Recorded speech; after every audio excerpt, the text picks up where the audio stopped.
I'm not going to be like this for long. Considering that this is a more sensational occasion, I'm going to do something a little different to present the show. The only catch is that I got to be less, flashy to pull it off correctly.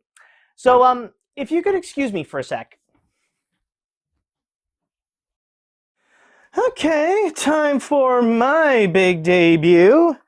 All right, let's go and get ourselves comfortable here. You comfortable? Yeah, I'm comfortable. All right, good. So, I think with all that said, we are all ready. What? Okay, I know. Technically, the puppeteer is supposed to be hidden from the camera so that he doesn't break the illusion. But what makes the magic of puppetry work is that as long as the puppet itself is interesting enough, then who the fridge cares about the guy behind me? He'll eventually just be part of the background. Weird, I know, but that is something I've learned from one of my biggest inspirations and possibly the most beloved puppeteer of all time, Jim Henson. And that is why I will tell not the story of the man himself, let's be honest, that's already been told enough, but rather the story of the colorful characters that are carrying his legendary legacy, the Muppets. Now for this look back, we'll be following Kermit and the gang's journey from being nonsensical TV stars to entertainment icons who dominated television, movies, and even in a few unexpected places. It's a story with plenty of admirable highs and even some tough times, but no matter what happens, both the Muppets and the performers underneath them always go through it in the craziest way that they know how to do best. And now that it's time that we play the music and it's time that we light the lights, it's time to get things started on the most sensational, inspirational, celebrational, muppetational look back this show has ever seen.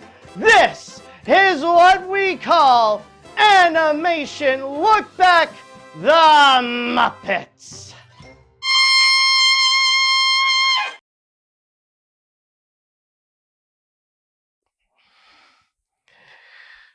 Okay, I didn't expect that we'd be that accurate to the show. Anyways, let's begin our story in Washington, D.C.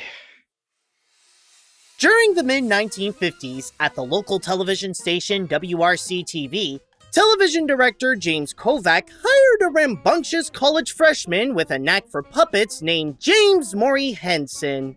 But you may know him more as Jim. Born in Greenville, Mississippi on September 24, 1936, Jim was always fascinated by the new invention at the time that revolutionized entertainment, television. In fact, he was so amazed with the new medium ever since his parents got the family one as a teenager, he decided to pursue a career in television, influenced by the entertainers he grew up with when he watched Milton Berle or listened to Edgar Bergen on the radio. His opportunity came in 1954 when the TV station, WTOP-TV, was looking for a puppeteer for the series The Junior Morning Show, and he immediately learned about the basics of both puppeteering and making puppets.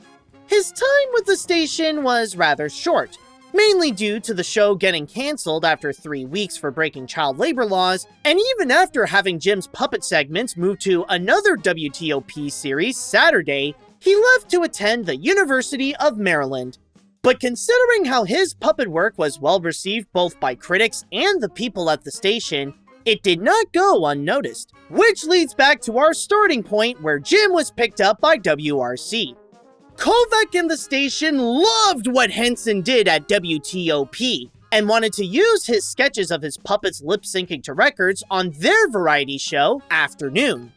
During that time, his newborn pursuit in puppeteering already grew, as he gained a collaborator for his projects with a fellow university student named Jane Nebel, and found a name for his unique brand of puppets called the Muppets. It was said that the term was a combination of the words marionette and puppet, but Henson later admitted that it was just something that he made up. And like before, the Muppet segments of Afternoon turned out to be a great hit, and WRC wanted to expand them into their own show. Something to fill that 5-minute slot that's in the middle of the evening news and The Tonight Show. It put a bit of pressure on Jim and Jane, but they came up with an idea for what would become the first ever Muppet show.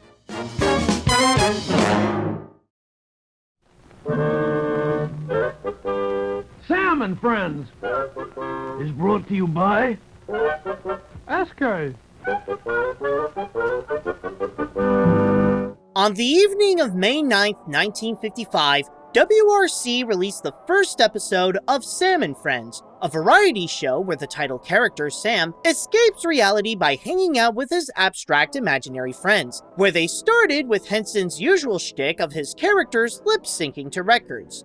In the series, many of the Muppets featured were already made for the previous shows Jim worked on, including the first puppet he ever built, Pierre the French Rat.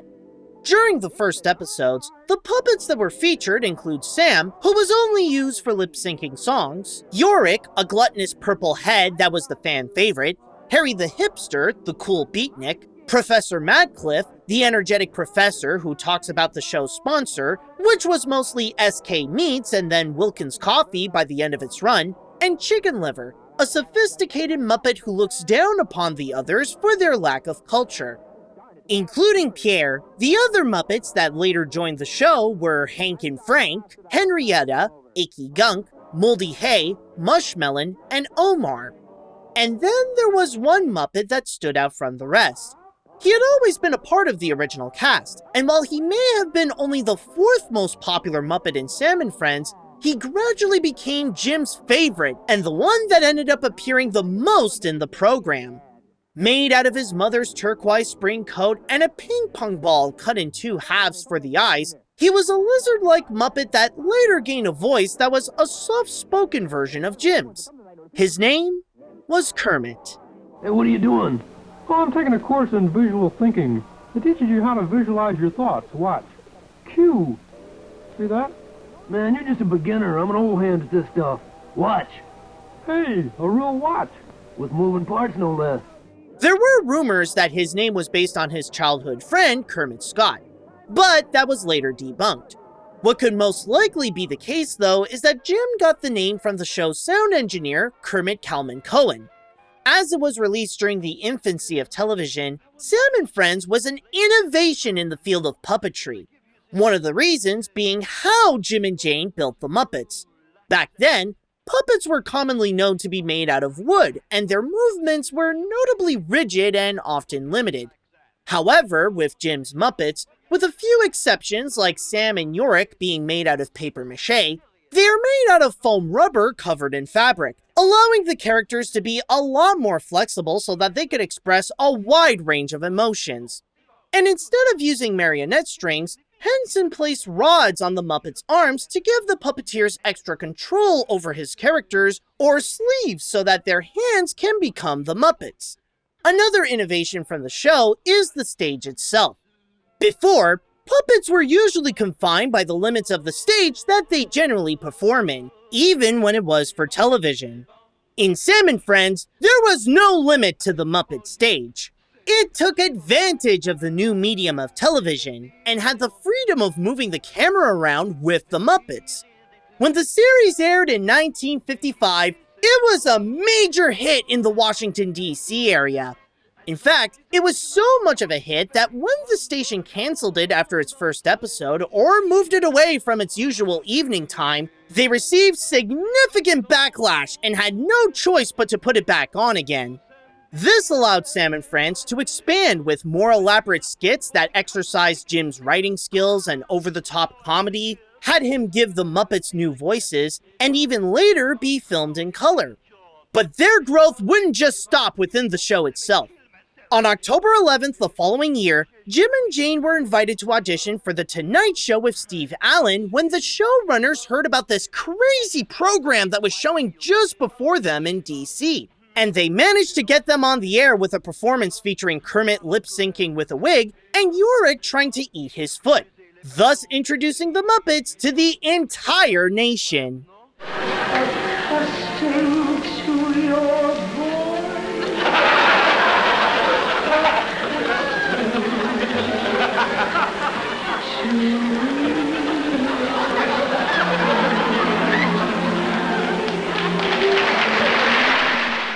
Of course, this also led to Jim's newfound Muppet career to grow, as he was starting to get contacted to create advertisements with his unique and wacky approach for Wilkins Coffee, resulting in the widely popular set of commercials featuring the shockingly crazy antics of Wilkins and Wonkins. You know, people who don't drink Wilkins coffee just blow up sometimes. Oh, that's a lot of... See what I mean? In fact, these guys became so popular that they even went on to appear in commercials for other products like Frank's Soda. Why were you speeding? I was going for a cold soda. Frank's? No, just any old kind. Next time I'll say Frank's. However, as great as all this sounds, there is still the catch that, despite all of their success, Jim and Jane were still university students, and the biggest struggle was working on Sam and Friends and making other appearances, and their studies, often doing what they can to balance their schedules between work and school, or even sacrificing time in one so that they could focus more on the other. Even after they both graduated, they inevitably fell in love and got married. And once Jane started to have children, that was when the talks got serious to bring in other people to perform as the Muppets so that she can devote her life more as a mother. Their university buddy, Bob Payne, already had experience working on Sam and Friends, but then after they took a trip to the Puppets of America convention, they hired Jerry Jewell as their first employee to both perform and write, and met a hesitant 17-year-old named Frank Oz. He saw great potential in the boy, which is why Jim stayed in touch with him, hoping that after he's old enough, Frank could come and work for the Muppets. But then came the year 1961. Sam and Friends was still highly popular and even won an Emmy in 1958. However, Jim was ready to move on, and because of working on Sam and Friends and the Wilkins commercials, along with visiting some puppet conventions over the years, he grew a strong passion for puppetry and wanted to experiment with new ways that he could play with the medium. And so, at the end of the year on December 15th, the team created the final episode called Last Show, which concluded in the way that Jim knew how to do best: have the entire set get blown up. Over the 6.5 years that the show was on the air, a big mystery that fans have wondered to this day is the total amount of episodes. You see, since this was still during television's and Jim's beginnings, most of the episodes were live and neither Jim or the station recorded those episodes at the same time. It wouldn't be until later in the series that they've done so, but even if they got some recorded, there are still a good amount of them that ended up lost. As for those that are found, there are some episodes that can be found at the Paley Center for Media, and others have been uploaded on YouTube for the public to easily find, which either originally aired on WRC-TV, were from his previous shows like Afternoon, or were recreated by Jim and Jane. Ever since they made their debut, the legacy of Sam and Friends did end up getting overshadowed by Jim's later and more popular works. However, they are still a very significant moment in television and Jim's history as Henson's first steps into entertainment. And with that historical significance, on August 26, 2010, 10 of the Muppets from the series, including the original Kermit, were donated to the Smithsonian's National Museum of American History. On its own, it was a very simple show. Just 4 minutes worth of a silly sketch, usually the Muppets lip-syncing, and a plug mostly for SK Meats.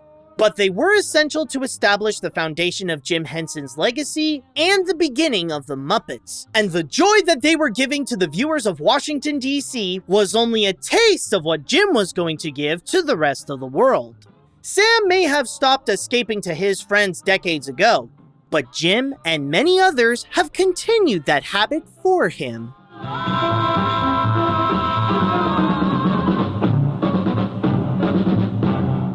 Once they opened up their schedule after Sam and Friends, Jim and Kermit were busier than ever during the 1960s. Thanks to the great success of the Wilkins coffee ads, Henson was called to produce even more commercials for numerous of brands in the same style as Wilkins, like Clausen's Bread, Wilson's Meats, La Choy, Faygo, Frito-Lay, and many more. Some of them even have Kermit involved, although he did end up getting the Wonkins role. Help! Did you bring a loaf of Clausen's bread? No! Why don't you drop down to the grocery store for some? At the same time, the Muppets also went on a little tour to appear in just about every late-night talk show at the time to perform their famous sketches, including The Ed Sullivan Show, where he was first introduced as Jim Newsom's Puppets? Close enough. But while Kermit would take on these small commercial roles and participate in the unaired pilot Tales of the Tinker D, the first true Muppet celebrity was a dog that was originally built for the Purina Dog Chow commercials, but later got his fame as a sidekick in the Jimmy Dean Show by the name of Rolf. It's a real pleasure to be here as official spokesman for the dog world. And in the words of our president... Wait. Your president? Oh, yeah, we dogs have a government just like you do, you know. Oh, well, who's your president? Lassie, of course. At the same time, the people that Henson met at the Puppets of America convention came in to start their collaboration with Jim. There were the two men he encountered through Crew Club Fran and Ollie creator Burr Tillstrom, agent Bertie Brillstein, and puppet builder Don Saline, to which the latter's first creation for Jim was Rolf. And later in 1963, as their business and their family were noticeably growing, the Hensons decided to move to New York City, where they also met up with Frank Oz, who has officially decided to join the team. Throughout this entire growth, Jim was still able to have the creative freedom to experiment both with and without puppets, allowing him to create projects such as the Oscar-nominated Timepiece and the 1969 TV special Hey Cinderella, which featured an updated Kermit. Instead of being the lizard-like creature from Sam and Friends, he was given a more recognizable identity with a pointed collar and webbed feet, where he was then forever known as Kermit the Frog. I know I'm a frog. You don't have to keep reminding me. But during that time, John Stone, who worked with Jim on Cinderella, invited him to talk about an opportunity to create a new batch of colorful characters for a show made by the non-profit company, the Children's Television Workshop. He was hesitant at first, but he decided to try it out and get involved with what they later call Sesame Street. Set in the small inner-city community of Sesame Street, the show combines live-action, animated, and Muppet segments to educate children through sketches on a variety of lessons and basic skills, from cognitive goals like learning the alphabet and counting numbers, to affective goals like teaching tolerance, life and death, and what is happening in the world around them. The street all started in the mind of television producer Joan Gans Cooney, who noticed something that was prominently missing in the medium in relation to children. In the late 1960s, around 97% of American households had a TV set, and kids were obsessed with them. In fact, children between the ages of 3 and 5 spent half of their time awake just watching TV. Not to mention how they could also be very influenced by what they watched. Studies have shown that if what they see on screen is entertaining enough, kids will retain what they have watched and adjust their view of the world around them based on that. That was what made Cooney believe that if television can have that kind of power, then it should be used to teach kids valuable lessons and basic educational skills instead of, learning the lyrics of a beer commercial jingle. When you say but, you say you care enough to only want the king of beer. But most importantly, Joan wanted to use television to help children who are less fortunate. During that time, there was a clear problematic gap in the educational system between social classes, where the disadvantaged, like those that live in inner cities, and especially children of color like black kids, end up getting further behind in their education than those who are more fortunate.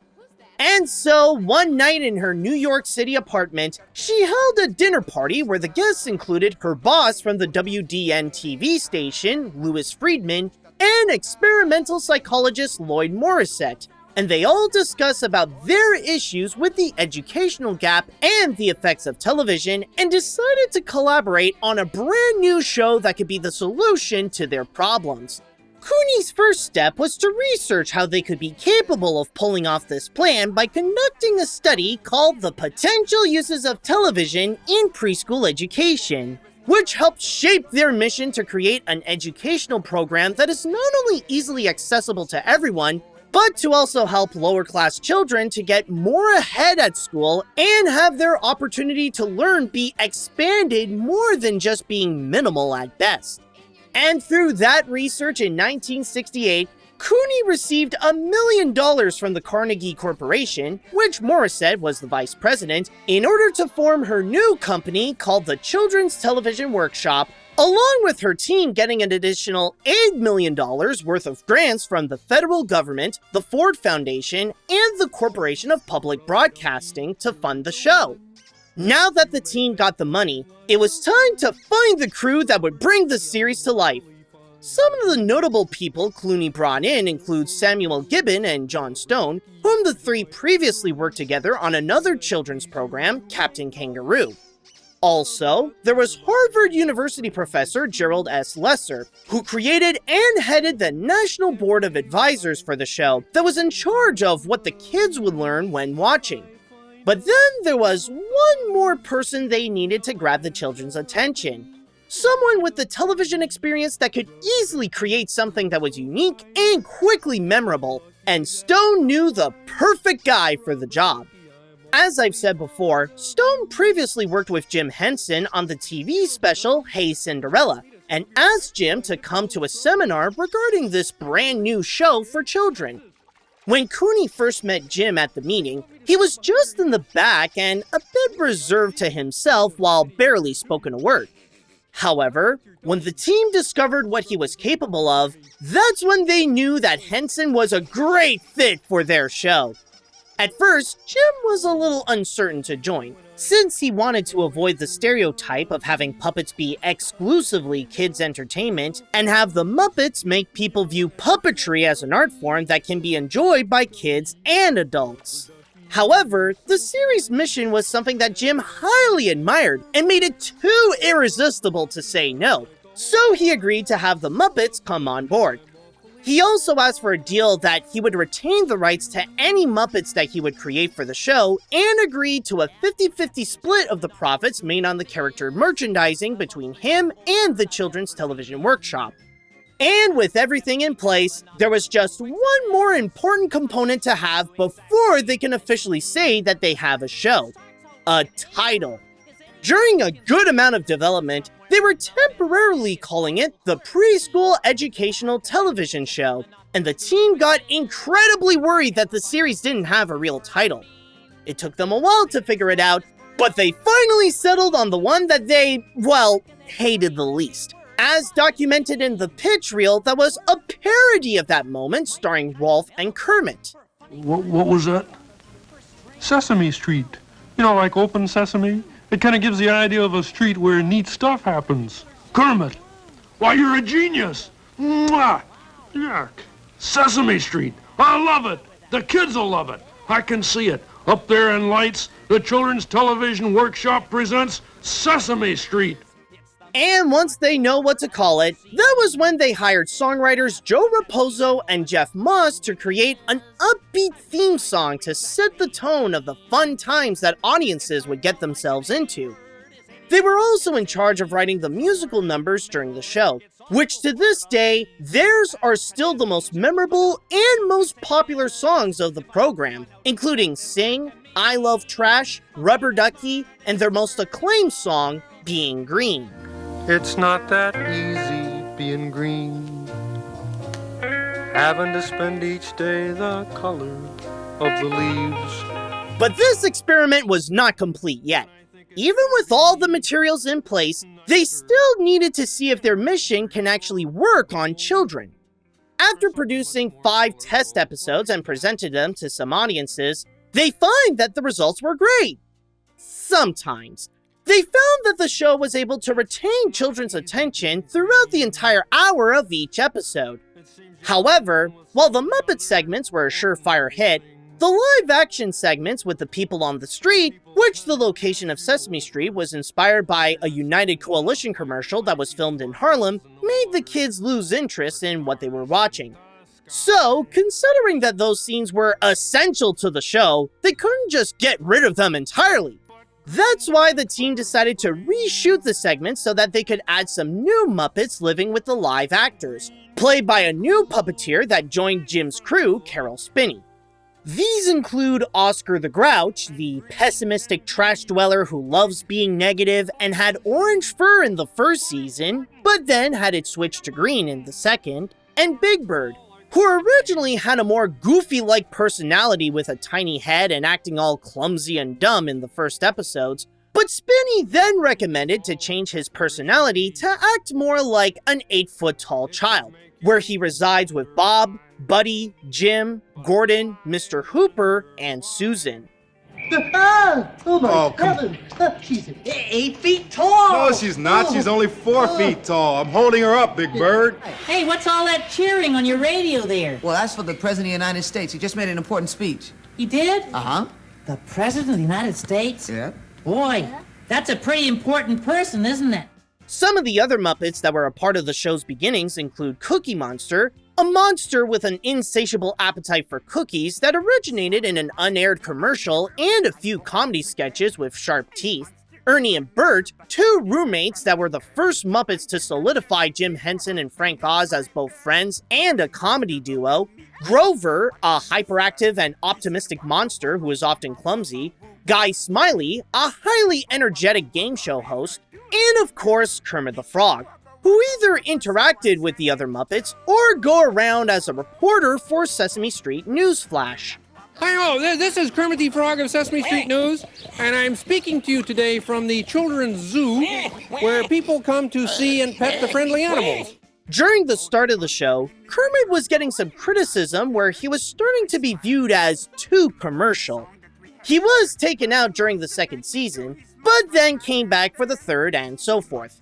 Although his appearances did get reduced and was considered more as a guest star when he did appear. There was also another Muppet that premiered at the time named Roosevelt Franklin, a black Muppet created by Matt Robinson, who also played Gordon in the street segments. However, due to the criticism of the way that he is portrayed as a black character, Roosevelt was inevitably cut out of the show a few years later and prompted Robinson to quit, resulting in his role as Gordon to be played by Hal Miller and then Roscoe Orman.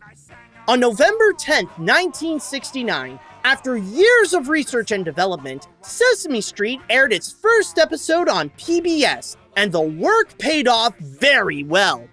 While it was only able to reach 2/3 of the whole country, it was watched in 1.9 million households by over 7 million children. And the people who did watch it, especially the kids, absolutely love it, already calling it one of the best TV shows that set a new standard for children's programming.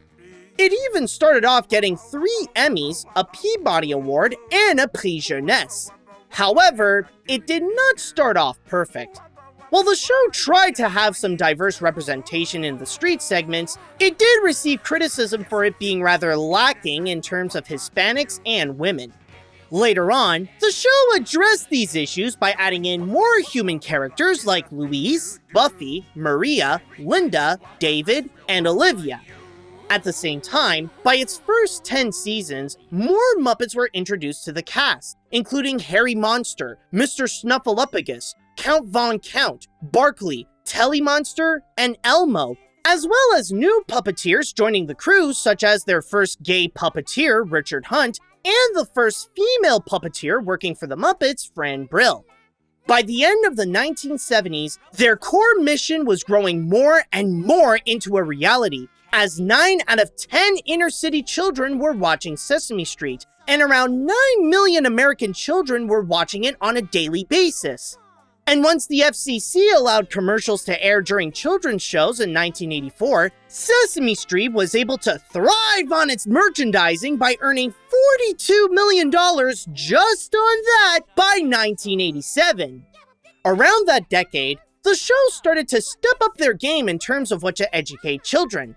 Not only talking about subjects that was considered taboo for television, such as breastfeeding, but also events that reflect on what happened to the live actors, like Maria giving childbirth when actress Sonia Manzardo was pregnant, and death when Will Lee, the man who played Mr. Hooper, passed away.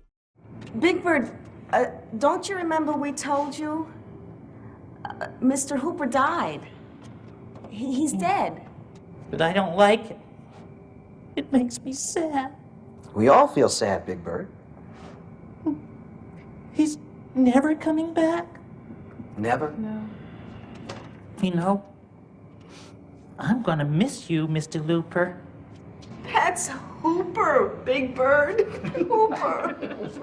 When the 1990s rolled along, it was a new era for Sesame Street, as they've lost many of their key players, including Joe Raposo in 1989, Jim a year later, Richard Hunt, producer David Connell, John Stone, and Jeff Moss. But they did also gain new girl Muppets that became prominent members of the cast, such as Zoe and Rosita, and even built a new set that expanded the street by the show's 25th anniversary. In the 2000s, the new millennium started with a new name for the company making the series, since there's nothing they can create that could ever top this, going from the Children's Television Workshop to Sesame Workshop. And the subjects that Sesame Street could talk about grew wider and more impactful as they began talking about real-world events that were happening in a way that children could understand, including the 9/11 attacks, natural disasters, and the AIDS epidemic in South Africa, where for the latter, they created the first HIV-positive Muppet called Kami. And along with her, even more Muppets were added to the street gang, such as Murray Monster, Abby Cadabby, and Julia, the first autistic Muppet. Regardless if the series is meant to teach children their ABCs, the fact that this is a show that is still running for over 50 years means that it is impossible for it to have that status without getting into some controversy, especially when it came to angering right-wing personalities. When the show premiered, Mississippi voted to not air Sesame Street in the state due to how it featured a diverse cast and how everyone is treated equally. But after being publicly called out by the New York Times, they changed their minds 3 weeks later. Also, in the mid-2000s, there was a sudden uproar over the possible idea that Bert and Ernie could be gay. However, Sesame Workshop did step in to deny any of these allegations and shut down any idea if there are any gay Muppets in the show, a decision that they later regretted. And I think by saying that, it almost sounded like it would be something wrong with it if they were gay. If you relate to these characters as gay, that's fine. That's what makes Sesame so special. If you relate to them as not, that's fine. But that denial, if you will, I think was a mistake. There was also another one years later that they for sure did not regret during the COVID pandemic, where after vaccines were confirmed to be safe for children ages 5 and up, Sesame Street went on a campaign to promote vaccination for kids, which of course upset politicians like Ted Cruz and caused them to attack characters like Big Bird on social media. But not all controversies relate to triggering the conservatives. In 2015, Sesame Workshop made a deal with HBO to first air the newer episodes on their channel and then appear on PBS and on the web 9 months later. A move that has often been criticized for breaking the show's original mission of being available to children amongst the lower class by having its main platform be only available to the more privileged. There is no denying that Sesame Street became one of the most important shows on television, and has since went on to become the biggest puppet franchise in the world, where as of 2022, the show earned more awards than any other children's program in history, including a grand total of 220 Emmys, 3 Peabody Awards, a Hollywood Walk of Fame for Big Bird, 11 Grammys, a Foreign Language Advocacy Award, a Common Ground Award, and an American Ingenuity Award. They also spun off 2 theatrically released movies with 1985's Follow That Bird and 1999's Elmo and Grouchland, 35 TV specials, 180 albums, 2 theme parks called Sesame Place in Philadelphia and San Diego, and not to mention all the books like the monster at the end of this book, the rides outside of Sesame Place, the video games, and the list goes on. Not to mention the numerous of spin-offs all around the world, with several countries having their own version of Sesame Street, and some characters having their own show, like the Not Too Late Show with Elmo, the Furchester Hotel, Abby's Amazing Adventures, Cookie Monster's Foodie Truck, Mecha Builders, and many more. Nowadays, almost everyone on this earth had a moment in their childhood where they grew up watching Sesame Street periodically, no matter where they live, what color is their skin, or no matter what kind of person they are. This alone cannot do justice to highlight the cultural impact that the show has made, and the importance it has to the history of television, where it established a new standard for children's media and helped fill that hole that the medium needed to make use of the viewer's time so that they can learn. Not just their ABCs and 1, 2, 3s, but also understand the world around them in order to become more kind, empathetic, and selfless. Everyone says that they want to make the world a better place, but Sesame Street is the closest to actually doing that, with their colorful characters all living in that one unforgettable block. It's no wonder why everyone is asking how to get to Sesame Street. But going back to Jim, while he was very pleased of how successful the show became and how it made the Muppets like Kermit a household name, he was also a bit disappointed of how this was holding him back from his goal of having puppetry, especially his Muppets, be viewed as a form of art that can be enjoyed by both kids and adults. While he admired what Cooney and her team at the Children's Television Workshop tried to accomplish, Jim had a different goal in mind. One that would make the Muppets be viewed not just as educators for children, but also as entertainers. And if Jim and Kermit wanted to make that happen, they would have to put on a show.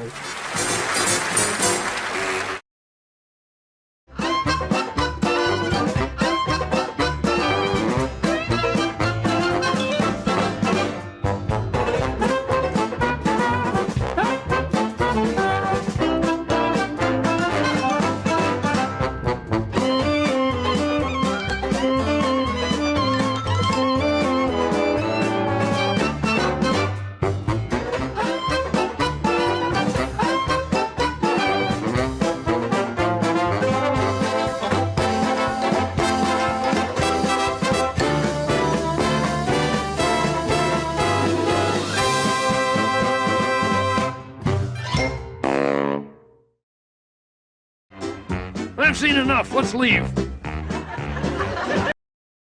Oh, by the way, did you hear that they finally found that lost episode of Sesame Street? You know, the one with the Wicked Witch of the West you keep hearing about? Yeah, I always thought it was just some kind of urban legend. You know, it's only a made-up story, but it turns out to be true, and you can check it out online now. It's honestly crazy. We're on. Right when he started playing with puppets while still studying in school, Jim already began his career with the Muppets by innovating the medium of puppetry. Their unique talent of blending the puppet skills of Jim and his team, the capabilities of television, and his wacky style of humor quickly got them climbing up the ladder to become recognizable entertainers in the Washington, D.C. area with their own show called Sam and Friends, and then later in front of the whole nation with guest appearances on late shows and crazy commercials like the ones for Wilkins Coffee. But one of the biggest landmarks of Henson's lifetime wouldn't happen until the late 1960s, when he teamed up with the Children's Television Workshop in order to make Sesame Street, which was both a blessing and a curse. I mean, of course, it's an awesome thing to be a part of the creation of the greatest preschool series of all time. But in terms of Jim's goal, this was a major setback. You see, Jim wanted the Muppets to break the perception that puppets are just for kids and have them be viewed as valid entertainment for everyone. But now that Jim and the Muppets are forever associated with a show primarily made for toddlers, it's going to be very tough for adults to take them seriously. However, it would not be impossible. In the 1970s, Jim and his team found themselves in a new variety show, one that would revolutionize television and have a legacy that is on par with Sesame Street. It was the perfect opportunity to prove that the Muppets can be beloved by adults as much as they are with children. And that show was Live from New York, it's Saturday night! As Sesame Street was unfortunately cementing the public's perspective that puppets are strictly children's entertainment, Jim Henson did continue making more family-friendly Muppet TV specials outside of the street. These include 1970's The Great Santa Claus Switch and Tales from Muppetland, which the latter expanded what the team started with Hey Cinderella by adapting more fairy tales with Kermit the Frog, like The Frog Prince in 1971, and The Muppet Musicians of Bremen in 1972.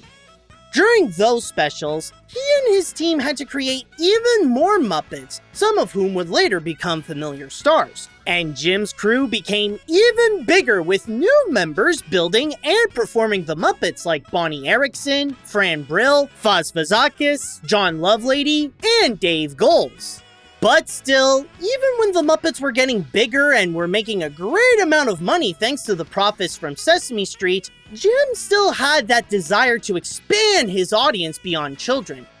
As he was looking to find ways to prove that his Muppets can also be enjoyed by adults, his agent, Bernie Brillstein, helped Jim by introducing him to another client of his, comedian and producer Lorne Michaels.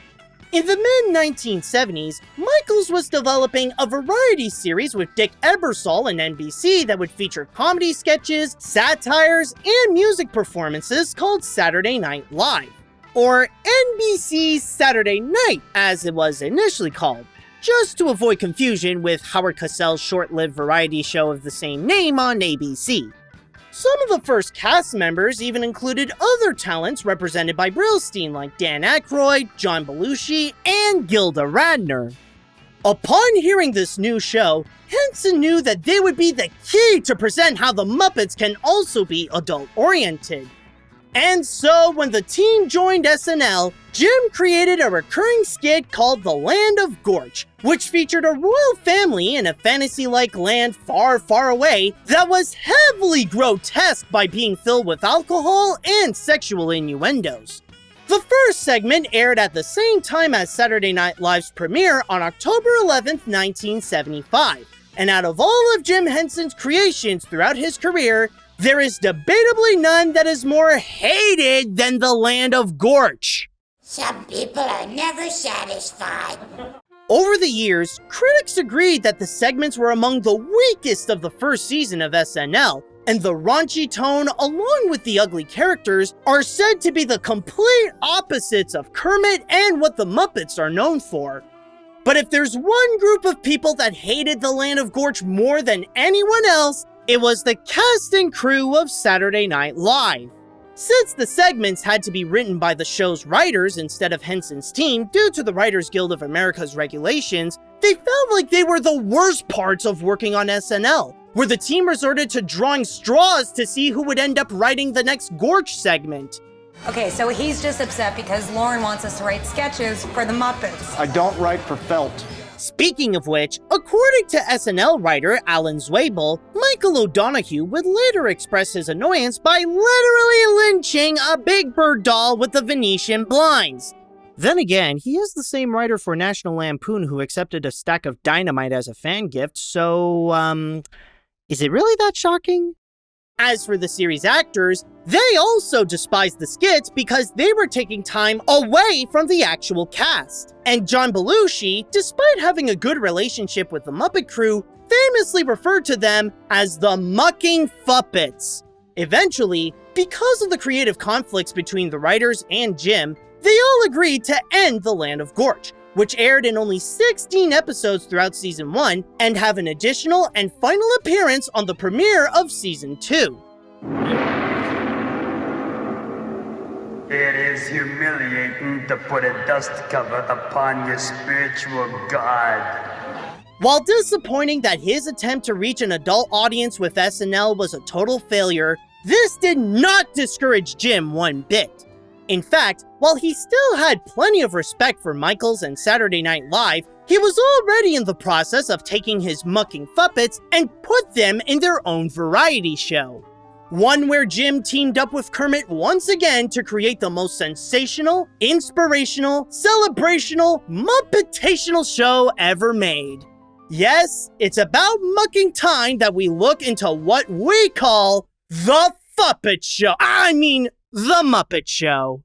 As the title suggests, the series is about the Muppets putting on a show, where the host, Kermit the Frog, does his best to keep some order on his weekly theatrical presentations and make sure that their human guest stars are doing fine amongst all the chaos that his Muppet friends are causing. All mixed with musical acts, recurring comedy sketches, and all sorts of madness that these Muppets know how to do best.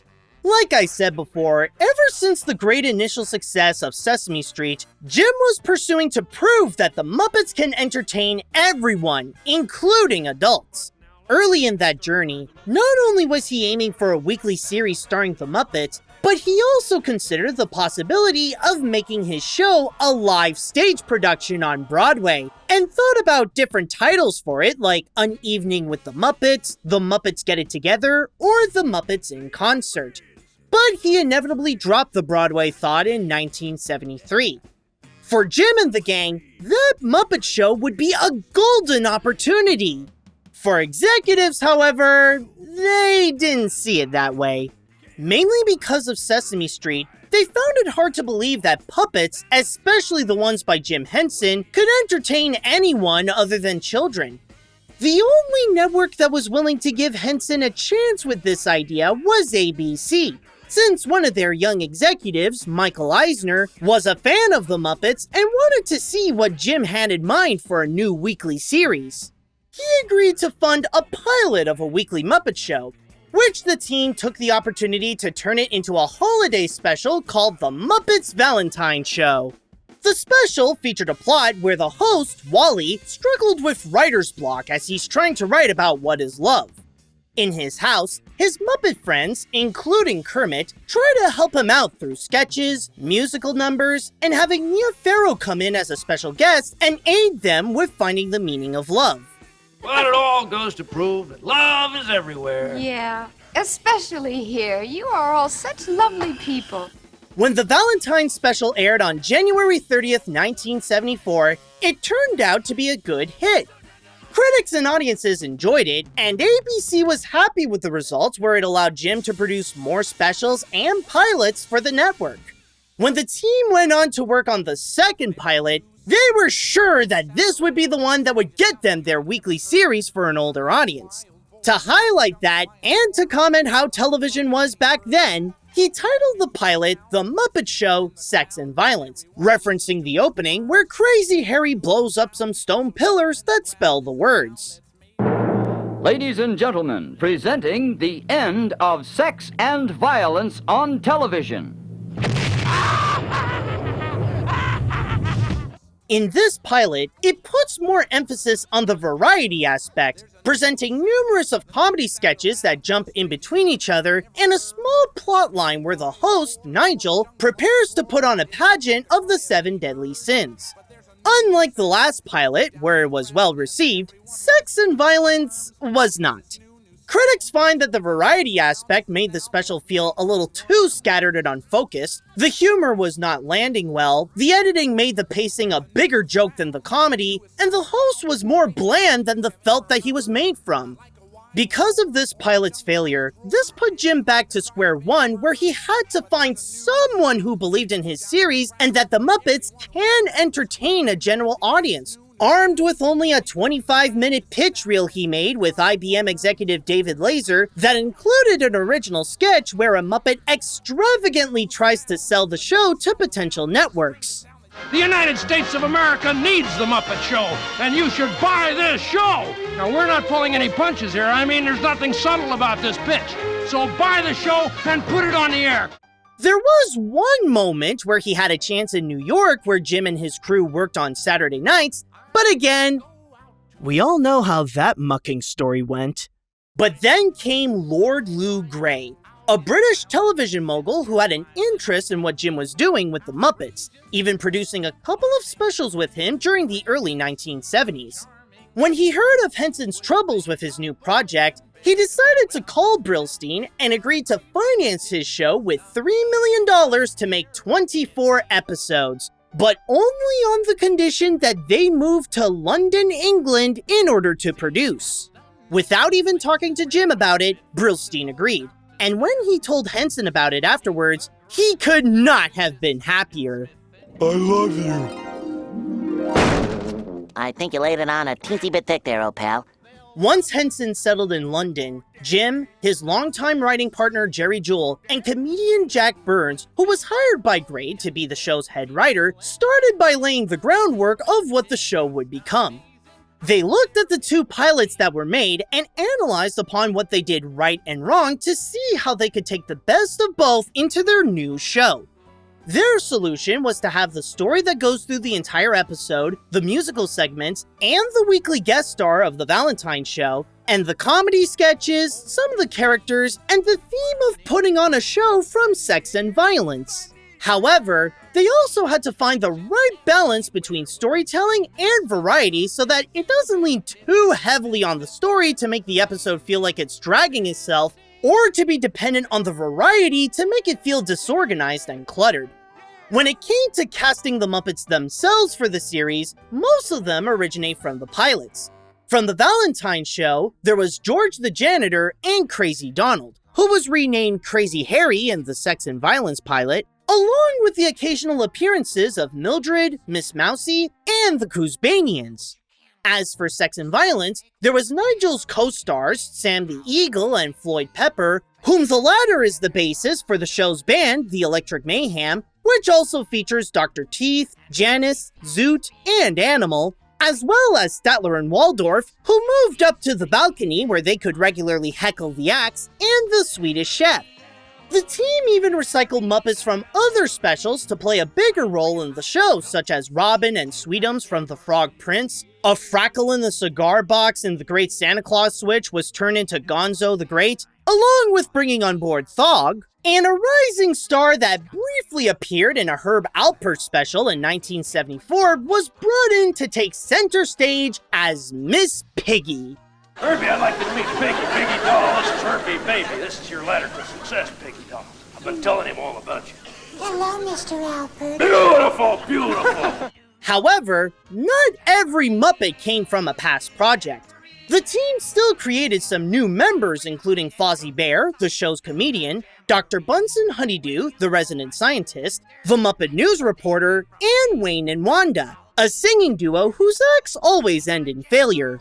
Don't know why there's no sun up in the sky, stormy weather.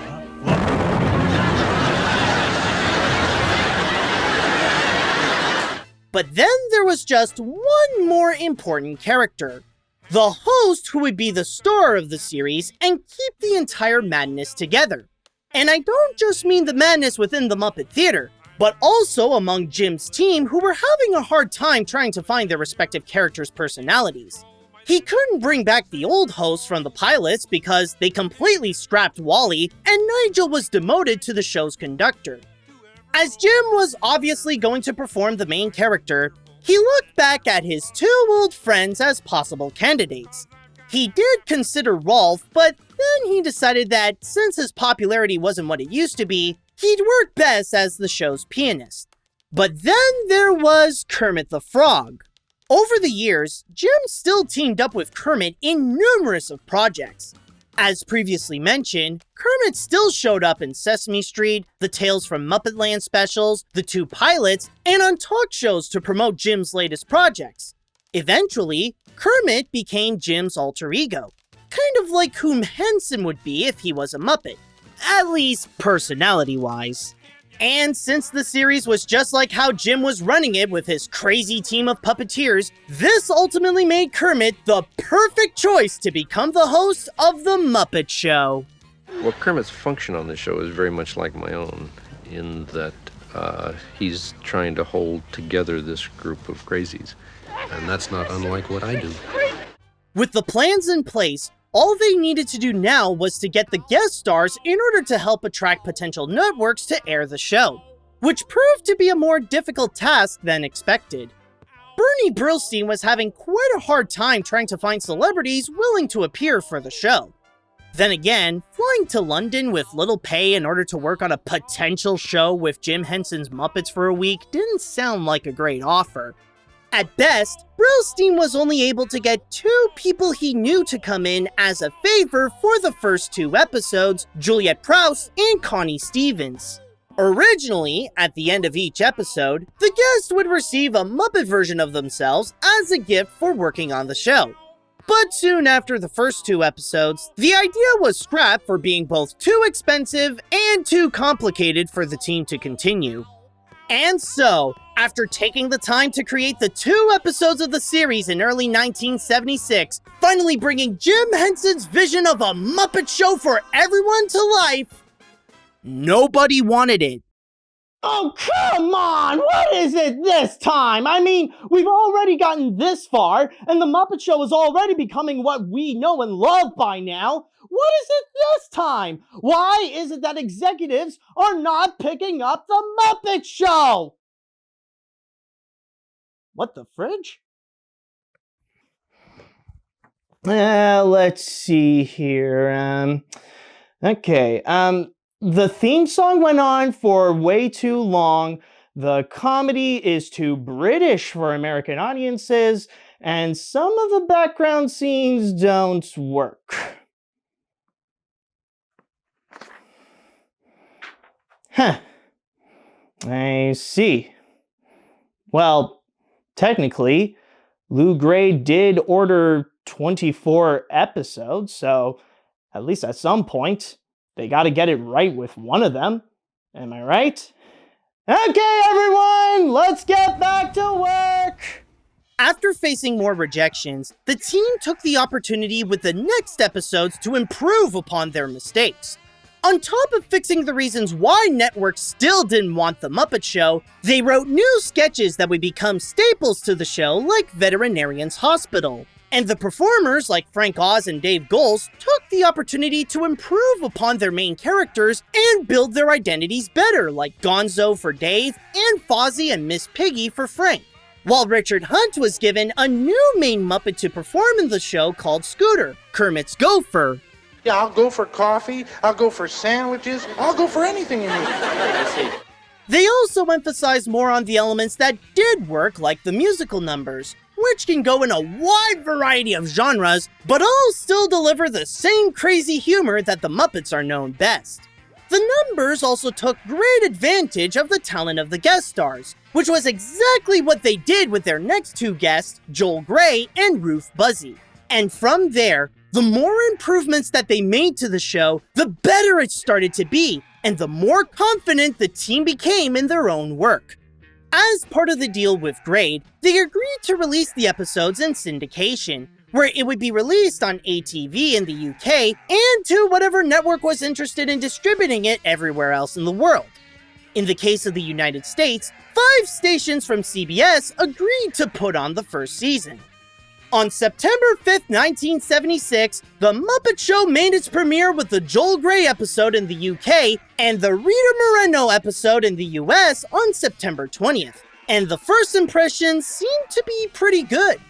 While it was noticeable that they were still trying to improve upon their issues, they were off to an entertaining start, which at least gave the team a boost to keep working hard on the rest of the first season.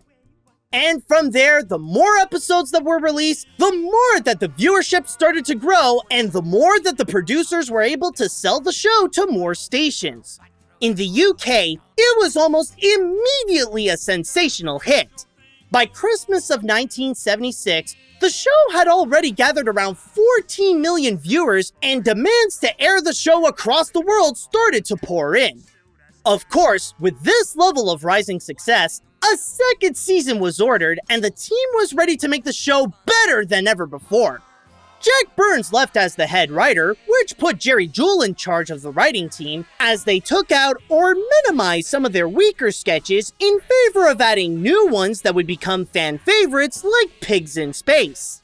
Also, the performers finally nailed their respective characters and were ready to make the most out of them in the show, including Frank Oz, who fully took on the role of Miss Piggy instead of sharing it with Richard Hunt. Oh, light of my life, frog of my arms, at last we are alone. Does one ever encounter sharks in these parts? Oh, no, absolutely not. Never. Why do you ask? Just curious.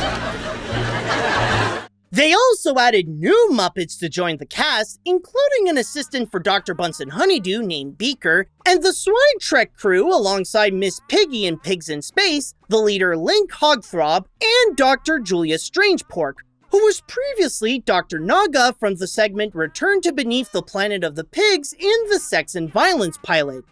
As for the special guest stars, from their experience with the first season, the show gathered a reputation to give their guests the best time they could have when working on The Muppet Show, giving them the choice of what kind of acts they want to do, rather it be doing some comedy with certain characters, or sing or dance to whatever song they like, giving them a prominent spotlight on their episode, and always making sure that they were doing fine during production, which was all supervised by David Laser. Some of them later got a chance to be a part of the writing team of their own episodes, like John Cleese. This reputation quickly spread around the industry, and it made finding celebrities much easier by season 2. In fact, they were able to get some of Jim's idols in the show, like Edgar Bergen and Milton Berle. By the end of 1977, Jim's ultimate mission with The Muppet Show was finally accomplished. The series became a phenomenon all around the world, and the public was viewing the Muppets as entertainment icons in their own right. Not just for children, but for everyone young and old. Around the making of the third season, some changes among the team were made. Puppet designer Bonnie Erickson left to make her own company, and the Muppets' master builder, Don Saline, passed away in May of 1978. In return, Amy Van Gilder replaced Erickson's position, and a new puppeteer joined the group named Steve Whitmire. The show also upgraded their stage, where they added a cafeteria, where they included new Muppets to the cast like the Cafeteria Lady Gladys, Lou Zealand and his Boomerang Fish Act, Camilla, Gonzo's chicken girlfriend, and Beauregard, the show's new dim-witted janitor that replaced George, whom the latter only appeared in season 1. By the time they finished up the fourth season, the popularity of the Muppets and the show were at an all-time high, and it was even considered one of the biggest series on television during its time. However, as an artist, Jim didn't want to be restrained to just working on a few popular shows like this and Sesame Street. He had a need to pursue bigger projects and explore what else he could do with puppetry. And the royalties that he was getting from the series was more than enough for him to fund his next big plans, as well as wanting to end the series on a high note instead of letting it go on until it lost its relevancy. And so they announced that the 5th season of The Muppet Show would be its last, with the Shirley Bassey episode in the UK on March 15th, 1981, and the Melissa Manchester episode in the US on June 8th of that year to cap it all off. However, more fittingly, the last episode that the team recorded was with Gene Kelly, which featured a theme of the end of the world. Are you ready for the end of the world? Sure, it couldn't be worse than this show. Upon that conclusion, The Muppet Show gathered a grand total of 120 episodes across 5 seasons. Also, during its airing, the Muppets were a strong force during awards season, where it gathered a total of 21 Emmy nominations and winning 4 of them, one of which was given to Rita Moreno for her guest appearance. Bernadette Peters and Peter Sellers also received a nomination for their guest roles. The show also received 9 BAFTAs and winning 3 of them, winning a Grammy Award, a Peabody Award, a Golden Camera, and a Golden Rose at the Rose d'Or Light Entertainment Festival. When it was time to bring the series to home media, They started by releasing compilations on video cassettes starting in 1985, and then later on DVDs for the show's 25th anniversary. It wouldn't be until 2005 when Disney released the first season of The Muppet Show on DVD, then the second in 2007, and the third in 2008. I know that they aren't in the best condition, but keep in mind that I've had them since they were first released, and I used to watch them a lot, so let's just say that they were very much cherished. Also, Disney was planning to release a DVD set of the 4th season featuring Gonzo in the cover, but it ultimately never happened, leaving season 4 and 5 without a complete home media release. I've been waiting for Disney to release seasons 4 and 5 of The Muppet Show. I've got 1, 2, 3. 1, 2, and 3. I need seasons 4 and 5. Are you listening, Disney? Seasons 4 and 5. It wouldn't be until February 19th, 2021, when Disney made another major release of The Muppet Show, this time putting almost the entire series on their streaming platform, Disney+. However, there are a handful of segments that are missing due to not securing the music rights. The same also happened to a few episodes in their entirety, including the John Denver and Spike Milligan episode in several countries in Europe, and the Brooke Shields episode worldwide. The Chris Langham episode was also completely removed because... Actually, let's not talk about why the Chris Langham episode is missing. Don't worry about it.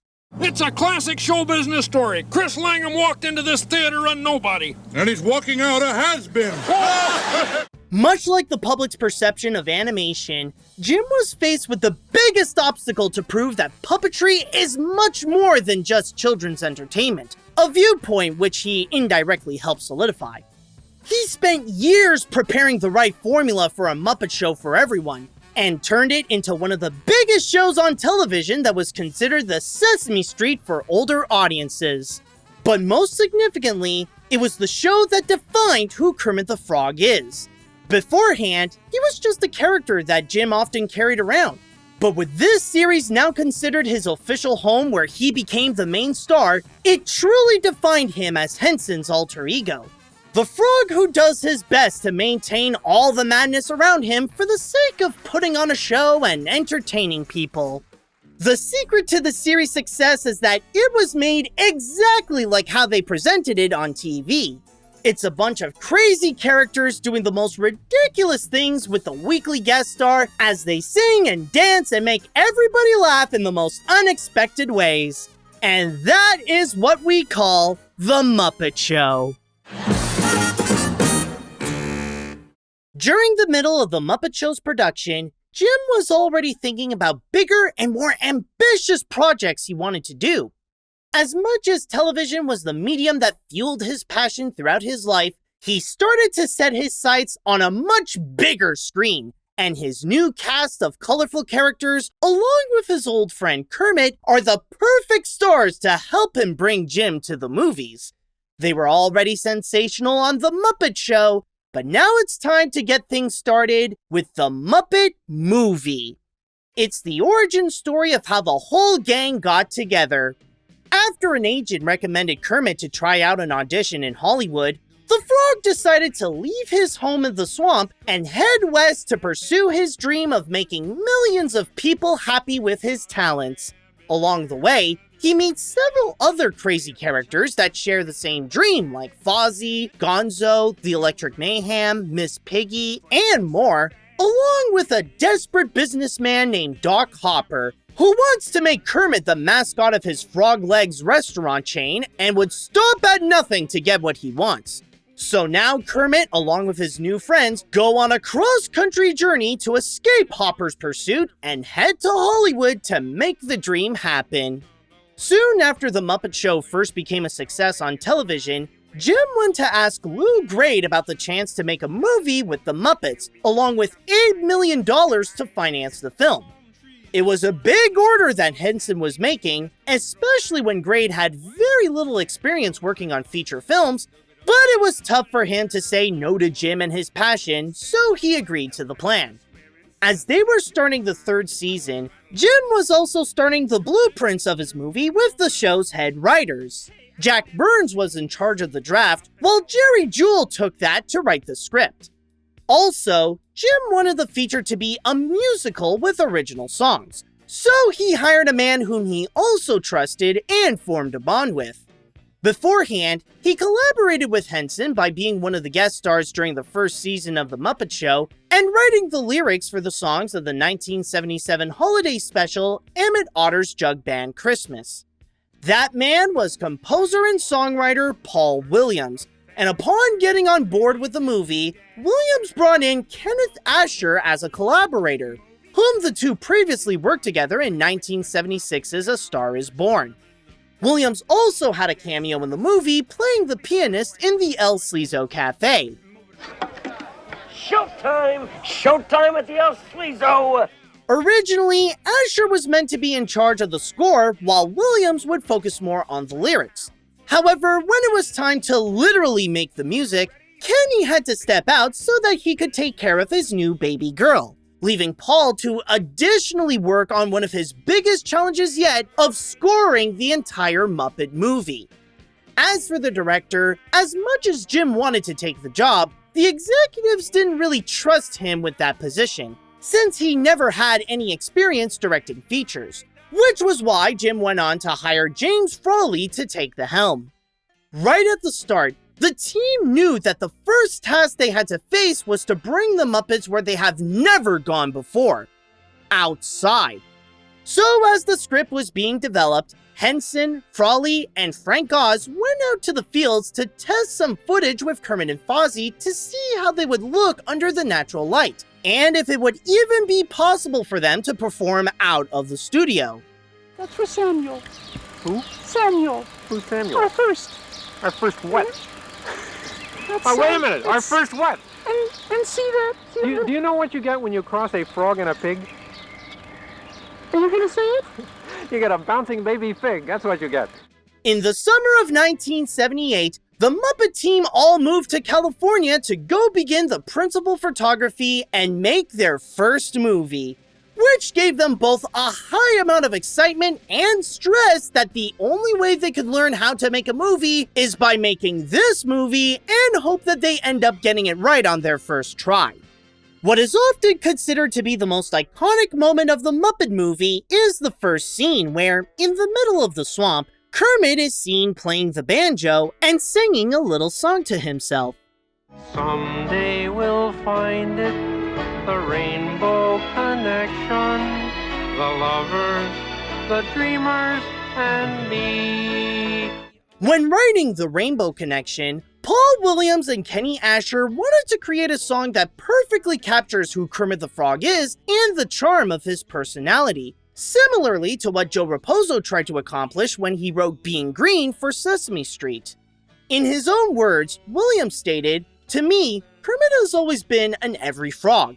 In the midst of chaos, he is the calm voice going, 'Wait a minute, don't panic, we can get out of this.'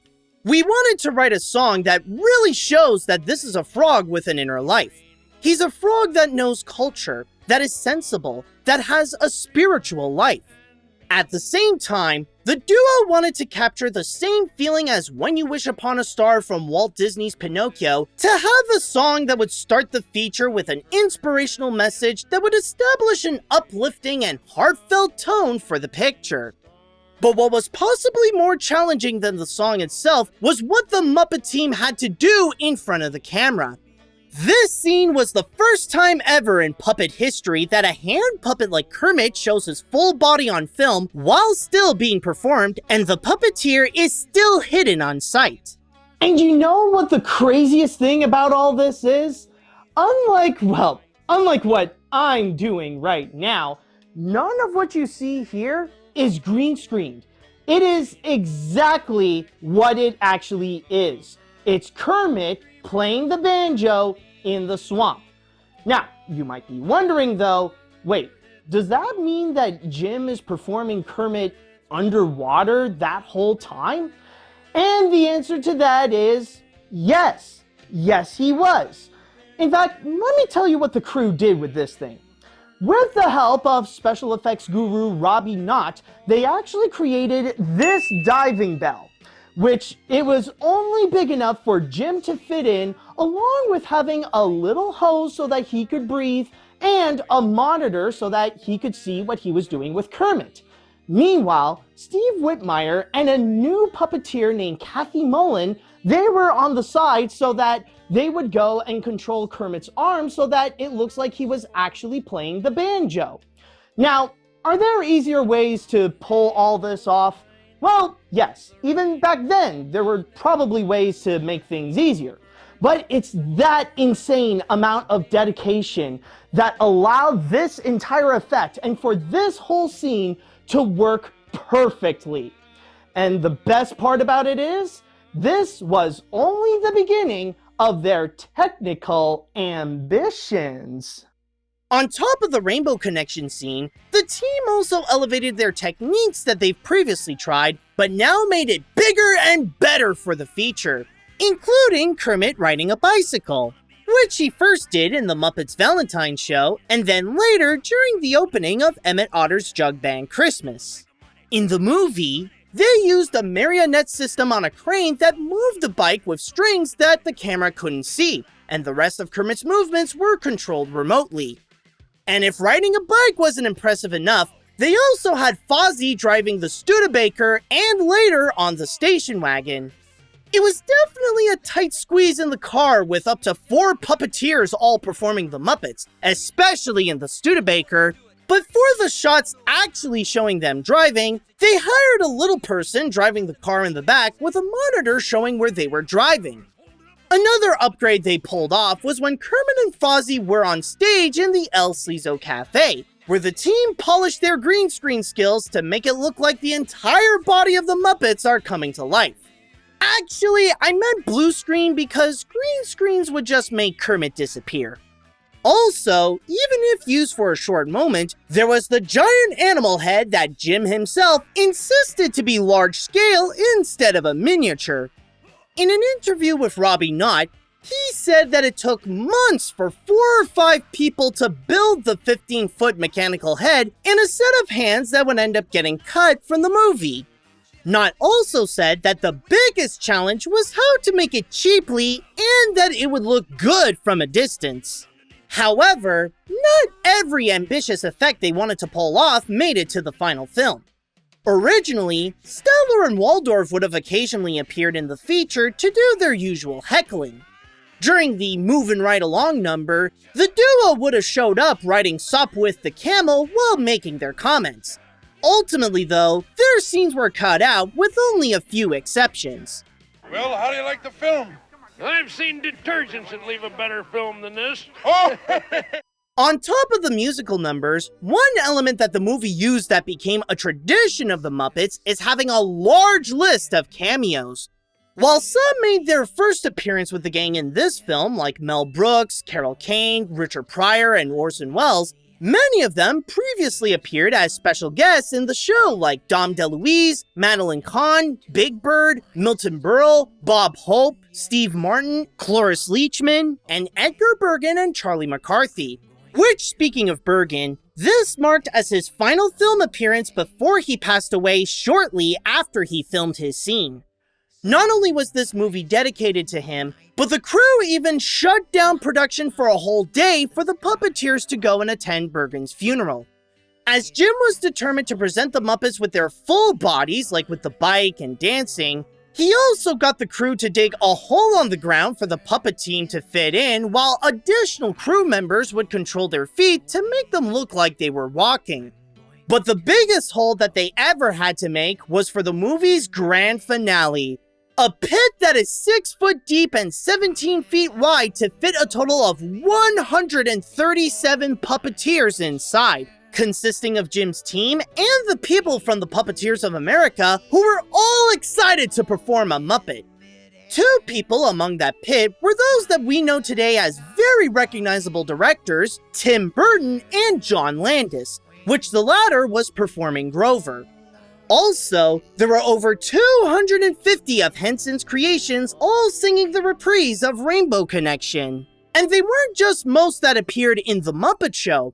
But there was also the Muppets from Sesame Street, Emmett Otter's Jug Band Christmas, and even the Land of Gorch.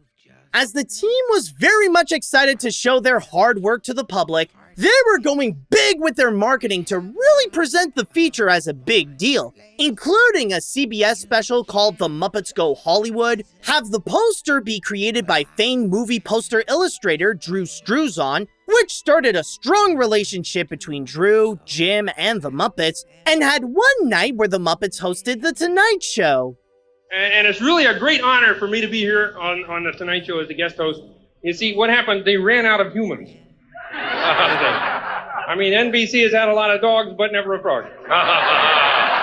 When the Muppets made their big screen debut on May 31st, 1979 in the UK, and a few weeks later in the States on June 22nd, their rainbow glowed as brightly as they did on television, and it was one of the biggest movies of that summer, where critics adored the technical achievements with the puppetry, the strong and hilarious comedy, and the heart of the picture that showed the spirit of the Muppets and their love for entertaining people. And at the box office, it held the record for being the highest grossing puppet film for several decades by making $65.2 million domestically. But that wasn't the only reward that the feature earned. On top of the movie being a hit, it was also a legitimate competitor during award season, as the score and the song Rainbow Connection were both nominated for an Oscar, as well as winning a Grammy, a Saturn Award, and receiving additional nominations for another Grammy and a Golden Globe. Speaking of Rainbow Connection, it went on to become one of the most iconic songs from the Muppets and was even a top charting hit after the movie's release.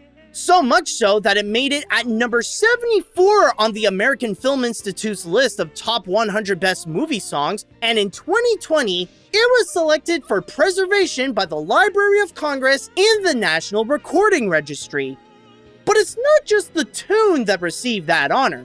Several years prior in 2009, the Library of Congress added the Muppet movie for preservation in the National Film Registry. In 2019, the movie had a re-release to celebrate its 40th anniversary, and in the following year, there was an episode dedicated to the movie highlighting where many of the film's props are now in the Disney Plus series Prop Culture. Also, one of the Studebakers used in the film can today be found in the Studebaker National Museum in South Bend, Indiana. However, the condition of that car nowadays is in pretty rough shape, which is why the museum opened up a GoFundMe campaign to accept donations in order to not only repaint it the same way that the Electric Mayhem did, but to also make it fully operational again as it was during production. Over the years, many people have sung the praises of the Muppet movie, even going as far as calling it a significant cinematic masterpiece. But in a funny way, the movie can also be described as semi-autobiographical.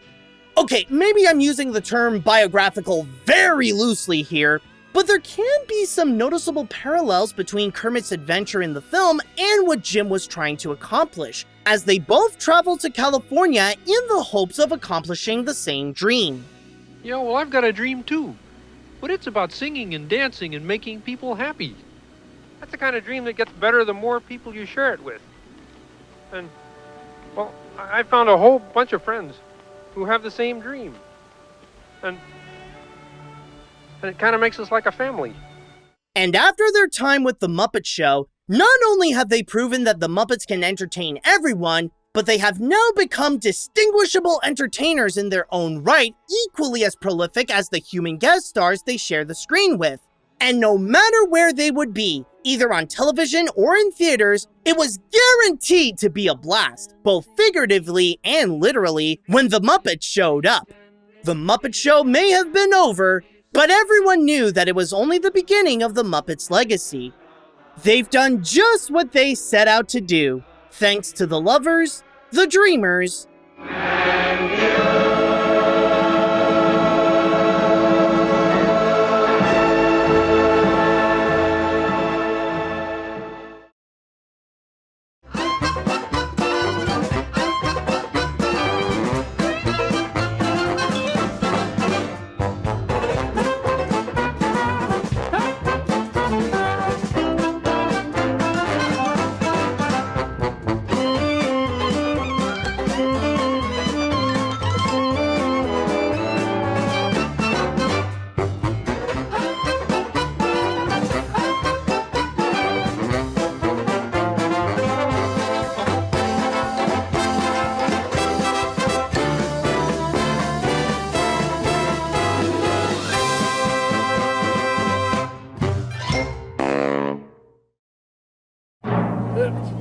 ever said that this show is for the birds?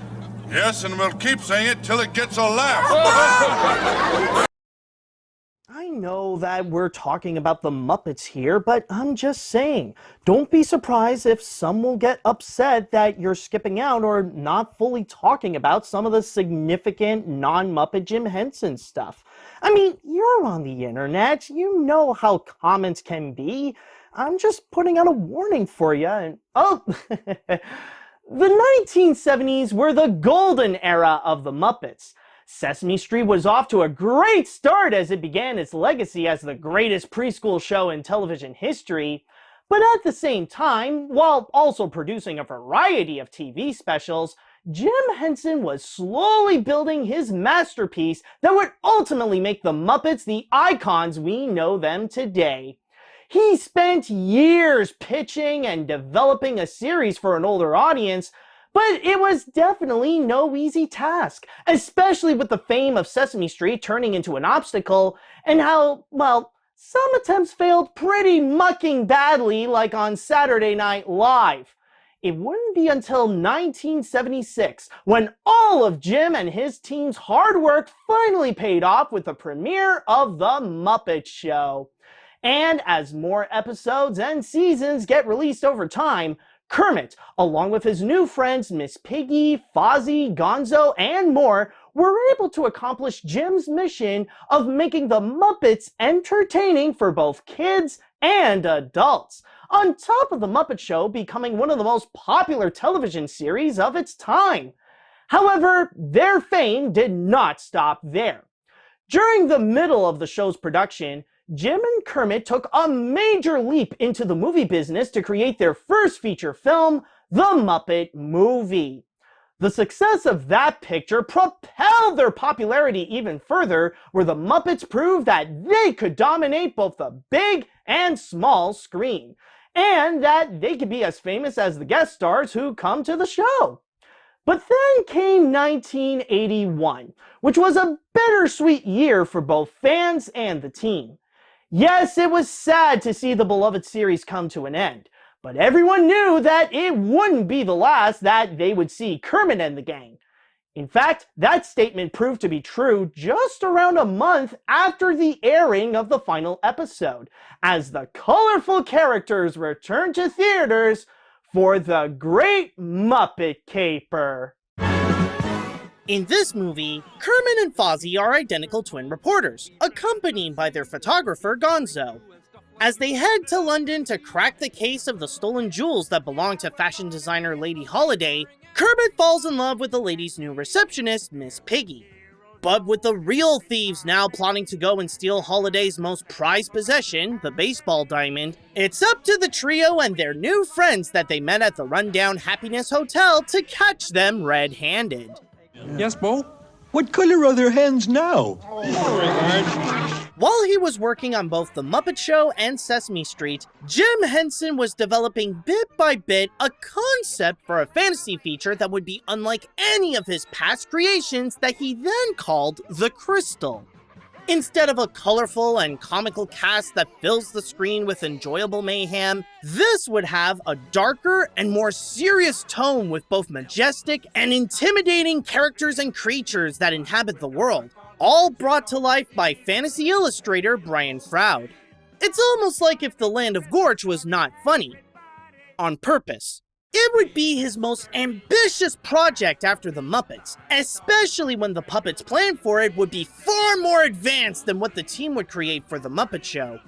As he was ready to pitch the picture to Paramount, he was sure that they would be happy to make his movie after leading the massive success of both The Muppet Show and movie. But one look at the weird designs that seemed nothing like Kermit and the gang, and that was enough for those executives to say no. Okay, time for Plan B, which is to pitch the movie to the man who made The Muppet Show and movie possible, Lord Lou Grade. However, just before he was able to talk to Lou, Jim's friend and producer, David Laser, had a talk with him. He told him that, unfortunately, his chances of Grade approving the crystal were not as strong as he thought. But, then again, he had a plan that could get him to say yes to his passion project. Instead of just pitching the movie to him, Laser would sell him a 2-for-1 deal. Along with the crystal, Jim would also create a sequel to the Muppet movie and would work on that first before getting into the other film. As it turned out, the plan actually worked, and Lew Grade greenlit both movies, with the Muppet sequel getting a $14 million budget and the crystal receiving $13 million. Jim was honestly disappointed that he would have to delay his ambitious feature just to make another Muppet project, but he was at least happy that he did get his opportunity to make his crystal film. For the second Muppet movie, Jim had some ideas in his mind, but not enough to fully develop an entire picture with. He knew that he wanted the film to be a tribute to movie musicals from the early days of Hollywood, and Kermit would play a reporter-turned-detective who was trying to win Miss Piggy's love, along with a finale that would maybe involve a chase and a final song where all the Muppets sing while gently floating down in parachutes. For Jerry Jewell and writer Jack Rose, they turned those vague ideas into a script, but Henson was privately unsatisfied with what they've done. That's why he later brought in the TV filmmaking duo Tom Paquette and Jay Tarsis, who previously worked on the shows of Bob Newhart, Carol Burnett, and Tony Randall, to help him improve the script and managed to deliver him a first draft that he could work with by May of 1980. At the same time, he hired some people to join the team so that they can work on additional elements for the picture, despite having no clue what to do with them and not having a complete story ready, such as Anita Mann to be the choreographer of possible dance sequences, and Sesame Street songwriter Joe Raposo to prepare him for creating the musical numbers. Now all that's left for the script is to give it a good title. Paquette and Tarsis did provide one with their draft called Muppet Mania, but Jim wasn't too fond of that and asked his team if they could provide some better suggestions. They came up with some pretty wild ideas like A Froggy Day in London and The Rocky Muppet Picture Show. But it was one of Jim's daughters, Lisa, who came up with a title that caught his attention, where she wrote down The Great Muppet Capade. He also noticed other words that she crossed off for the title, like escapade and caper. So, with a few adjustments, Jim finally found the title of his next Muppet movie as The Great Muppet Caper. Nice title. The only position that would be left to fill was the director. While he was more eager to helm his Crystal movie, Jim decided to have this be his directorial debut, since it would be a safe start to work with what he's most familiar with to gather some experience so that he could be more prepared for the Crystal, which makes The Great Muppet Caper his first and only Muppet feature that he ever directed. Just like the Muppet movie, this film is noted for innovating the technical achievements in puppetry with several standout moments, including the first scene the team filmed, the Couldn't We Ride number. As I talked about before, one of the most acclaimed effects in the Muppet movie was when Kermit was riding a bicycle. And after hearing all the praise for that effect, Jim decided to give audiences something bigger by not just having Kermit ride a bike, but have all the Muppets on a bike at the same time. With the help of Jim's son, Brian Henson, and Faz Fazakis, they used a combination of remote controls, rods, and marionette rings to present them all simultaneously riding on Battersea Park, while two big tricycles that are connected to all the bikes lead the way, which can be seen way ahead by the end of the song. But riding bikes had already been done several times before. Muppets actually performing underwater, on the other hand, is something that no one had ever seen at the time. As part of his homage to early film musicals, one idea Jim really wanted to do since the beginning of production was to have an underwater ballet sequence inspired by the works of swimmer and actress Esther Williams. Even before filming the scene, Muppet designer Carolee Wilcox and her team in the New York Muppet Workshop spent weeks trying to figure out how to build a Miss Piggy puppet that can be used underwater. While not entirely successful in making one that's completely waterproof, the team created almost 40 heads and 7 bodies that can be interchangeable after every shot, along with Piggy with a remote-controlled head and a full-body costume for the final shot when she dives down into the pool. Oh, speaking of that pool, that was another major thing that the team built for that one scene. In a huge soundstage, they had to build a pool that was 80 feet long, 50 feet wide, and 8 feet deep, all with water that was kept at 80 degrees Fahrenheit to make sure that everyone was comfortable. Oh, and did I forget to mention that this was the same soundstage that was used in The Empire Strikes Back when Luke had his big confrontation with Darth Vader? Oh, don't worry, by the way. I will talk more about the connection of that film and Jim Henson a little later. But first, back on to Piggy's fantasy. As for Miss Piggy's performance, the pool was built to help out Frank Oz and the other swimmers as much as possible, with monitors at the bottom to show what he was doing with Piggy, and speakers so that everyone's movements underwater can sync with the music. Also, Frank was provided a wetsuit that's the same color as the pool so that he could easily blend in with the background, and a diver with an oxygen tank who would provide him some air through a tube between takes. As for the final shots that were filmed on February of 1981, Jim and his crew went to Albuquerque, New Mexico to film the opening scene with Kermit, Fozzie, and Gonzo on a hot air balloon commenting on the opening credits, including a gag where Animal eats the logo scenery and we see the trio fly behind him, which was all performed in front of the camera. Other than the close-up shots, everything was remote controlled, from the balloon itself to the Muppets inside, all controlled by Jim, Frank, and Dave Goelz in a helicopter. At one point, the balloon did not land correctly after a take, causing the basket to make the Muppets tumble and have Fozzie scorched by the propane burners. Luckily, Amy Van Gilder was there to quickly fix the bear up, and as a little reward for her rescue mission, she earned a credit at the end of the picture as the Muppet Doctor.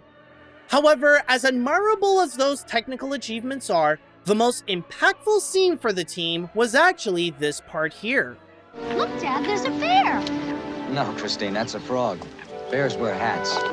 This was a cute little shot Jim included to give a cameo to both Jerry Nelson and his daughter Christine.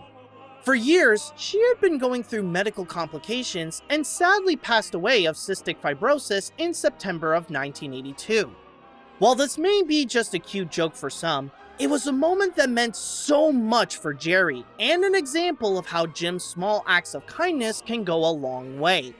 When The Caper was caught in theaters on June 26, 1981, the success of the picture was not on par with the Muppet movies, and it was up against some anticipated summer blockbusters like Superman 2 and Raiders of the Lost Ark, but it was still a success nonetheless. While not as praised as its predecessor, critics still applauded the acting and chemistry of Kermit and Miss Piggy and Jim Henson's directing talent. However, at the box office, it only made less than half of what the Muppet movie did by earning just $31.2 million domestically. Then again, it still received some award recognition, like a nomination for Best Original Song at the Oscars for The First Time It Happens, and Miss Piggy being the first and so far only non-human to win a Youth in Film Award, which she got Best Young Musical Recording Artist for her part in, again, The First Time It Happens. Oh, and did I forget to mention how Piggy herself dazzled critics? You point out how Miss Piggy is really the star of the movie. I agree with you, and I think she's great. Every time she popped up on the screen, I paid more attention to her and attention to the film. I'm not saying that because I want to be cute or trendy with Miss Piggy. I'm not even the biggest fan of The Muppet Show. But she is a genuine actress in this film. When they flip her upside down, you notice how big her thighs are when she has her lines of dialogue in her fantasy. It's interesting. So I'm recommending the film only for those scenes in which she's on the screen. Sure, this did not end up becoming the next Muppet movie. Well, it technically is, but I mean that figuratively. However, it still did manage to achieve some of those similar goals in its own way. It dazzled audiences with some incredible effects, gave them a new batch of memorable songs, and solidified Kermit, Miss Piggy, and the Muppets as big screen performers in their own right. This may not have been Jim's top priority at the time, but they still took a chance and saw romance end happily in a movie for everybody, and me. Despite the fact that The Great Muppet Caper was not as big as the Muppet movie, Jim wasn't all that bothered by the results. In a way, the 1980s started a new era in Henson's life where he continued to innovate his craft, but this time, he became more dedicated than ever to bring them to the big screen. In fact, even before he got to work on either The Crystal or The Great Muppet Caper, Jim and his team were helping a fellow filmmaker from a neighboring studio named George Lucas. At the time, Lucas was working on the Star Wars sequel, The Empire Strikes Back, and he asked Jim to join makeup artist Stuart Freeborn to create a new character called Yoda. As much as he was happy to bring his team on board, Henson's schedule was getting too full to have himself get involved, which was why he wasn't able to have time to perform the character, and instead recommended Frank Oz to play the role. It was tough for Oz and the Henson team, since Lucas's people built the puppet with heavy materials and throw in all those wires and mechanisms, but they tried their best to give the franchise one of the most admired Jedi Masters in the galaxy. Or rather, they did their best. After all, do or do not. There is no try.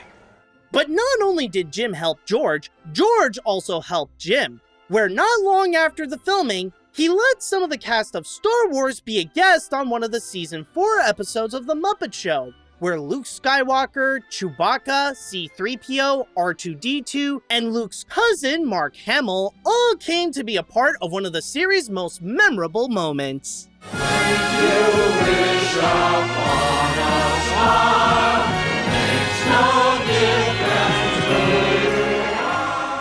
Now I know what we're all thinking here, but let's not get too ahead of ourselves. By the way, would this be considered canon? But more than Yoda and the Muppets, Jim's passion was entirely set on creating his Crystal movie, or as he later gave it the title, The Dark Crystal, which he began filming not long after finishing the shoots for Caper. As both Henson and Oz led the project as directors, Jim's ambitions were not only the driving force of the picture, but they were also the film's biggest obstacle. His ideas were so unconventional and so unusual that not only were they a serious challenge for the crew to develop the puppets of these uniquely fantastical beasts, let alone puppeteering them, but it was tougher to convince the financiers to add more funds to the project when they barely could understand what he was making. It also didn't help that Lew Gray's ITC Entertainment Studio, the same that housed The Muppet Show, was sold to Australian businessman Robert Holmes a Corp, who had no clue what Jim was making and demanded changes to the film based on poor test screenings. It ended up becoming so bad that it began to clash with Jim's creative vision, which he refused to sacrifice, even just a little bit, resulting in Henson to buy the film from his executives to keep complete creative control for $15 million. When The Dark Crystal came out on December 17, 1982, it didn't reach the phenomenon levels of The Muppets, but it did do decently well on its own.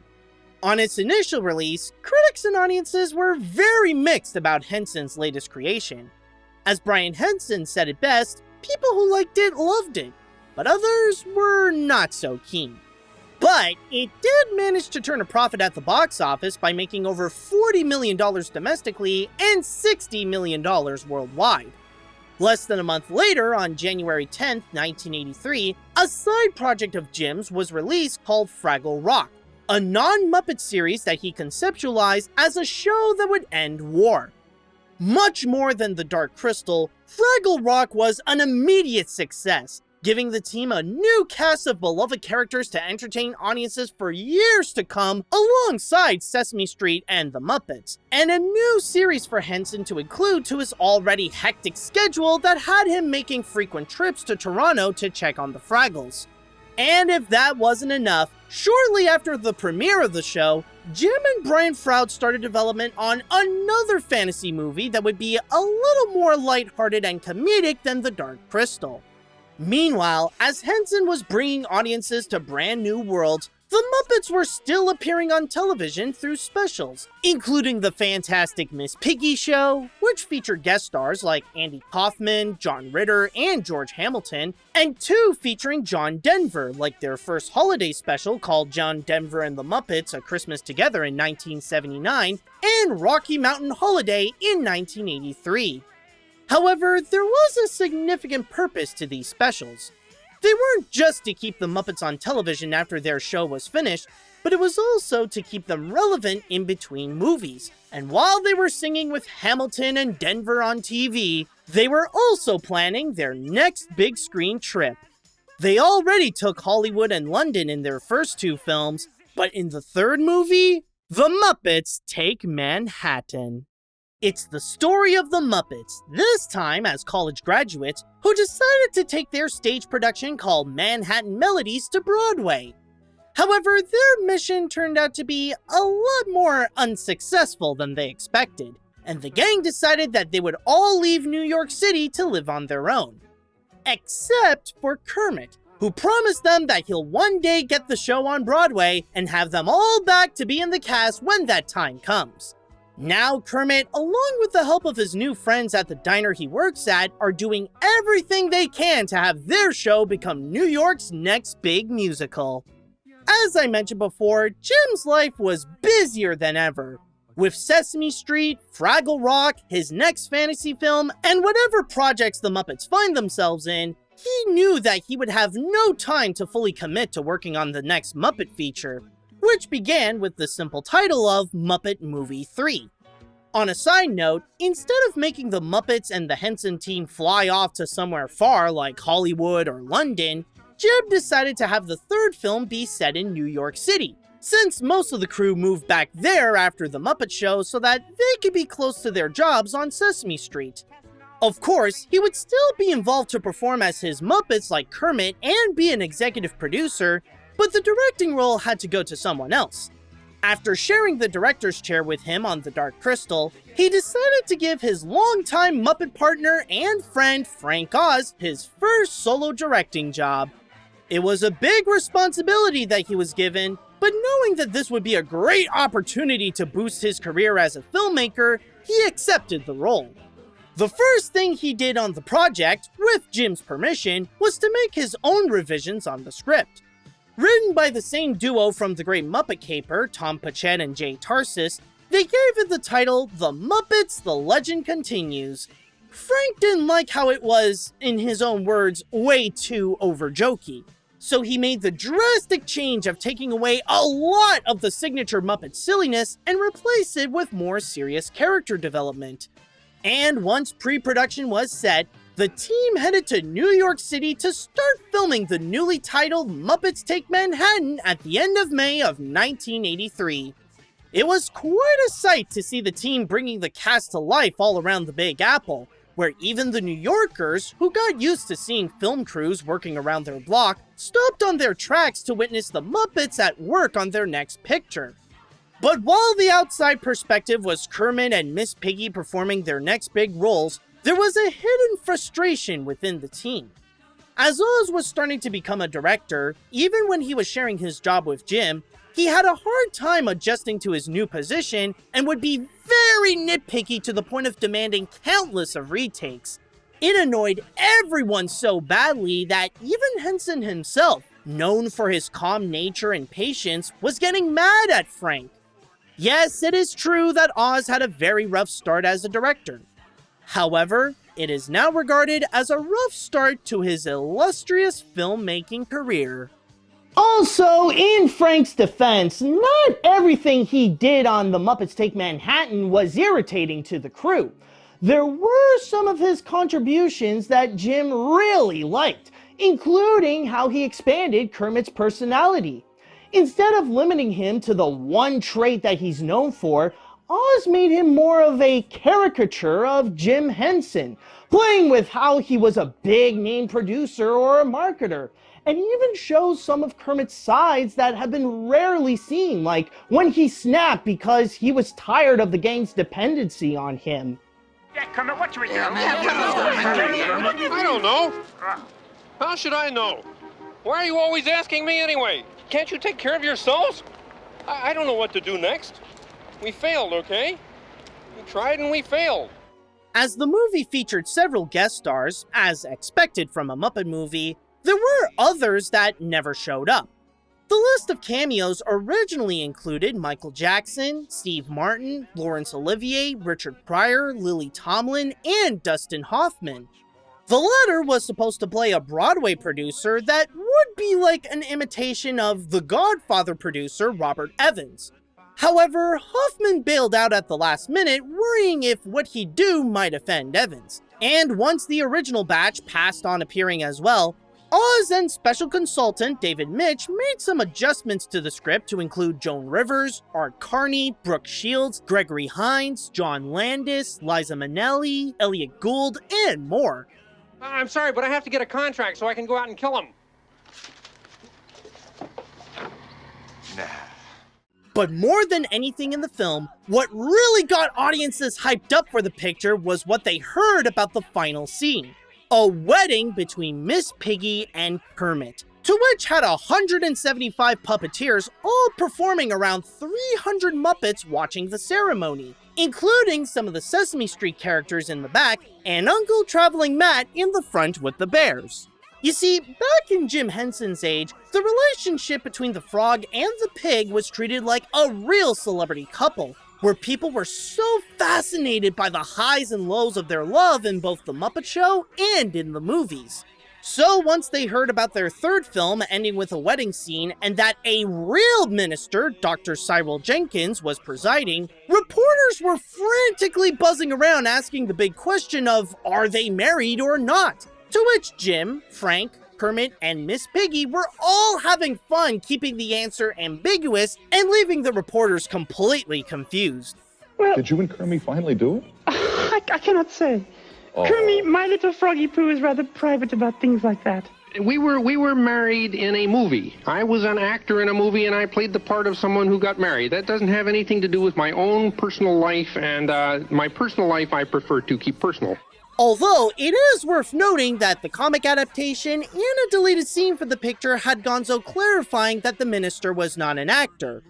Then again, rather if that piece of info would be canon or not is up to you. When the Muppets first presented audiences how they took Manhattan on July 13th, 1984, Oz's first solo film started off strong. Maybe not Muppet movie strong, but like The Great Muppet Caper, it was a good effort on its own. Critics were not fans of replacing the Muppets' signature comedic chaos with more character development, and the plot is said to be not original, but they do acknowledge that it is still a solid picture as is. It was also well rewarded by earning a domestic total of $25.5 million on an $8 million budget, and received an Oscar nomination for Best Original Score. 35 years after the release, Adam Horowitz and Eddie Kitsis, the creators of the series Once Upon a Time, and Josh Gad originally were developing a 6-part limited series that would have been a sequel to The Muppets Take Manhattan called Muppets Live Another Day. According to Gad, it would have been a Stranger Things style 1980s throwback with songs by Robert and Kristen Anderson Lopez, and the plot would have been about Kermit trying to reunite with the gang in order to find Rolf after he was said to have disappeared. But after the Muppet Studio changed executives, the series was ultimately cancelled due to creative differences. While it may have been the third movie, it was also the first for many in this picture. It was the first time that Frank Oz was able to prove himself that he is a film director. It was the first time that Jim felt comfortable giving someone else creative control of the Muppets. And it was the first time that Kermit and Piggy's relationship made headlines with how their love could be taken to the next level with a ring. And what's more, the team didn't have to travel far to bring the Muppets on their latest big adventure. Their home of Manhattan was already an ideal place as the most popular city where you could put on a show. And that's exactly what the Muppets did. And with Kermit and the gang in New York City, nothing could go wrong because they are right where they belong.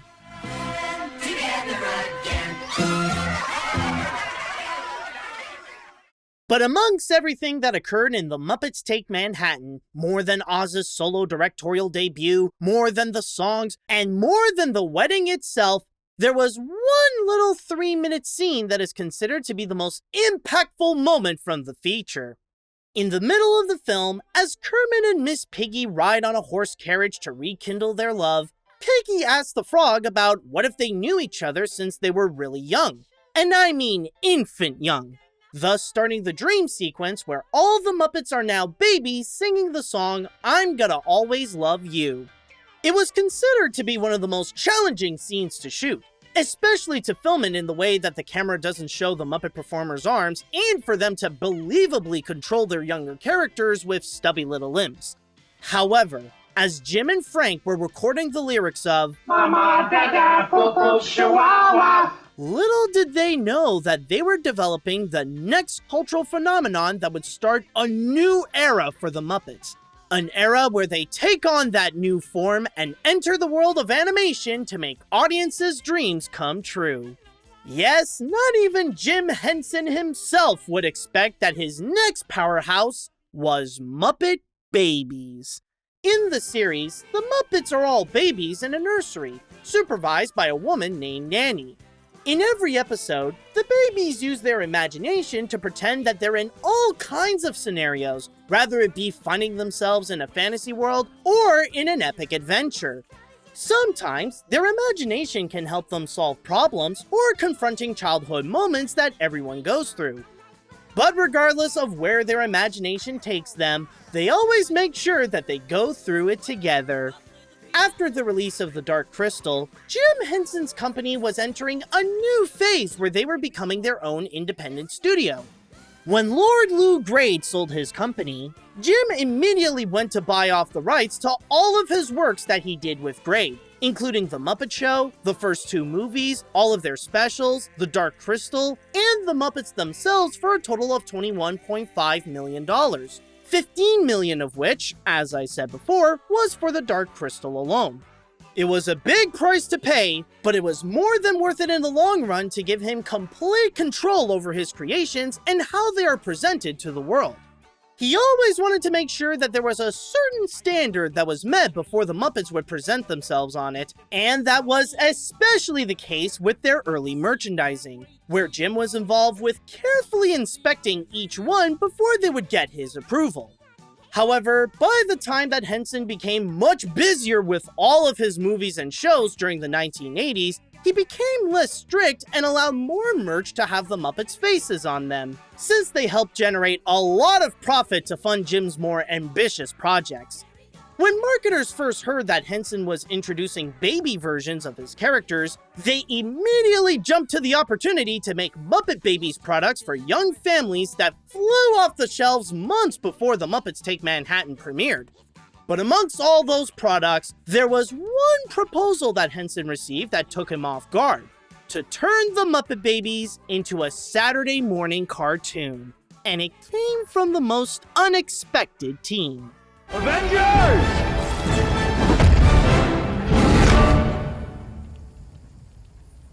Assemble.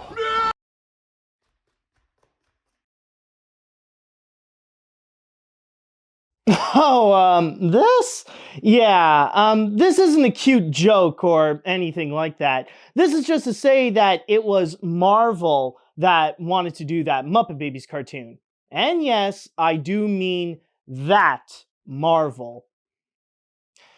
Okay, you're gonna need to sit down for this one because there is a lot to explain. You see, Marvel was not the legendary Disney division that we know them today. In fact, they were an entirely different company back in the 1980s. At the time, Marvel was all about the comics. Now, I know some may say that they still are today, yes, but what I mean is that most of what Marvel was doing and what people thought about when they heard the name was the comics and the comics alone. Even if there were a few notable adaptations at the time, like the animated Spider-Man series of the 1960s and The Incredible Hulk with Lou Ferrigno. However, in 1981, Marvel decided to expand the company with an animation studio called Marvel Productions. Of course, they made a few animated shows based on their comics, like Spider-Man and Hulk, But what the studio was mostly known for was their collaborations with Hasbro to create some of the most well-known animated series of the 80s, like Transformers, My Little Pony, Jem and the Holograms, and G.I. Joe.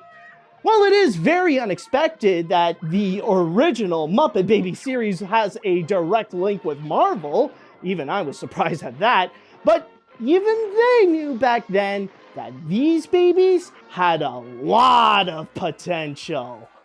At first, Jim was a bit skeptical with the idea of bringing the Muppets to Saturday mornings, since those don't hold as much educational value as Sesame Street, and it might reverse the public perception of the Muppets as entertainment for everyone by putting them in a time slot that is geared more for kids. However, after careful consideration, Jim realized that he could still move forward with the project and make something that could have it stand out from all the other cartoons. And so, Jim, Henson, and Marvel agreed to produce the series, with Henson Associates keeping quality control with Fraggle Rock's Michael Frith and Loris Merkin as creative consultants, and Marvel Productions to be in charge of the production, like with writing and animating, which the latter would be provided by their frequent collaborator, the Japanese studio Toei Animation.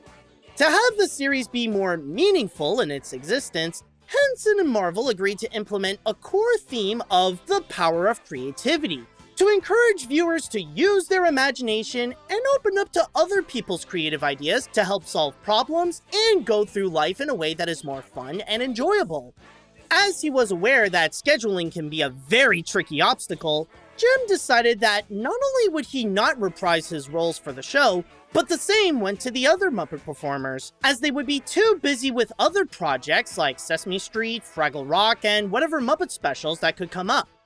That's why the team decided to hire a fresh voice cast to play the Muppets, many of whom are now known as voice acting veterans, including Frank Welker as Baby Kermit, Laurie O'Brien as Baby Piggy, Greg Berg as both Baby Fozzie and Baby Scooter, Katie Lang as Baby Rolf, Russi Taylor as Baby Gonzo, and Howie Mandel as Baby Animal, and a new character named Baby Skeeter, Scooter's athletic sister. In some episodes, other young Muppets get invited as guests, like Bunsen and Beaker, voiced by Mandel and Welker respectively, Robin, voiced by Taylor, and from season 7 onward, there also were Bean Bunny, Janice, and Statler and Waldorf. One notable aspect about Muppet Babies is how the kids find themselves in clips of movies, shows, and stock footage, some of which are highly well known. Not only was this to give the show a unique visual aspect with the cartoon babies traveling around live-action worlds, but it was also to save costs on animation cells. In an interview with the Movin' Right Along podcast, Michael Frith said, "Here we got this potential of these libraries of existing footage that cost almost nothing. So let's do a flip. Instead of going into the world of imagination in animation, let's take the world of animation and go into imagination in reality." Yeah. It's great. It's That's great. funny. Well, and because you assume that the kids who are watching were identifying with the babies in animation, when you went into the real footage, it took them into their own real world as they would imagine it if they were on a flight of fancy. So it just was a win-win-win-win. Right. Some of the footage the series used include all the Muppet movies at the time, The Muppet Show, Jim's fantasy films like The Dark Crystal and Labyrinth, Indiana Jones and the Temple of Doom, and Star Wars thanks to Henson's connection with George Lucas, Gertie the Dinosaur, The Blob, E.T. the Extraterrestrial, Ghostbusters, Ferris Bueller's Day Off, Howard the Duck, and the weirdest film on the list, Flesh Gordon. No, not Flash Gordon, I mean the 1974 X-rated parody. Don't ask how the babies got an X-rated movie in their imagination. Maybe they found Nanny's secret compartment. See? What'd I tell you? Some of my best friends are monsters. When the show premiered on CBS on September 15th, 1984 with the episode Noisy Neighbors, just around 2 months after the baby's debut in The Muppets Take Manhattan, it turned out to be a greater success than the feature they came from. The first season was beloved by critics for bringing back some wholesomeness to Saturday mornings, while both the ratings and merchandising immediately placed this as one of the most profitable animated shows of its time.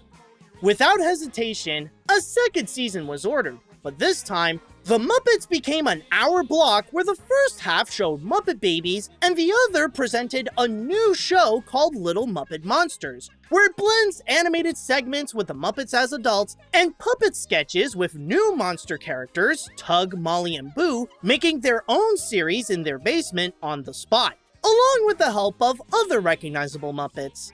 Unlike the Babies, Little Muppet Monsters had a very rough time during its production. Out of the 18 episodes produced, only 3 of them ever got the chance to be aired, mainly due to the delays and production troubles at Marvel and Toei to get the animated scenes done. Not to mention that they weren't critically well received either, as the cartoon segments were viewed as a massive downgrade compared to the Muppet sketches.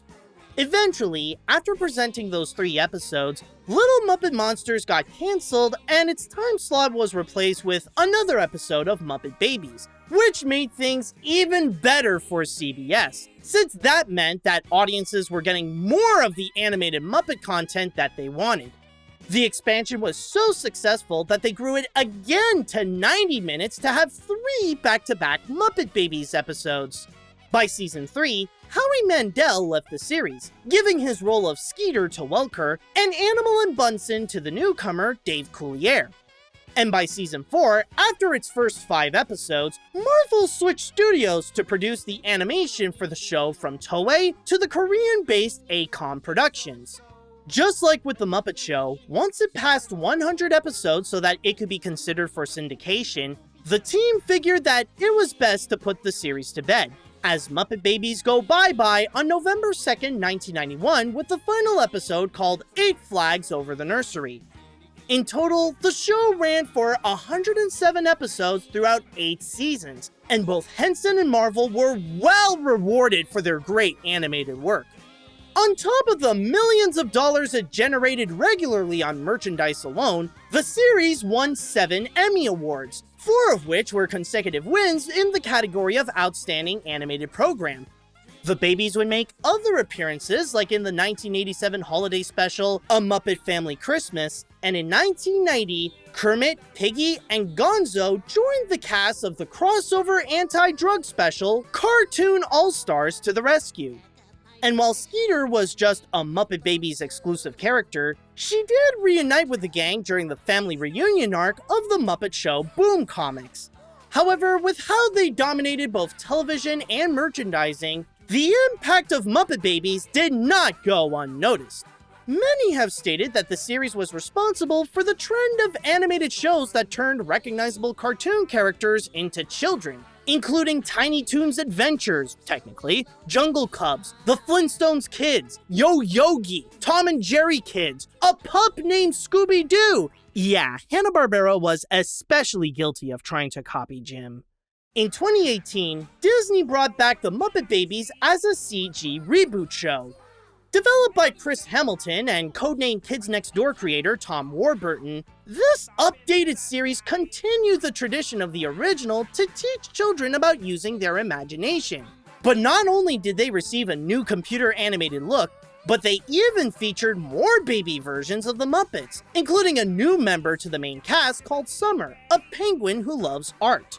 While not the phenomenon in the leagues of its predecessor, it was still a solid hit, running for 3 seasons with 71 episodes, going from March of 2018 to February of 2022, and got several Emmy nominations, along with 2 wins for the voiceover performances of Ben Diskin as Baby Gonzo and Rizzo, and of supervising director Matt Danner the following year as Baby Kermit, Rolf, Beaker, Chef, and Waldorf.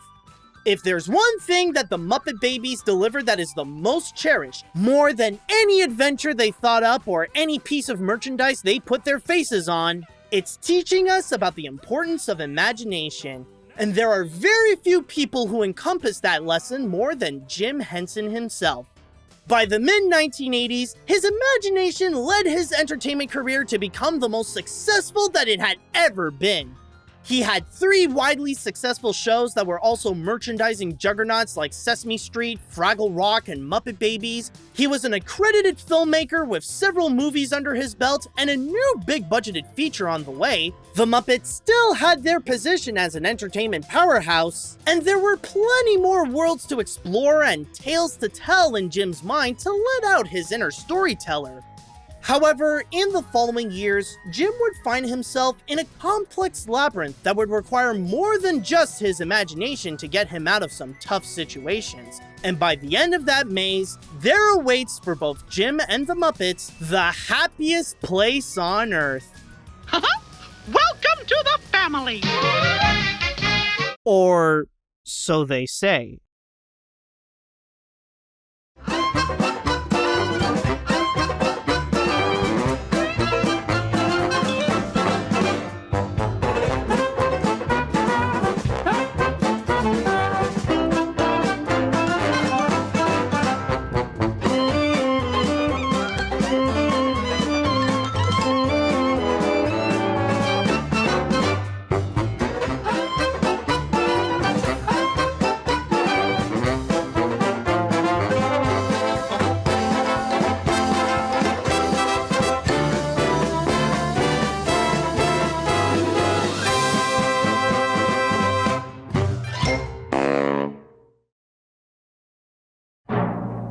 They can improve the whole show if they just change the ending. How? Put it closer to the beginning.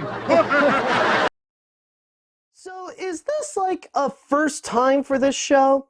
You know, just talking about one project and the rest is historical context in this one part? I mean, I didn't hear you do this before, but it's just... Oh!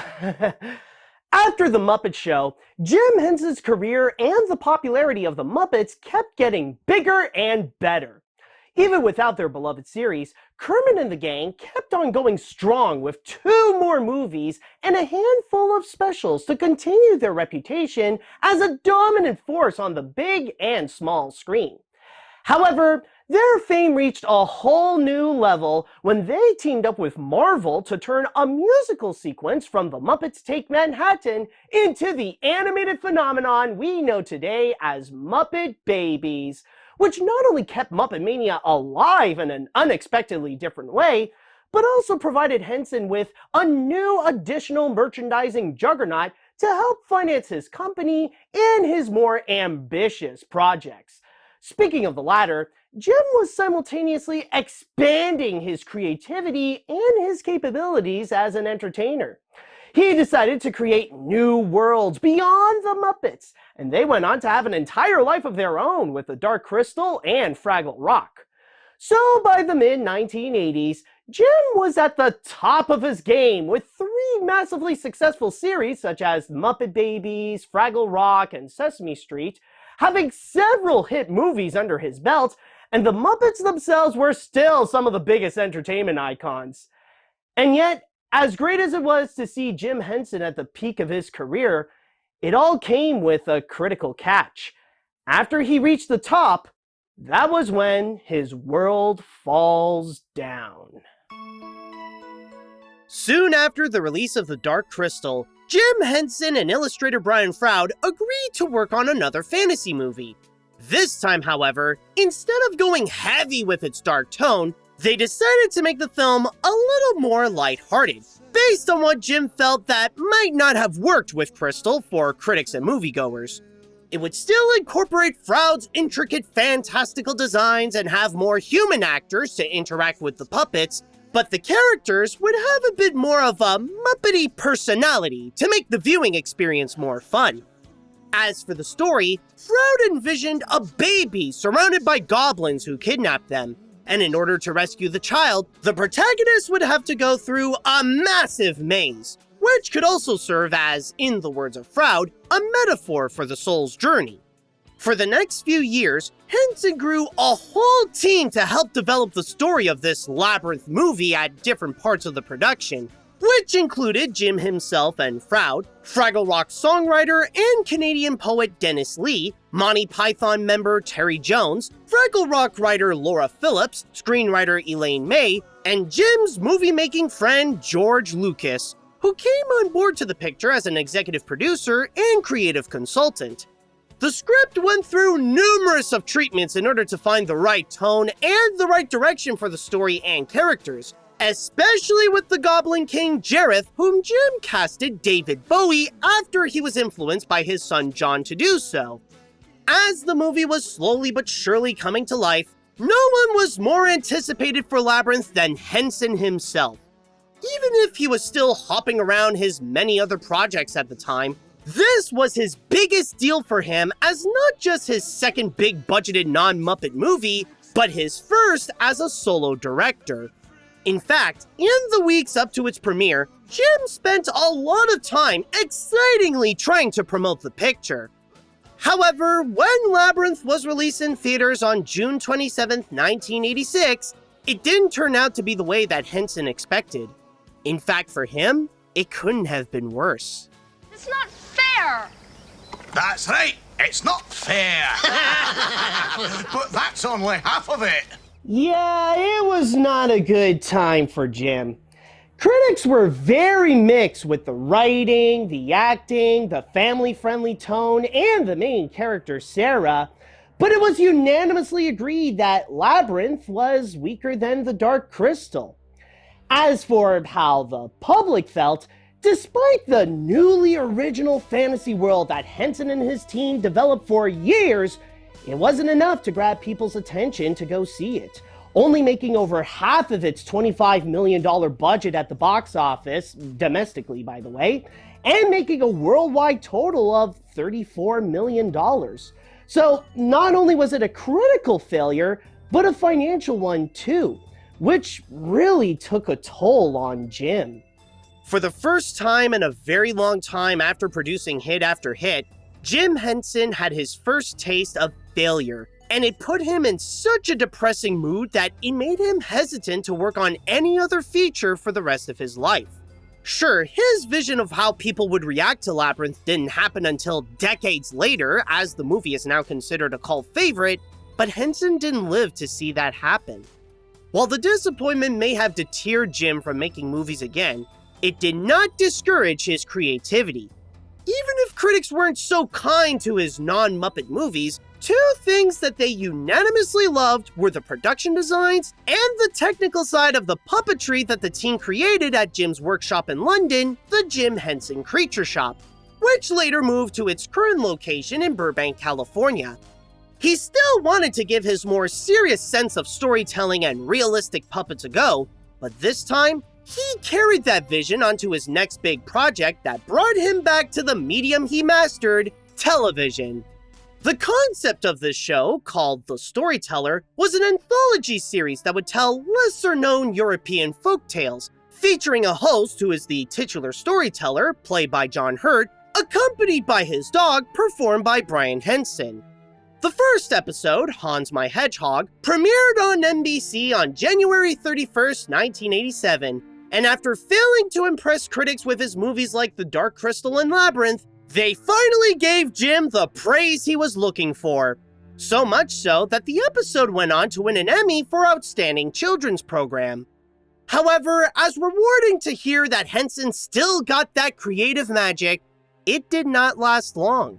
The Storyteller went on to only have a total of 9 episodes because the series was getting too expensive to produce and gave very little in return. Only 4 of them managed to air as their own special, while one called The Three Ravens didn't get a chance to air until 1997 on HBO. There was a spin-off series that focused more on Greek myths in 1991, but that never got to air in the US at the time, and only 4 episodes were ever produced. I thought, what will I do when there are no more stories in me? When the well runs dry? What use a storyteller without stories? Around the same time as The Storyteller's debut, due to some problems with Jim's relationship with HBO, Fraggle Rock ended its longtime run with 96 episodes across 5 seasons.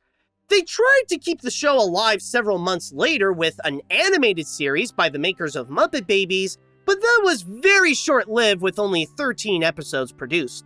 Meanwhile, as that was simultaneously happening, the Muppets were spending time honoring their creator. They already had a special doing so a year prior called The Muppets, A Celebration of 30 Years, where all the Muppets from The Muppet Show, Sesame Street, Fraggle Rock, Sam and Friends, Emmett Otter's Jug Band Christmas, Little Muppet Monsters, and more come together in a formal banquet, presenting their history in film and television. We come together tonight to pay tribute to our beloved flippered friend. Oh, come on, Fonzie. No, Kermit. You deserve it. I mean, you're the one who started it all. At the end of 1987, all those Muppets reunited again for a little tribute as part of Jim Henson being inducted into the Television Academy Hall of Fame and for the ABC holiday special, A Muppet Family Christmas, where they all spend the holidays together at Fozzie's mom's house. By that point, when the storyteller wasn't getting the traction that Henson hoped for, he was proposed an idea that instead of having the storyteller be its own thing, it could be a part of something bigger that would present the talents of both Jim and his team, along with getting some extra help from Kermit and his friends. After many years of giving the Muppets the spotlight, it was time for Jim to be the star of his own show with the Jim Henson Hour. The series is a showcase of what Henson's creations can do. Usually, Jim himself would introduce the program alongside the Thought Lion, and the show would be split into two segments. The first, called Muppet Television, continues the tradition of the Muppet Show in a new way, where Kermit the Frog and the gang is running their own TV network, and put out content that feature musical numbers, comedy sketches, and special guests, while the second featured a half-hour special. Rather it be something with the Muppets, an episode of The Storyteller, or something original. The idea for the series came from looking upon another entertainment innovator, Walt Disney. During his anthology series, which went through different names like Disneyland, Walt Disney Presents, and The Wonderful World of Color, Walt himself appeared as the host to present what his team at his company were capable of doing. Rather it be showing clips of his cartoons and movies, new content for television, or a behind-the-scenes look at upcoming films and projects for his theme park. And in 1986, the show was revived on ABC, hosted by their latest CEO. Hello, I'm Michael Eisner. For Henson, this format feels perfect to not only get more people to watch The Storyteller, but to also give a spotlight to his team and to experiment with new technology that could innovate the medium of puppetry, such as computer graphics.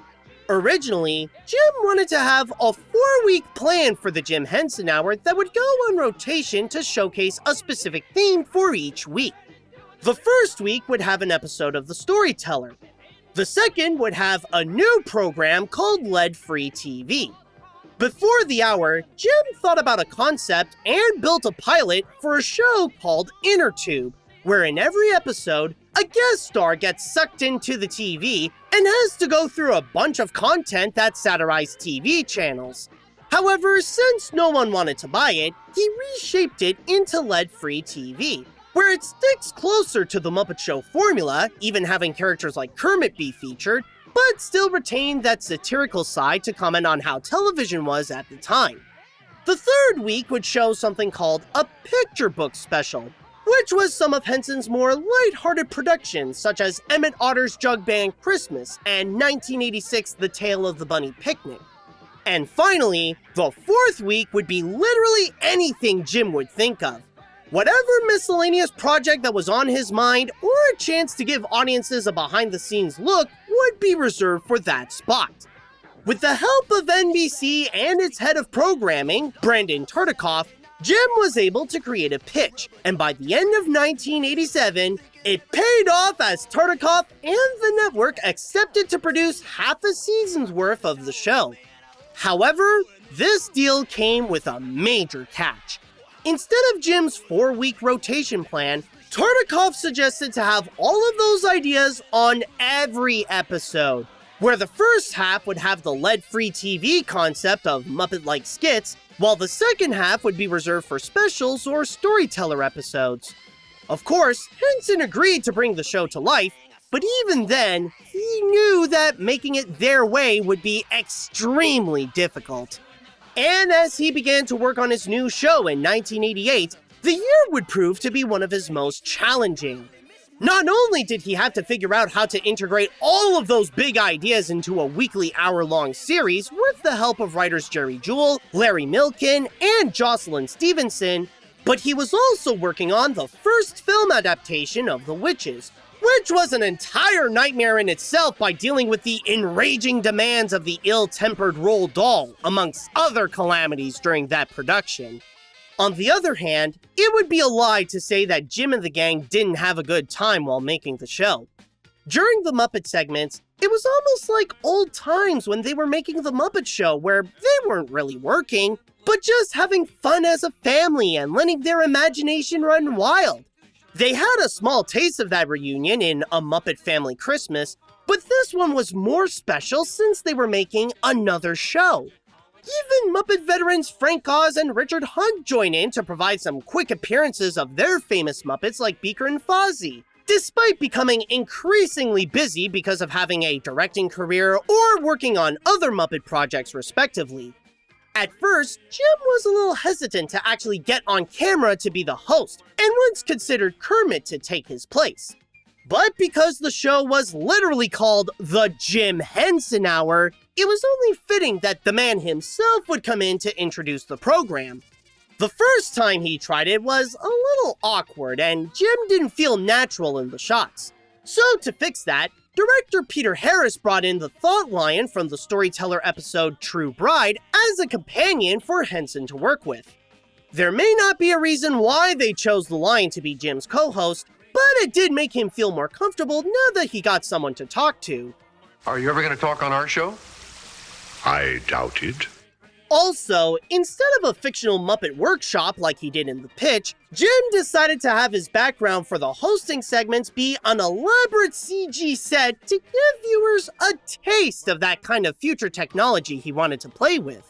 During the series' first half, the team evolved lead-free TV into Muppet television, as some popular Muppets like Kermit, Gonzo, and Link Hogthrob would remain among the cast, along with Bean Bunny making his debut as a Muppet member after he first appeared in The Tale of the Bunny Picnic.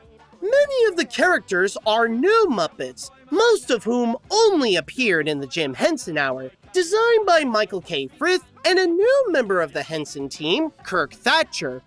These include Leon the Lizard and Clifford, both of whom were played by one of the newer Muppet performers, Kevin Clash, Waldo C. Graphic, the first computer-generated Muppet made at Pacific Data Images, Vicky, Kermit's new assistant, Lindbergh, Jacques Roach, the tech pirates of Guerrilla Television that consists of Zondra, Ubu, and Chip, and a new band called Solid Foam, featuring Digit, who is also the technical director, Clifford, Beard, Flash, and the drummer who never had a name. Also, as briefly mentioned before, some of the other Muppets from The Muppet Show made small appearances throughout the series. You enjoying all this? I'll say. You don't have your hearing aid turned on. That's why I'm enjoying it. As for the second half of the show, considering that this was where Jim could also produce whatever special he wanted, he thought about many potential ideas of what could fill that half hour. Some of them include a Fraggle Rock origin story called The Saga of Fraggle Rock, an adaptation of A Wrinkle in Time, Inside John, where parts of the brain try to control a 17-year-old kid on a regular day, and a concept that would blend puppetry with animation, video effects, and CG called Astronewts. Ultimately, none of them ever happened. And outside of the Storyteller episodes, the second half in the Jim Henson Hour included original specials like Lighthouse Island and The Song on the Cloud Forest, and specials that feature familiar Muppets like Miss Piggy's Hollywood and Dog City, narrated by Rolf. Well, this is it. Dog City, where the dogs are raining and the cats are nervous. On a side note, Dog City turned out to be one of the most beloved elements from the Jim Henson Hour, that it went on to have its own animated spin-off series in 1992 that ran for 3 seasons with 31 episodes. But back onto the main topic, there were a handful of episodes that did stick to Jim's original vision of the show, and have one special take over the entire hour. including Monster Maker, based on the Nicholas Fisk novel, Secrets of the Muppets, which showed how Jim Henson's shows and movies were made, and an original story called Living with Dinosaurs. There was also Sesame Street 20 Years and Still Counting that Jim always planned to be part of the series, but that went on to be its own special that aired a week before the show's premiere. However, a few elements do hint out that 20 Years and Still Counting is a Jim Henson Hour episode, including the same closing credits and an introduction by Jim Henson himself alongside Kermit. But here we are 20 years later, and Sesame Street is still going strong. 20 years! Yes, 20 years. Woo! When the Jim Henson Hour premiered on April 14th, 1989 with the episode Outer Space, which featured guest star Louis Anderson, and the storyteller episode The Heartless Giant, critics agreed that the series was a major mixed bag. Just like the storyteller, the second half of the series was widely praised and were unanimously agreed to be the best parts of the show. In fact, Jim even won an Emmy for his directing work on Dog City. However, when it came to the first half with Muppet Television, most agreed that it was awful. Even if Jim knew that those segments weren't his best work, that didn't stop the critics from saying that the show would have been much better if they cut out the first half completely to let the second half be the whole show. But these criticisms cut deeper when looking closely at what they were slamming. Those segments weren't just any project that came from the mind of Jim Henson. They were the segments that featured the Muppets, what was supposed to be the next generation of the Muppet Show.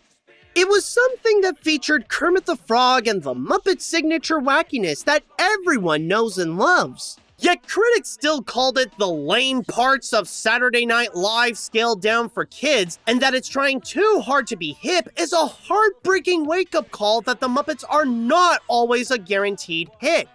And what's worse, the ratings were even harsher, where every episode gave what was possibly the worst ratings that Jim ever received. It didn't take too long for NBC to just give up on the series and cancel the Jim Henson Hour halfway into its run. The final episode that aired on the station was on July 30th of that same year, with what some consider to be a painfully fitting title, Garbage. Oh, that's a load of garbage. Or actually, I'm a load of garbage. That's for sure. And yet, not all the episodes produced aired on ABC. Some, like Secrets of the Muppets and Living with Dinosaurs, had to wait a few years later when Nickelodeon presented them as standalone specials in 1992 and 1993 respectively, and the last episode, titled Food, never got to air in the US. Following afterwards, reruns of the Jim Henson Hour did air on TV, but never in the same way as it originally did on NBC. All the episodes were split in two, where the second half of them were shown as their own specials or their own storyteller episodes, while also getting their own home media release, while the Muppet Television segments aired in Canada on the channel CTS and were edited to remove any mention of a second half to turn it into the Jim Henson Show. Almost all of us are excited. Anyhow, this program will give you a chance to see a lot of different things. It represents the very best of the work we've been doing lately. Now, our show is usually divided into 2 half hours. Almost all of us are excited. In fact, when I asked Kermit about it, he told me that I should really expect this show to be out there. And before anyone asks, I hate to burst your bubble, but no. It's pretty much impossible to have the entire series on streaming because even the rights are all over the place. You see, everything that featured Kermit and his friends, like the Muppet Television segments, Miss Piggy's Hollywood, and Secrets of the Muppets, all belong to Disney. Meanwhile, the rest, like most of the specials that showed in the second half, and the storyteller episodes, all belong to the Jim Henson Company. So, unless you're very lucky and you manage to find a VHS that just so happened to record the original NBC airings, or you dig really deep on the internet so that you would go and actually find those airings, that someone went and uploaded them, there's honestly no way to go and watch the Jim Henson Hour the same way people did in 1989 in an official way. As Frank Oz described the series best, whatever Jim did, even some of the things that failed, there was always amazing stuff in it. But the Jim Henson Hour just didn't have the usual Jim focus. It was more like a grab bag of the brilliant things he's done. And that was exactly what caused the downfall of the Jim Henson Hour. Some could say it was NBC's fault due to their impatience or impossible demands. But the source of the problem was that Jim wanted to do everything in one series. He wanted to do another Muppet Show, more episodes of The Storyteller, a behind-the-scenes tour, telling new original stories, introduce new Muppets, and experiment with new technology. All of these are fantastic ideas on their own, but because Henson could only divide his attention to comply with what the network wanted of fitting them all into that 1 hour, most of them came out as a complete mess. And the biggest regret with this is that it wasn't just another failure for Henson similar to The Land of Gorch or Labyrinth. This was a failure for both Jim and the Muppets. An hour may seem like a lot of time, but it's actually not enough to do everything that you wanted. And Jim Henson himself had to learn that the hard way. If the failure of the Jim Henson Hour wasn't enough, there was another factor that increasingly became an issue for Jim. He was starting to get old. At 52 years old, going on 53, his long flowing hair and beard was becoming gray, his body was becoming weaker as his pains were hindering his performances, he grew less patient with the business side of his career like management and financing, and he gathered newfound stress from dealing with failures like Labyrinth, The Storyteller, and the Jim Henson Hour. It was all becoming too much for Jim, and just like he did for his last show, he looked upon Walt Disney for guidance. However, instead of finding inspiration from the man himself and his hosting abilities, he was admiring the company's ability to make their characters immortal. The way that they keep Mickey Mouse and their versions of Snow White, Tinkerbell, and many more relevant as entertainment icons decades after the passing of Walt. And as Henson was grieving with his own mortality, he began to think about what would happen to Kermit and the rest of the Muppets after his passing. If they would continue to play the music and light the lights when Jim would be gone, then they would have to be left in the hands of a company who would both know how to maintain an intellectual property's legacy to keep them beloved and popular for generations to come, and provide high-quality entertainment that is worthy of the Muppets' reputation. And after consulting with his agent Bernie Brillstein and producer David Laser, instead of looking at Disney for guidance, Jim looked at Disney as his solution. And thus, Jim Henson called the mouse about officially selling the Muppets. Hello, Mickey? Mickey, this is Kermit the Frog here. The idea of selling his company to Disney was not a sporadic plan that he had at the moment. It was actually something that had always been on his head for several years. Going as far back as 1984, before he started work on Labyrinth, Jim was talking to the Walt Disney Company to either be the financer and distributor of Henson's next big projects, or just buy out Jim's company, Henson Associates, entirely. However, Disney passed because Henson Associates was not in the best shape, especially when Jim had yet to retrieve the rights to his properties like the Muppets and the Dark Crystal from Robert Holmes Accord. There were offers from other corporations, but Jim was confident that the only company that deserved the Muppets was Disney. But then in the spring of 1989, around the time when the Jim Henson Hour made its premiere, Henson was in talks with Disney's then CEO, hello, I'm Michael Eisner, about selling Henson Associates.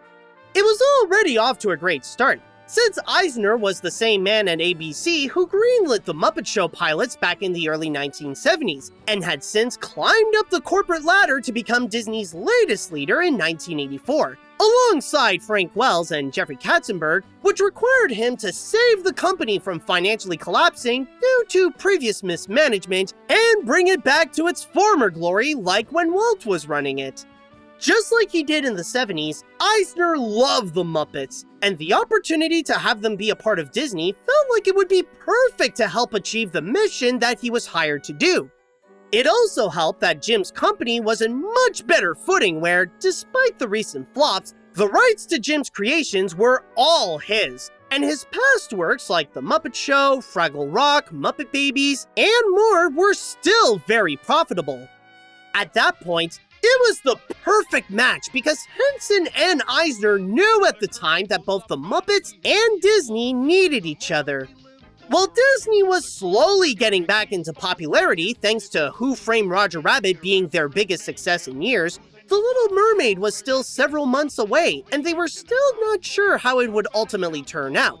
So acquiring characters that had already established their popularity and strong reputation like the Muppets would be a great boost for the Disney brand, on top of receiving the rights to The Dark Crystal, Labyrinth, Fraggle Rock, and having one of the greatest creative visions in entertainment working for them. However, the only catch would be that they wouldn't get Sesame Street. Henson made it clear and made a promise to Joan Gans Cooney that those characters were off limits. As for the Muppets, on top of the $150 million he would receive, it would give Jim something that he always wanted but was getting less of it over the years: time for creativity. As the deal would put him in a 15-year exclusivity with the company where he could only make movies, TV shows, and theme park attractions for them, it would allow Disney to completely handle the business side that was giving Henson all that stress, while Jim could just set his focus on creating, including crafting original stories, getting more familiar with old characters like Kermit and new ones, checking his team at his workshops build new puppets, and fully explore new technology that could innovate the medium of puppetry. And so, after receiving a tour of Walt Disney World in Orlando, Florida with Michael, Frank Wells, and Jeffrey Katzenberg, on August 28, 1989, Jim Henson and Michael Eisner went live on Good Morning America at their newly opened theme park, Disney MGM Studios, now called Disney Hollywood Studios, alongside meet and greet versions of Mickey and Minnie Mouse, Kermit, and Miss Piggy, to publicly announce that the Walt Disney Company was going to buy Henson Associates. Now, this may seem like the perfect happy ending that you'd find in a Disney movie. Like, Jim found the perfect new home for the Muppets, and they all lived happily ever after making new projects for Disney. Yeah, that's nice and all, but there's just one little detail that you need to keep in mind. They only announced that they were going to make the deal. They never said that the deal was done. In fact, the most that they did was a handshake and a signed agreement in principle, which is just an agreement that they would make an agreement. I mean, they would have finalized the deal sooner if it weren't for 3 problems that actually made the deal difficult. Problem number 1, Disney's lawyers and accountants. The original deal was that Jim would sell Henson Associates and most of its IPs to Disney for $150 million.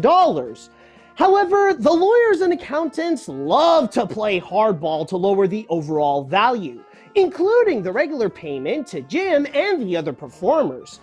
As you can imagine, it can get annoying real quick when they want to give you less of what was originally promised. Problem number 2, Jeffrey Katzenberg. Jeffrey is known for many things. Being polite is not one of them. During their meetings, Jim would be so put off by Jeffrey's disrespect to Henson's team and the art of puppetry that it caused him to sometimes second guess if he made the right move when the head of Walt Disney Studios was one of the biggest pricks in Hollywood. Even Eisner had to continuously apologize for Katzenberg's behavior to keep the relationship going. But hold on, don't think that Michael was one of the better parts of Disney, because he's actually problem number 3. Now, as much as he tried to clear the path to make this deal happen, he couldn't help himself but to keep on asking if Disney could also acquire Sesame Street, not just to own another batch of Muppets, but to also acquire its popular merchandising business. kind of messed up that Eisner wanted a crucial element to the funds of a long-running PBS show.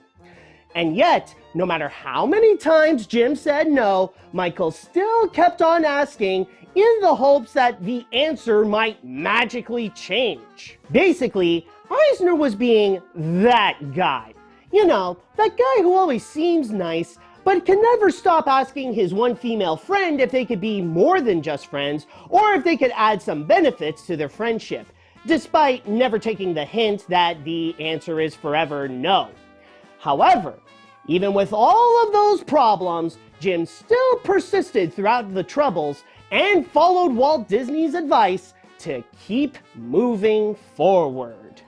While the deal was not made official, Henson still had hope that it would end up becoming favorable for him, which was why during late 1989 and early 1990, he still worked for the company to connect the Muppets with Disney.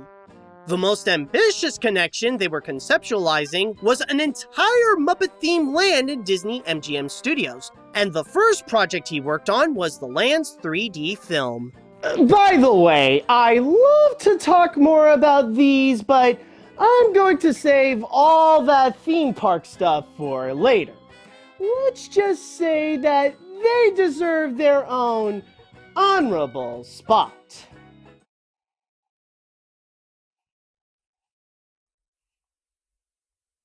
Oh, that's right, I can't blink.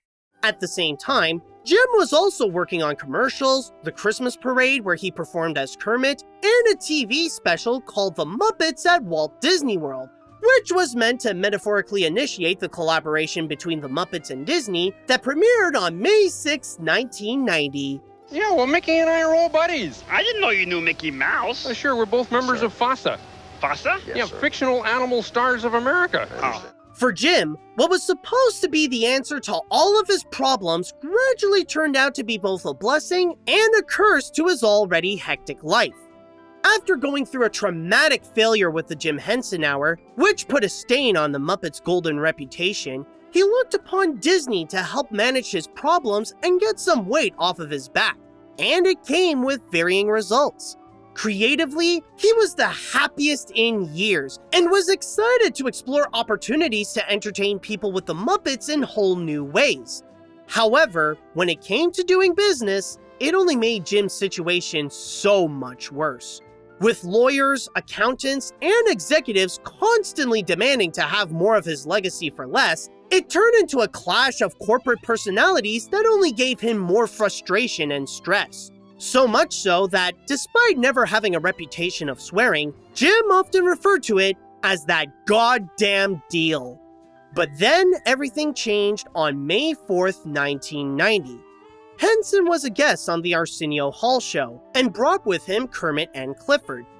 Earlier, he caught a cold that came with a bit of a sore throat, which hindered his performance during his time on the show. She has a right that'll lay you right out. You know, it's just an old piece of mosquito caught in your throat there. Yes. I would have said I had a frog in my throat, but I won't say that. No. Afterwards, he was disappointed with what happened, but he figured that it would eventually go away. However, he would later realize that what he got was much more than a common cold. In reality, Jim Henson had 12 days left to live.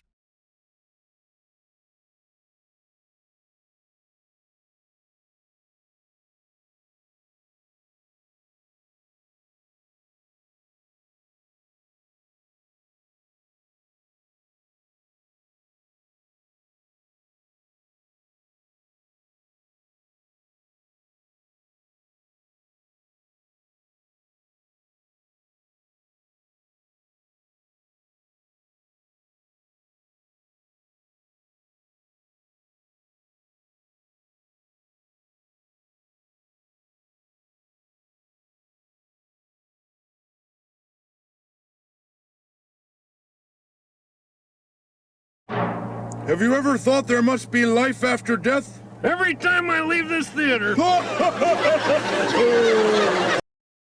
I know we're going to start out pretty sad, but am I wrong to say that I'm kind of relieved that we made it to this part?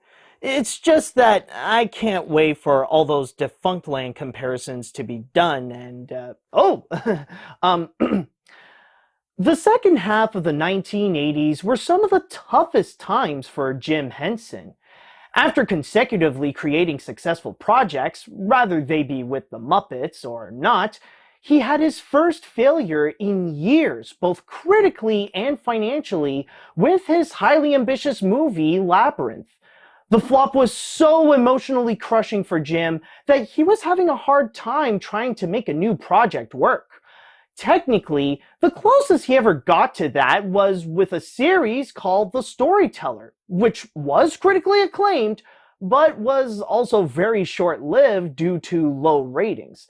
And what was worse, not even Kermit and the gang were able to help him get back on top. When they tagged along on his new variety show called The Jim Henson Hour, it consequentially left a stain to their once golden reputation, since that series flopped shortly after it started. Understandably, Jim became fed up with dealing with all of the failures and the unpleasant business aspects of his job, thus leading him to trying to sell the Muppets and almost all of his works to the Walt Disney Company. This would have been the perfect plan for Henson if it weren't for Disney's executives, lawyers, and accountants always demanding more from him for less. So, yeah, that ended up causing more problems than solutions. But then, suddenly, the unthinkable happened. What was thought by everyone, including Jim himself, to be a minor inconvenience from a little sickness turned out to be something more serious that resulted in the worst outcome. On May 16th, 1990, at 1:21 a.m. Good evening. What talent, what genius, what a loss.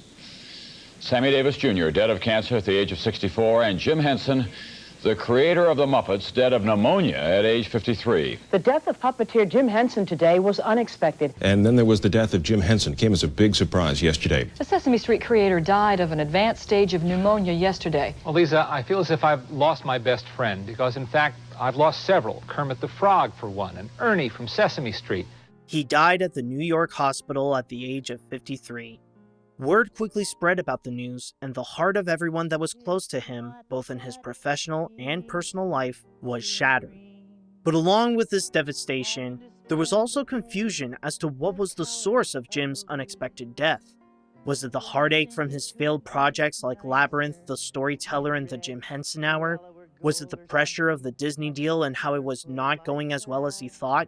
Or was it his Christian Science background that allegedly prevented him from getting the medication he needed that probably would have prevented this moment? In reality, the answer is more complex than what anyone expected. What actually killed Jim was septic shock due to Group A streptococcus, where bacteria infected his organs, especially his lungs, with so much toxins that it caused them to overinflate and then collapse his entire system. Even before stepping into the hospital, the damage that was already done by the bacteria was critical. As his body became progressively weaker, he was coughing out blood, and his pains were becoming more prominent. 5 days after his death, a public memorial service was held at the Cathedral of St. John the Divine in New York City. Many of his colleagues, friends, family, and even some Muppets all came together to reminisce about their times with Jim, say their final goodbyes, and perform some of Henson's favorite songs throughout his life. I am green, and it'll do fine. It's beautiful, and I think it's what I want to be.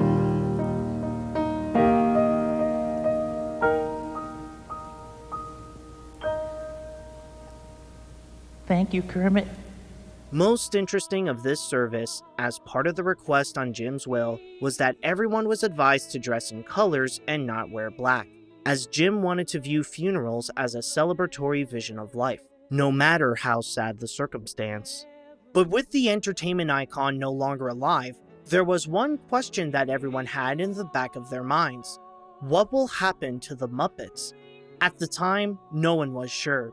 But the answer wouldn't be revealed until November of that year with the special The Muppets Celebrate Jim Henson, where they all come together and have their own memorial service of sorts as they, and some special guests, look back at the life and accomplishments of the man who made them famous and the impact that he left on the world. You know, this Jim Henson may be gone, but maybe he's still here too, inside us, believing in us. Actually, not all the Muppets were featured, because throughout the special, there was one who was noticeably missing: Kermit the Frog. It was a very difficult decision on who should take Kermit's place, or even if anyone should perform as the Frog at all, because he isn't just another popular Muppet, he was Jim Henson's alter ego, the one piece of him that stayed alive after his death. The Henson family, including his former wife Jane and their 5 children, along with some of the people who worked with him over the years, had several tough discussions about it, along with what to do with the rest of Jim's legacy. Knowing the man he was, he wouldn't want the Muppets and all those he loved to stop just because he's no longer there. If they wanted to truly honor him, they would continue to spread joy and entertain people in the wacky way they know best. On top of one of his sons, Brian, and then later alongside his sister Lisa, leading Jim's company, they also decided that the person who should have Kermit on their arms and give him his voice was longtime Muppet performer Steve Whitmire, whom at first couldn't handle the pressure of taking the role of Jim's most iconic creation. It was really funny when I made eye contact with him that first time. It was like he was saying, well, come on, talk, say something.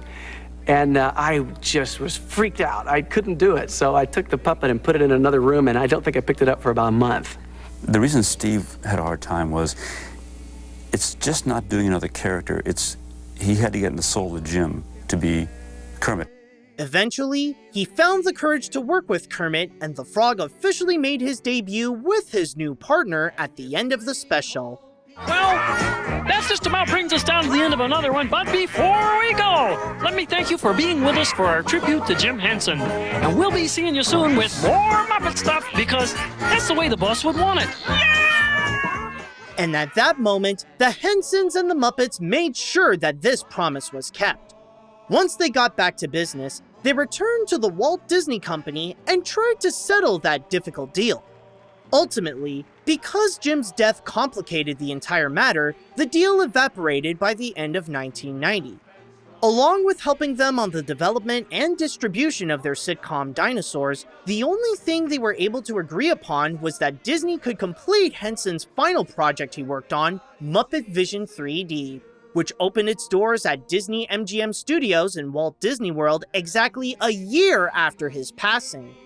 However, at the same time, the Muppets were at work on their most important project yet.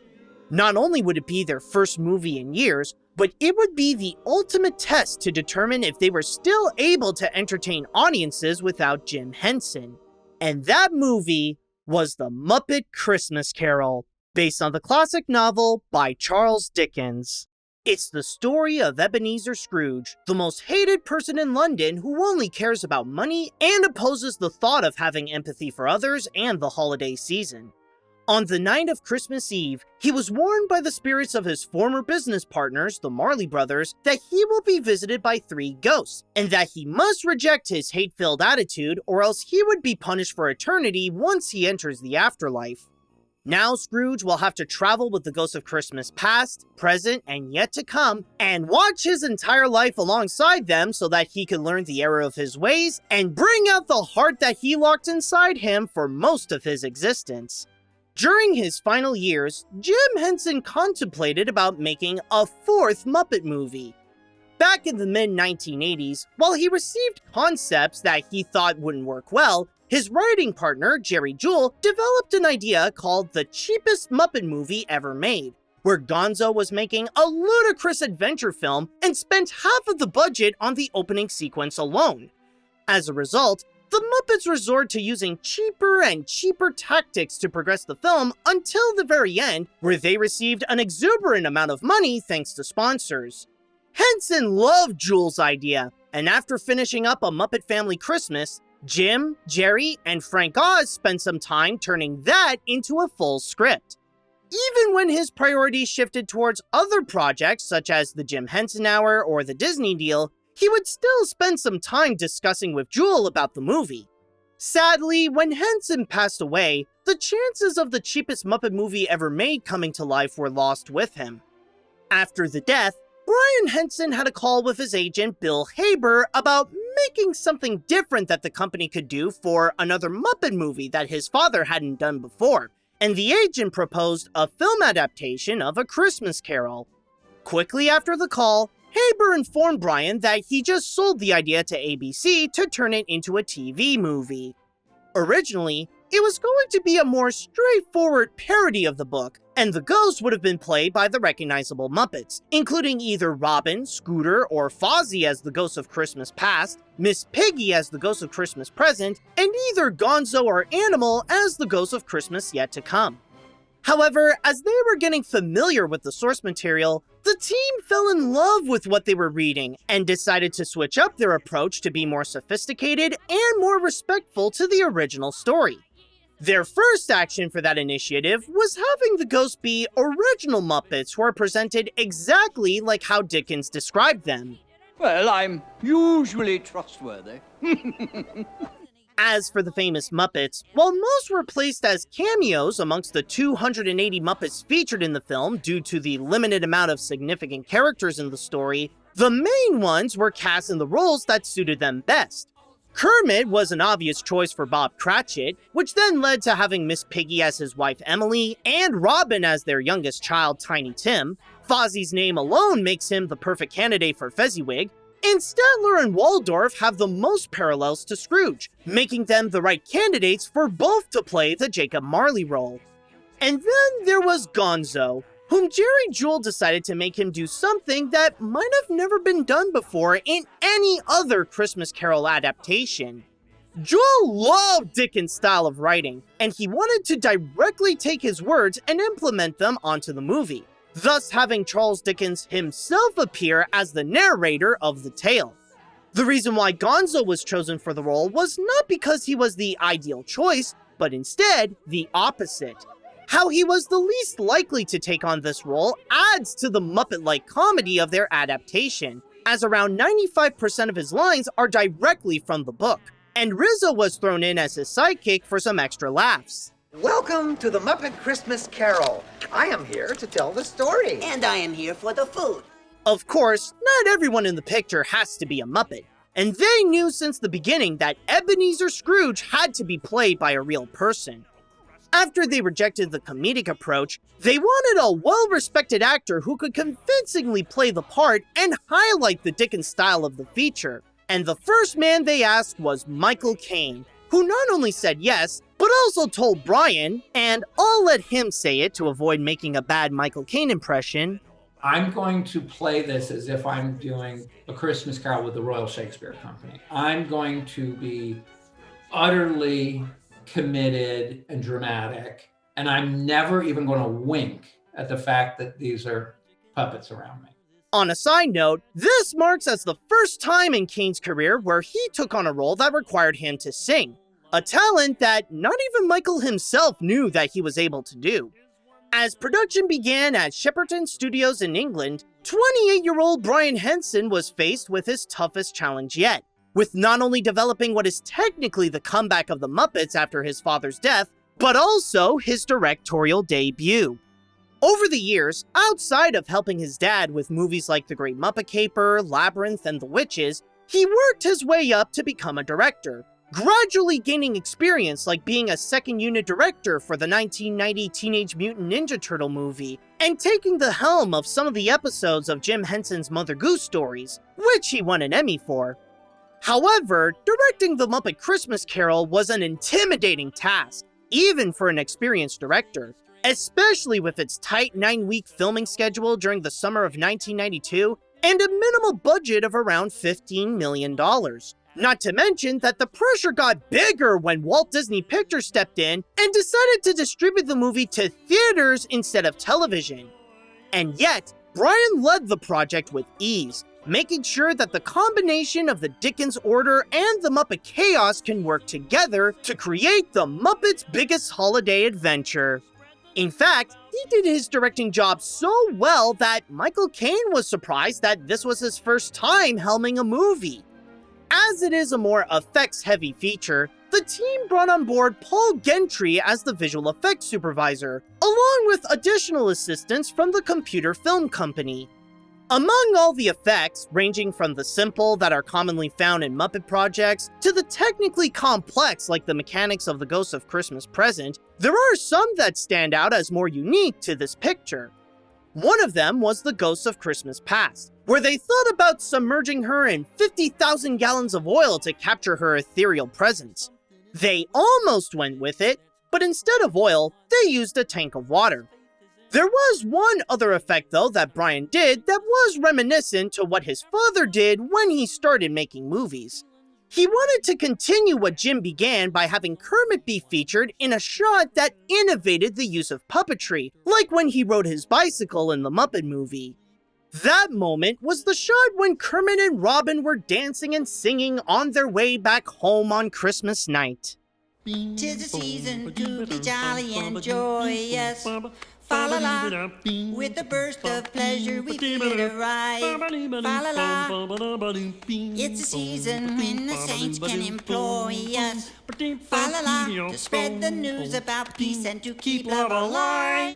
To make that shot work, not only was Steve Whitmire and Jerry Nelson puppeteering their characters, but a couple of others had to be there to work on Kermit's legs and his free hand, which the shot was later composited on a scene showing a street that the camera slowly backed away from. And what was more difficult to pull off was the ground that Kermit literally walks on, which was actually a 4-foot diameter barrel with cobblestones that had snow glued on them. For the music, Henson hired Miles Goodman to compose the score, who previously worked on several of Frank Oz's films, and brought back Jim's old musical friend Paul Williams for the songs, who was going through a tough time for a few years and was encouraged to return to make the Muppet Christmas Carol his comeback. Out of all the songs that Williams wrote, 3 of them never made it in the final film. There was Room in Your Heart, which would have been sung by Dr. Bunsen Honeydew and Beaker, Chairman of the Board, sung by Sam the Eagle, and then there was When Love Is Gone. This was sung by Belle as she was breaking up with Scrooge due to his greed when watching a vision of his past. For Brian, this song was essential for the movie, especially when one of the last songs of the film is like a partner of it called When Love Is Found. However, then chairman of Walt Disney Pictures, Jeffrey Katzenberg, demanded to cut it out because he felt like the kids wouldn't like it. While the song was deleted from the movie's theatrical release, it did, however, found its way on some of the home media releases, including the original 1993 VHS and Laserdisc, which the latter contained the only widescreen edition of the scene for several years. Later, Henson did try to remaster the number, but sadly, Disney lost the original film negatives, leaving the source of the song to be as dead as a doornail. As the movie was prepped up for release, the team knew that the first thing that must be shown was a tribute, as the opening credits begin with a dedication to Jim Henson and Richard Hunt, whom the latter passed away on January of 1992 due to HIV-related complications. When the Muppets returned to the big screen for the holidays on December 11th, 1992, the results of the movie were okay. It wasn't an admirable achievement, but it did not fail. Critics found that it wasn't the best Christmas Carol adaptation that they saw, nor did they consider this the Muppets' best movie. But for what it is, they felt that this was a decent kid-friendly version of the story. As for the box office, that too was also considered a passable effort, as it accumulated $27.3 million domestically. Maybe it could have gotten more, but it was up against some major competition at the time like Home Alone 2 Lost in New York and Disney's Aladdin. Over the years, as the film got re-released several times on home media and received airtime on television during the holiday season, the Muppet Christmas Carol gradually gathered a following, and the love for the movie grew significantly larger. Nowadays, the love for this movie has become so big that millions of people have included this film as a staple to their annual holiday watch list, and it was re-evaluated from being considered just okay to often being named the greatest film adaptation of A Christmas Carol. As for the deleted song When Love Is Gone, who did not die? Oh, isn't that swell?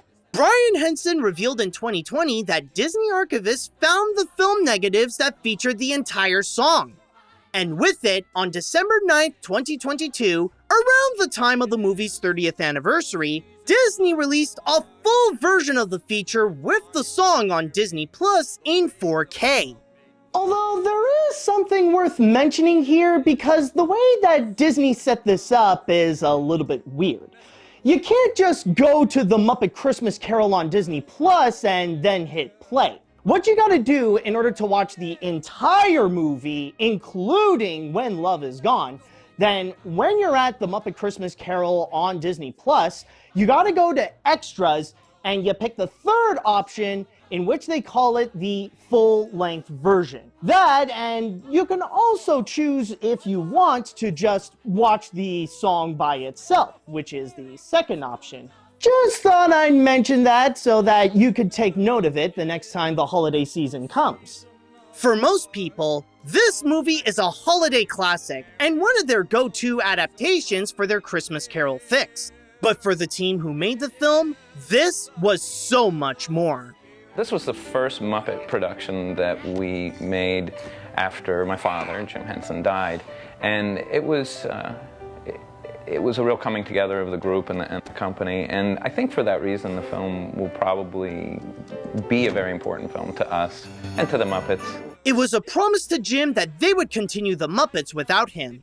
That they were able to still come together and play around with Kermit, Miss Piggy, Fozzie, Gonzo, Rizzo, and more so that they can make audiences laugh, cry, and have fun with the Muppets for the generations beyond Jim's lifetime.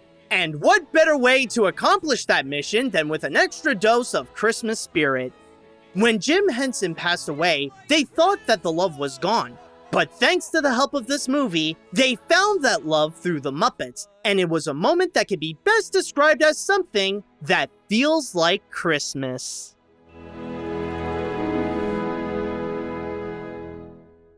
While it wasn't the Muppets' biggest success, it was still a success regardless, and it was just enough to encourage the team to get started on an encore.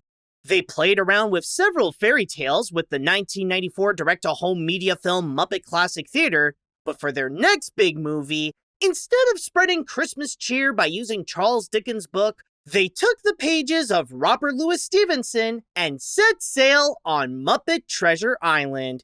It's about a boy named Jim Hawkins, along with his friends Gonzo and Rizzo, who received a map to a treasure beyond their wildest dreams that once belonged to the notorious Captain Flint, and swore to never let it be in the hands of pirates who want the riches for themselves.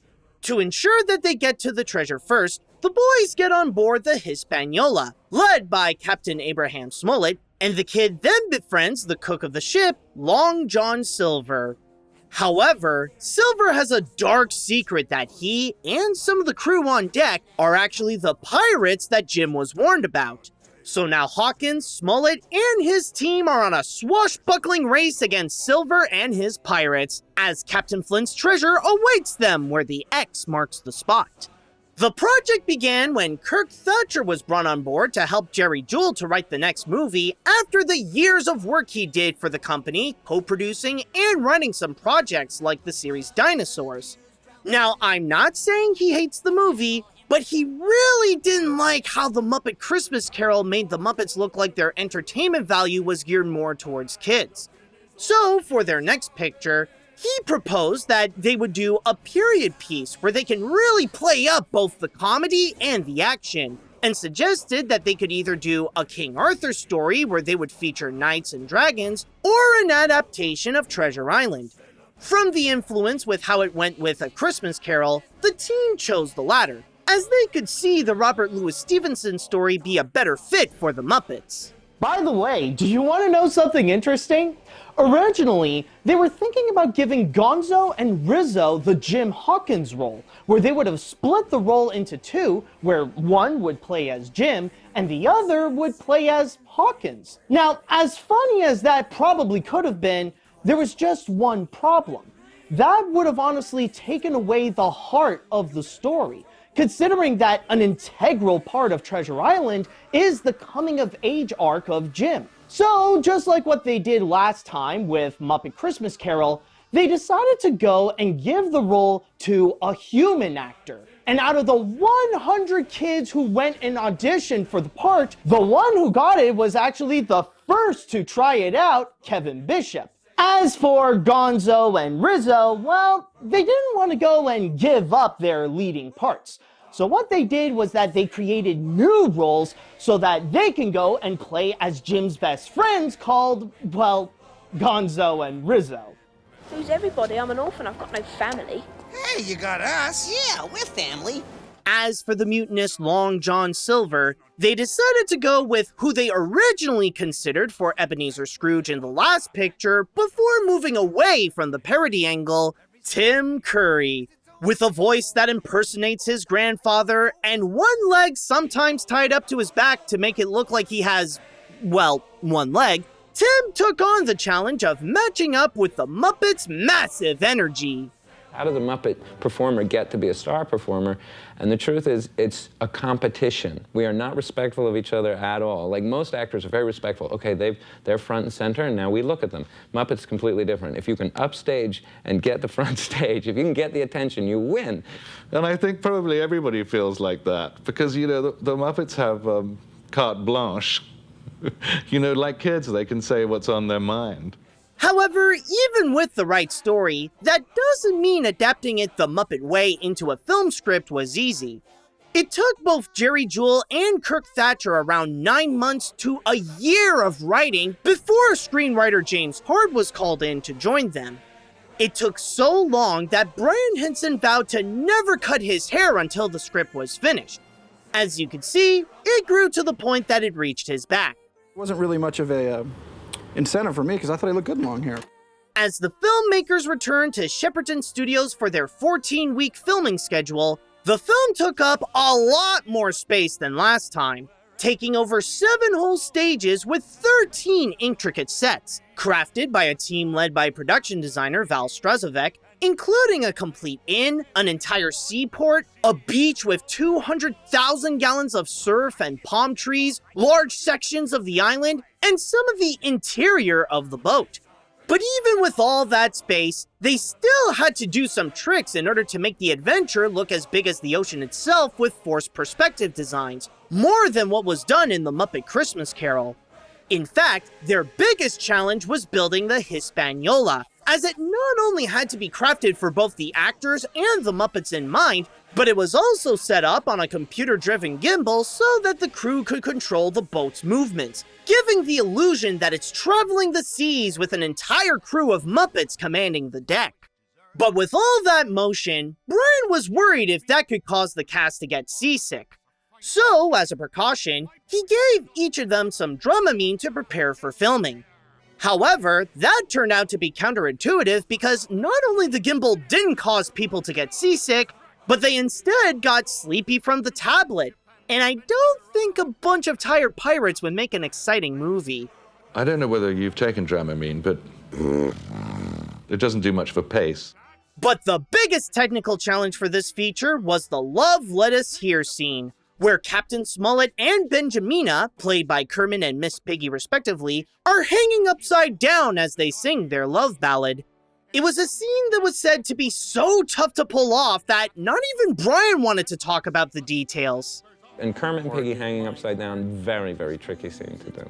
That was a really hard scene to do. I won't even talk about how hard, really, that one was. If you watch it, you can just see, if you know anything about puppets, it's really difficult. There's strings everywhere to work the hands, and then we had to get rid of the strings later, and then the close-ups are puppeteers upside down, and, you know, it's all just, it was very difficult. But if I may take an educated guess on what happened, while Kermit and Miss Piggy looked like this, the rest of the crew making the scene looked like this. Among those who were performing the colorful cast of over 400 characters, one of them made his Muppet debut with this film.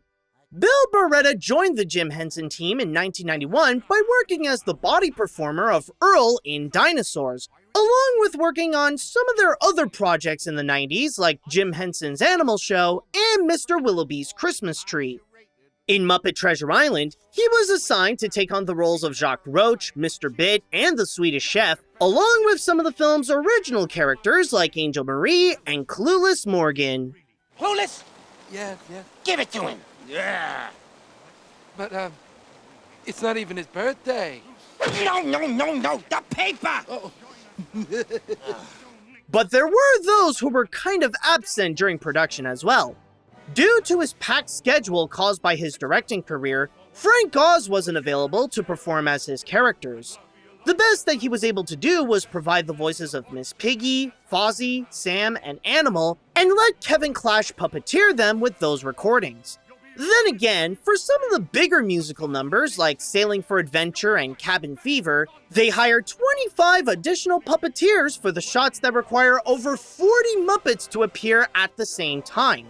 Speaking of the numbers, they brought in songwriting duo Barry Mann and Cynthia Well to create the picture songs, as well as inviting Hans Zimmer to compose the score, getting into the Muppet mentality as well as understanding the mood of the moment for each number, even before knowing who would play the human roles like Jim Hawkins and Long John Silver. A few months before the release, the company found itself in some trouble when the Hormel Foods Corporation sued them because of the name of the chief of the native island pigs. I am High Priest of the Boars. However, it only took a couple of months for the judge to dismiss the case entirely, to which he noted, one might think Hormel would welcome the association with a genuine source of pork. As the movie was ready to sail for adventure in theaters, additional content was produced to help promote the feature, including a direct-to-home media Muppets sing-along, a computer game by Activision, and a making-of documentary special on the Disney Channel. And when it was released on February 16, 1996, the treasure they found was adequate. Similarly to the Muppet Christmas Carol, critics mildly enjoyed the picture, stating that it's a fun movie with some good laughs and enjoyable performances like from Tim Curry, but the writing could have used some improvement. And at the box office, the film made a little more than before with a domestic total of $34.3 million. An okay sum, considering that it was up against Broken Arrow and Happy Gilmore on its release. While its legacy may not have been as golden as Christmas Carol, it did broaden the range of the Muppets' capabilities, leading them to places and adventures that they've never been before. Thanks to their version of Treasure Island, they were able to cross oceans, engage in swashbuckling sword fights, add more unforgettable songs to their musical collection, and best of all, the Muppets finally got to team up with Tim Curry. Even if they tried to somewhat follow the book, the team was sailing to who knows where with this picture and made sure that everything we love about the Muppets is all here so that it could live on as a fan favorite, even if they're not all there.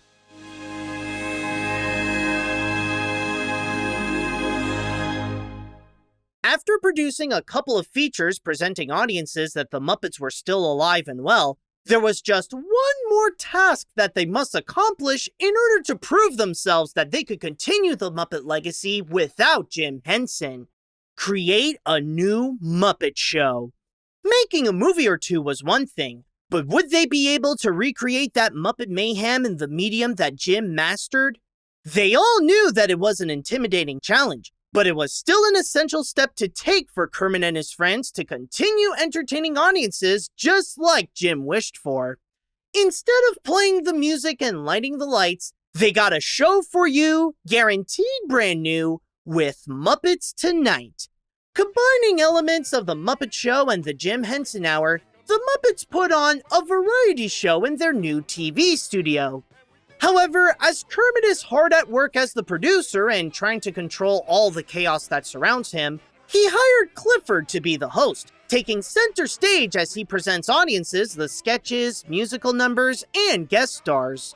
Just like before with Muppet Treasure Island, one of the goals of the series was to show that the Muppets were not geared exclusively for kids. And Kirk Thatcher once again took charge of that initiative, this time as both a writer and supervising producer. For Muppets Tonight, Kirk advocated for an edgier style of comedy, not only to give older audiences a laugh, but to also be capable of competing with other popular shows at the time like Ren and Stimpy and South Park, whose fame were thanks largely part to how they continuously pushed the envelope of what they could do on television. In fact, it was kind of Kirk's promise to Jim himself that he wouldn't let the Muppets be viewed the same way as Sesame Street, even if it meant to fight his way to keep them away from being safe. Oh! What's wrong? I just forgot what a form-fitting uniform you have. As many of the beloved Muppets made their television comeback, along with those joining the main Muppet team like Clifford and Bean Bunny, some made their television debut with this series like Andy and Randy, Miss Piggy's dim-witted nephews who first appeared in Muppet Classic Theater, and Clueless Morgan and Polly from Muppet Treasure Island. Oh, give me a home where the buffalo roam and the deep... At the same time, joining the familiar faces were an entire list of new characters, some of which would go on to become a regular in the Muppet team. Some of the more notable ones include Big Mean Carl, a monster who loves to eat literally anything he sees, Bobo, the security guard of the studio, Dr. Phil Van Neuter, the mad scientist during the Tales of the Vet sketches, Johnny Fiamma, the croon singer who is often seen alongside his assistant, a chimpanzee named Sal, Mr. Poodlepants, the fashion designer, and the elevator operating duo, Seymour and Pepe the King Prawn. I'm Seymour. I'm Pepe. We're two of a kind. I'm a little bit forward. And I've got a big behind. Originally, they thought about making Pepe a mouse, and while it would have made sense to have that elephant and mouse dynamic with Seymour, they later realized that it was too easy and wanted to change that up. While brainstorming for new characters for the show, Bill Barretta had an idea for one that was based on his wife's aunt, who had a thick accent and always kept ending her sentences with okay. However, instead of saying that she was a little selfish, a slip of the tongue caused Bill to say that she was a little shellfish, resulting in the debut of the Muppet Sassy Crustacean. Oh, flavor. No. You see, I'm a prawn. If people think I got flavor, they're gonna dip me in cocktail sauce, okay? Just like in The Muppet Show, there are some sketches that were exclusive to UK due to the country's lack of commercials during the program. However, unlike before where the extended spots were filled with additional musical numbers, these were recurring sketches that were only available in the UK version. They include Fairy Tale PD, where Clifford and Bobo are cops in a fairy tale world, Mr. Callahan, which looks into Polly and Clueless Morgan's bar from the viewpoint of Mr. Callahan, Swift Wits, a game show where the contestants try to guess the secret word before Big Mean Carl eats a cute animal, and The Tubmans of Porksmouth, which is about the adventures of a bureaucratic pig named Howard Tubman and his butler. When Muppets Tonight went on the air almost a month after Muppet Treasure Island on March 8, 1996 with the episode featuring Michelle Pfeiffer, it seemed to start out okay. Maybe it didn't get the best reviews. I've got an incredible discovery. What's that? When you watch this show, it hurts. But they were sitting comfortably at the start of ABC. That was until they had to switch channels. Despite ABC ordering 13 episodes, only 10 of them aired during the TV season. Afterwards, the show was picked up by the Disney Channel, where they not only put up the 3 missing episodes, but ordered 9 new episodes for a second season, including a clip show episode. However, that was pretty much it after that, as the series stopped around 2 years later with 2 seasons and 22 episodes. But it did end up winning an Emmy and earn an additional nomination. The final episode aired on February 8, 1998, fittingly about Johnny Fiamma leaving his mother's house. And I'm never coming back, Ma. Oh. Never coming back. Oh, wait, Johnny. Oh, my Johnny. And you know what else? See, the reason for its sudden end was actually because of new management that was at ABC. Back then, they hired a new president called Jamie Tarsis, and she was known to make a very successful run where she actually developed many of NBC's biggest shows, such as Frasier, Mad About You, Friends, and many more. When Jamie was in charge, she wanted to go and attract the target demographic of men between the ages of 18 and 35. And that just so happens to be the toughest demographic for the Muppets to get. Now, they could attract many other target demographics just fine. Kids, definitely easy. Adults with families, they can enjoy the Muppets as well. But when it comes to young adults who are either starting college or they would start a family, that becomes a little bit more difficult in order to attract. And because that was one of the Muppets' weaker points, that's when Jamie and ABC told Muppets Tonight, well, good night.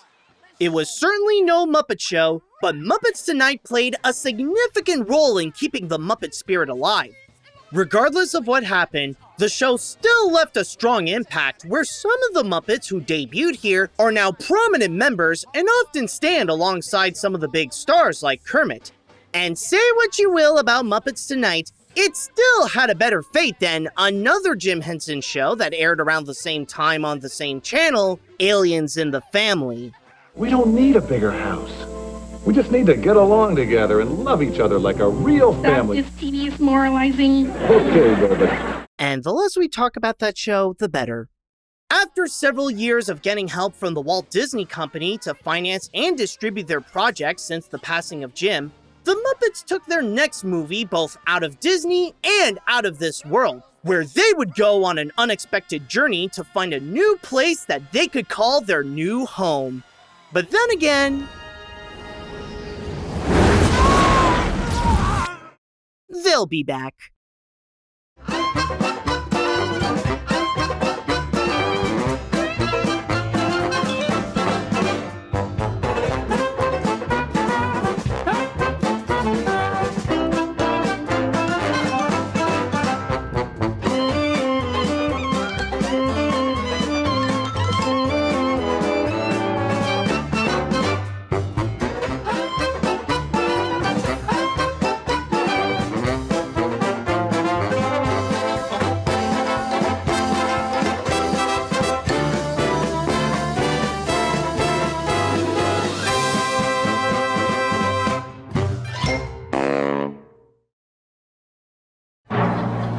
This show's beginning to roll.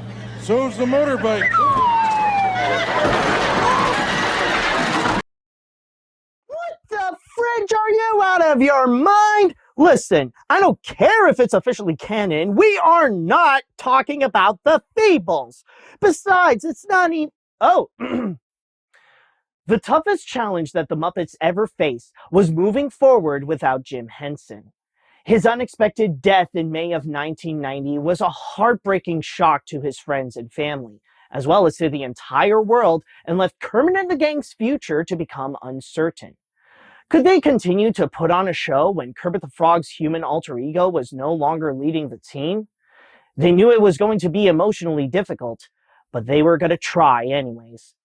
As some were taking on Jim's positions that he left empty, like his son Brian taking charge as the head of the company and the director of the next Muppet content, along with Steve Whitmire working with Kermit, the team brought back the Muppets to the big and small screen to prove that the show must go on, even after going through a critical tragedy. As a result, with the help of Disney to distribute their projects, the gang were able to create what are now considered some of the most iconic moments in the Muppets' history, like the Muppet Christmas Carol and Muppet Treasure Island, along with a new Muppet Show-like series called Muppets Tonight, which did not last long, but it did do better than the Jim Henson Hour. It took a few years, but the Muppets were able to find their confidence back to get things started again. And with that newfound confidence, they decided to make another movie where they boldly went where no Muppet had gone before. except for the Kuzbanians and the Swine Trek crew. In 1999, the Muppets returned to theaters for their sixth feature, Muppets from Space. It's the story of Gonzo, who has grown tired of always being called a whatever and having no one, not even himself, know what kind of species he actually is. One day, everything changed when he received a message that he may not be the only one of his kind. It's just that the rest are not from Earth. And on his pursuit to contact what could be his long-lost family, Agent Singer of the secret security facility Covenant captures Gonzo to prove to his boss that aliens are indeed real, along with holding Rizzo hostage for their testing. So it's up to the rest of the Muppets to rescue their friends before they face any harm by the hands of Covenant surgeons, or even before the aliens come for Gonzo. In 1995, Brian Henson made a joint venture with Sony to create Jim Henson Pictures, whose goal was to produce family-friendly movies for the studio, which they were lacking at the time. While ideas like the gorilla biopic Buddy or an unmade Into the Woods adaptation were tossed around, Brian wanted to craft more Muppet material regularly, to avoid extensive waiting time. When the Jim Henson Company wanted to produce another Muppet movie after Muppet Treasure Island, one theme that they knew must be included was science fiction, especially if the feature would be released during the same summer as Star Wars Episode I: The Phantom Menace. At the same time, they also wanted to bring back the characterization of the first movie, where instead of the Muppets taking on a new persona for the picture, they were presented as being themselves. What we wanted to do was sort of return to the first movie. The first movie were the Muppets as real people, real characters alive in America. And it's the story of Kermit finding the others and arriving in Hollywood. All the other movies since then have really been putting on a show of one sort or another. So we wanted to do a movie that continued the first movie, that says, okay, now I know the Muppets are alive, and the Muppets have been making all these movies and stuff, but where do they really live, and how do they live, and how do they get along? So we've sort of done a movie that's kind of fits closest with the first one. With the concept in place, several scripts were written that played with the sci-fi theme that featured elements of space parodies. However, most of them ended up going nowhere. One was a straightforward pigs in space movie. Another script, written by Kirk Thatcher, was called Muppets in Space, where Kermit was abducted by aliens because they thought he was their long-lost leader, and the gang set out on a space-traveling mission to save him. On a side note, the latter was close to being developed, as the company announced the project in 1998. Also, at the same time as the announcement, Welch's was promoting limited-time jelly glasses with the theme of Muppets in Space, even using the title for their advertisements. However, there may be a chance that this could be a major coincidence because there's no confirmation that this was directly related to the proposed movie. In the end, the script that was chosen was the one written by Jerry Jewell and later revised by Joey Mazzarino, which was a little similar to Thatcher's, but centralized on Gonzo with the tentative title Star Gonzo. The reason why that one became the winner was because it had the most heart, as his version was inspired by Gonzo's song in the Muppet movie, I'm Going to Go Back There Someday. As for the director, after helming the last two movies, Brian Henson decided to step aside from the job so that someone else could give the Muppets a fresh new take. He initially hired Grease director Randall Kleiser to lead the project, as he previously helmed a sci-fi family film with Flight of the Navigator. However, after the movie was given the green light, Brian felt that he wasn't a good fit for the picture. Instead, they brought on board a filmmaker who was working as a writer on Nickelodeon shows like Rocko's Modern Life and Kablam to make his directorial debut named Tim Hill. Now, during production, Hill was said to be a nice guy. I mean, there's nothing bad to say about him. It's just that Mazzarino had serious issues with all the changes that he wanted to do with the script, including getting rid of all the parodies that would go and spoof films like Alien, Contact, or Men in Black, and then he would go and replace that all with more heartfelt moments. You know, try to be more real. But the thing that really made Mazzarino quit the entire production was the film's new ending. In the original draft, the aliens turned out to be ugly monsters that actually have no relation to Gonzo. They were actually just so mesmerized by his crazy stunts in the Muppet Show, and they decided that they're just going to make themselves look like him because, well, they thought he was the ultimate being. While the question of what species Gonzo is remained unanswered, it ultimately didn't matter because he knows that his real family is the Muppets, even if they're not related by blood. But despite the writer opposing the notion, Hill decided to go and switch that ending entirely anyways so that he could go and confirm that Gonzo is an alien and that those extraterrestrials are indeed related to him. Similar to Muppet Treasure Island, Frank Oz did participate in the movie, but only to provide the voice, as he was too busy directing his own movies, leaving other performers to play as his characters like Ricky Boyd as Animal, John Kennedy as both Fozzie and Sam, and Peter Linz as Miss Piggy. Interestingly enough, there were a couple of instances where the public got to hear Linz as Piggy. It wasn't on the movie though, but rather in the trailer and on a Wendy's commercial promoting the tie-in toys. Listen, everyone, listen! I've got great news! The mood is tense. My hair looks great. Also, this movie marks as the first appearance of Scooter since Muppet Vision 3D, which that was the last time Richard Hunt performed as the character before he passed away in 1992.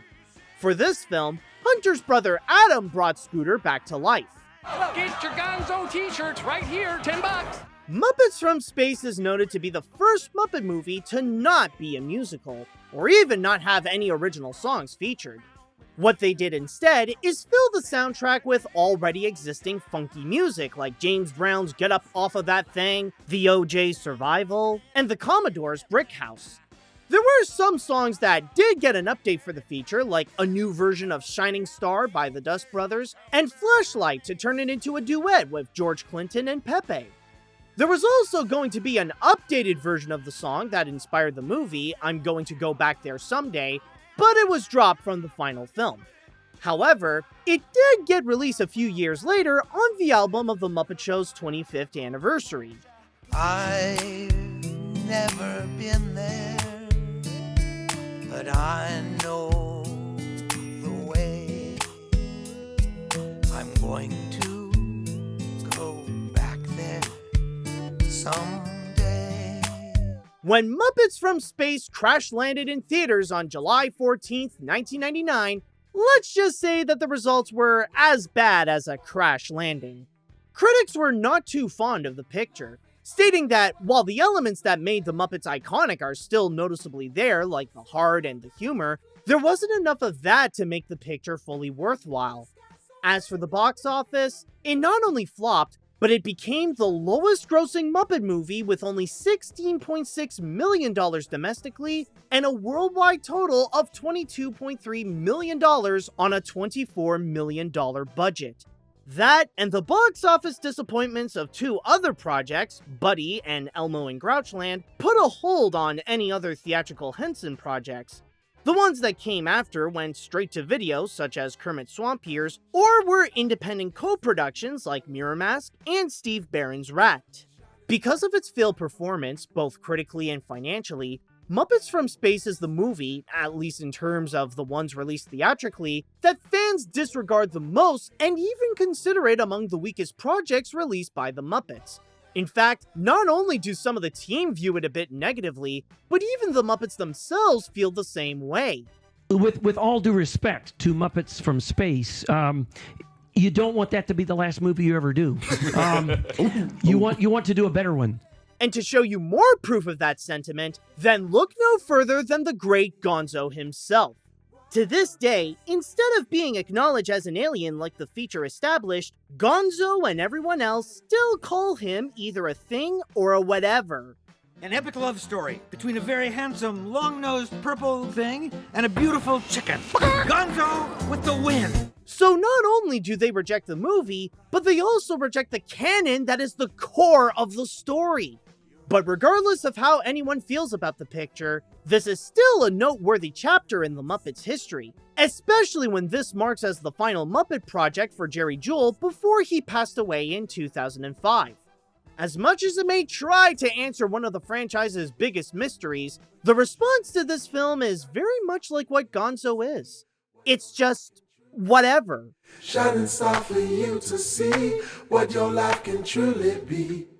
As the new millennium entered our time, the results of Muppets from Space exposed a problem that they tried to neglect. The team never got over Jim Henson's death. As much as they may try to move forward and produce new shows and movies to keep that Muppet spirit alive, Jim's absence was prevalent and it started to noticeably affect the quality of their current works. Even Tim Hill detected that the company was struggling to fill the gap that Jim left while directing Space. They may attempt to move right along and have the Muppets caroling, swashbuckling, and meeting aliens, not to mention maintaining their other businesses like Sesame Street and The Creature Shop, and teaming up with Hallmark in 1998 to create Muppet-themed channels that were short-lived like Odyssey Network in the US and Kermit Channel in Asia, but they became emotional distractions from the fact that the company was never the same now that Jim's gone. And throughout the 1990s, some were more aware than others. This was partially the reason why in 2000, Frank Oz announced that he was going to retire from puppeteering, and left almost all of his characters in the hands of Eric Jacobson as Fozzie, Miss Piggy, Animal, Bert, and Grover, while David Rudman took over as Cookie Monster. The last time that fans got to hear him perform as Fozzie, Miss Piggy, and more was on the games Muppet Race Mania and Muppet Monster Adventure that same year. The most that he would do with the Muppets from there was occasionally lend his voice to his roles on Sesame Street until 2012. The same happened with Jerry Nelson, where he continued to work with the Muppets until his retirement in 2004 and still provided their voices until his death in 2012. Like Jim learned in the last years of his life, running the company independently was becoming a challenge that was too much to bear for the Hensons. And so, on February of 2000, the Jim Henson Company in its entirety was sold to the German media company EMTV and Merchandising AG for $680 million. Now, this little moment right here, when the Muppets made themselves at home at ENTV, is just so fascinating. I mean, yeah, this has often been overlooked because, well, it was short-lived. But it really shouldn't because of why it was short-lived. Around the same time as the acquisition, EMTV was facing a massive economic crisis, and their new purchase was already been proven to be way too much for them. So much so that at the end of that same year, they had to sell the entire rights of Sesame Street to Sesame Workshop for $180 million. And from there, their main objective with Henson was to just sell it back to someone else. Now, granted, the Muppets were still at work during this whole time, especially in 2002 when they released the Christmas TV special, It's a Very Merry Muppet Christmas, and the direct-to-home media movie Kermit Swamp Years, but nothing was doing any favors to EMTV. As much as they tried and had a few close calls to actually selling it, the Henson family ultimately bought back their father's company for just $89 million. Considering the amount of money that they got back in 2000, just so they could go and buy it all back as if nothing happened at only a fraction of the cost, I think this would be considered what the social media people say. W. Very good, Animal. However, there is just one problem with reclaiming the company. They're back to square one. I mean, yeah, sure, Sesame Street is now in good hands, but what about the Muppets?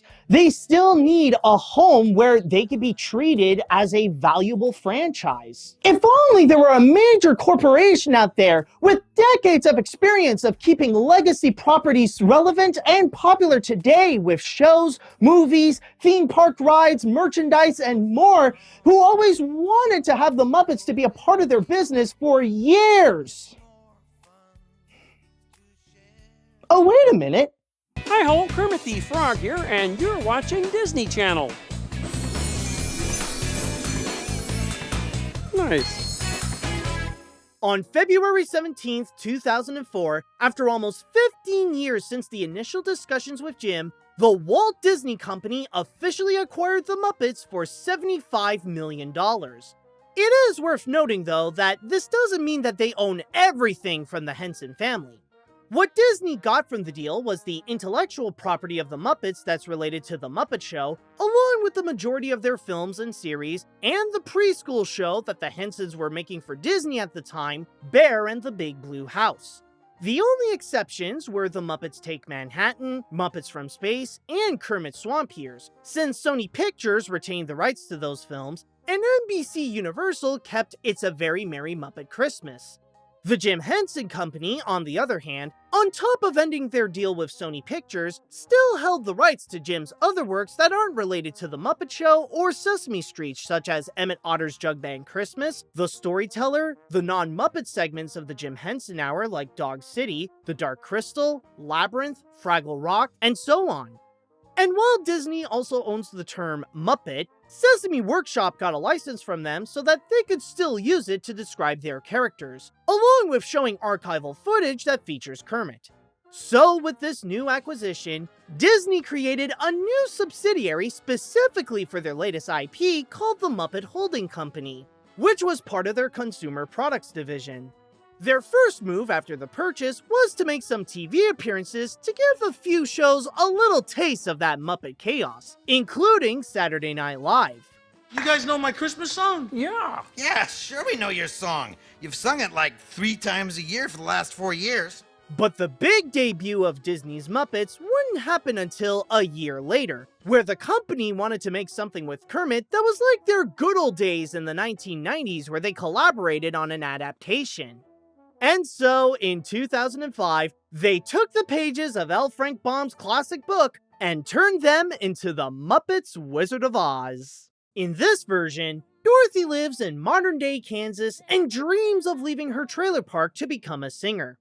One day, when her aunt and uncle were hiding in the storm shelter to protect themselves from the incoming tornado, the girl ended up staying behind to get her prawn Toto and ended up being carried away, which landed her in the land of Oz, where the Muppets take over to add their own magic to the place. Oh, and her pet is now Pepe for some reason. You're all big, and you're talking. See? But more importantly, I'm negro guy.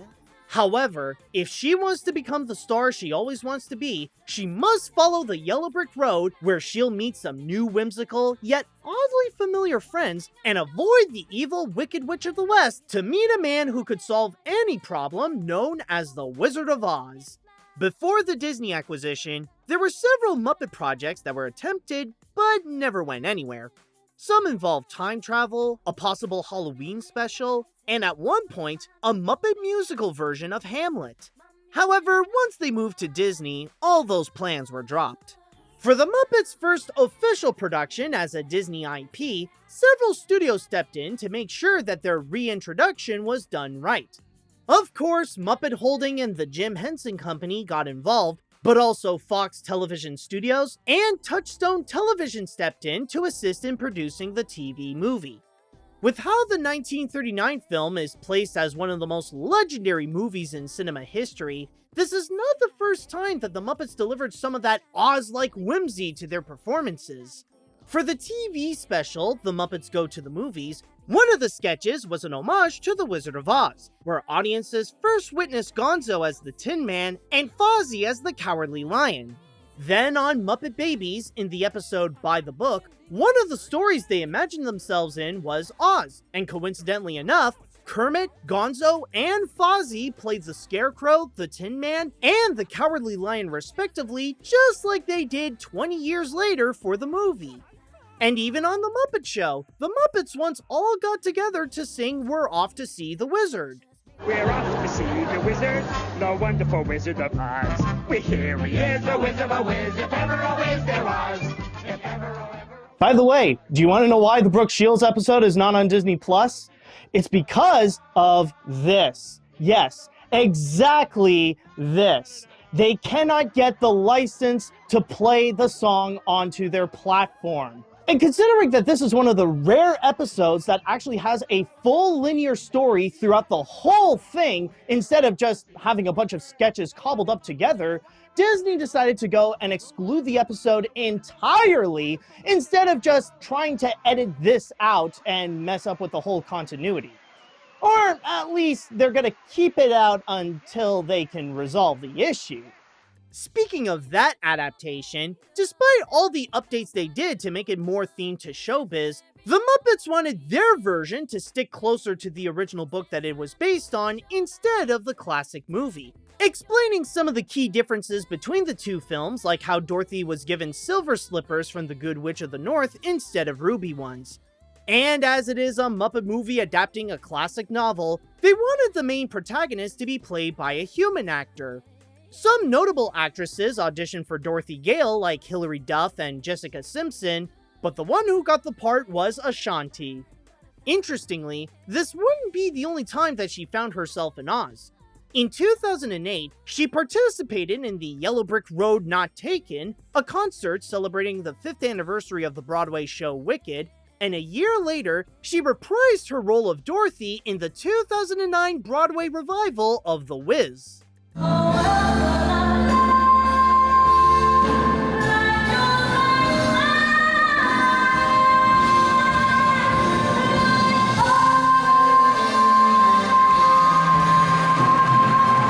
One challenge that came with making this picture was for some of the current performers to fill in for the characters of the Muppet veterans who retired. The process already began with It's a Very Merry Muppet Christmas, where Eric Jacobson started to fully try out Frank Oz's roles, and the special was noted to be the start of Kirk Thatcher's position as the Muppets' regular director. But for the Muppets Wizard of Oz, on top of Kirk and Eric taking on their new roles again, including the latter playing as Sam Eagle for the first time in a major production, others had to fill in the gap that Jerry Nelson left. These include John Kennedy playing as Floyd Pepper and Bill Barretta as Lou Zealand. It's also worth noting that this is where Barretta made his debut as Dr. Teeth, a role that he got to keep since. For the movie's music, Disney hired an up-and-coming composer who started expanding to different fields. He began his career making music in media licensed games during the 1990s, like The Lion King and Gargoyles, and then started to gain more traction when he composed for films and television such as ABC's Lost and Pixar's The Incredibles. His name was Michael Giacchino, and this wasn't even his first Muppet project that he worked on, since he previously produced the music for the game Muppet Monster Adventure. On Wizard of Oz, Giacchino collaborated with several songwriters like Adam Cohen, Deborah Frank, Jeannie Lurie, and Steve L. Hayes to create the 5 original songs for the picture, which includes Gotta Get Out of Kansas, When I'm With You, The Witches in the House, Calling All Munchkins, and Good Life. The Muppets Wizard of Oz made its debut on April 27, 2005 at the Tribeca Film Festival and premiered on ABC as part of The Wonderful World of Disney on May 20th, 2005. The airing itself was a hit, as 7.75 million viewers in the US watched the Muppets set off to see the Wizard.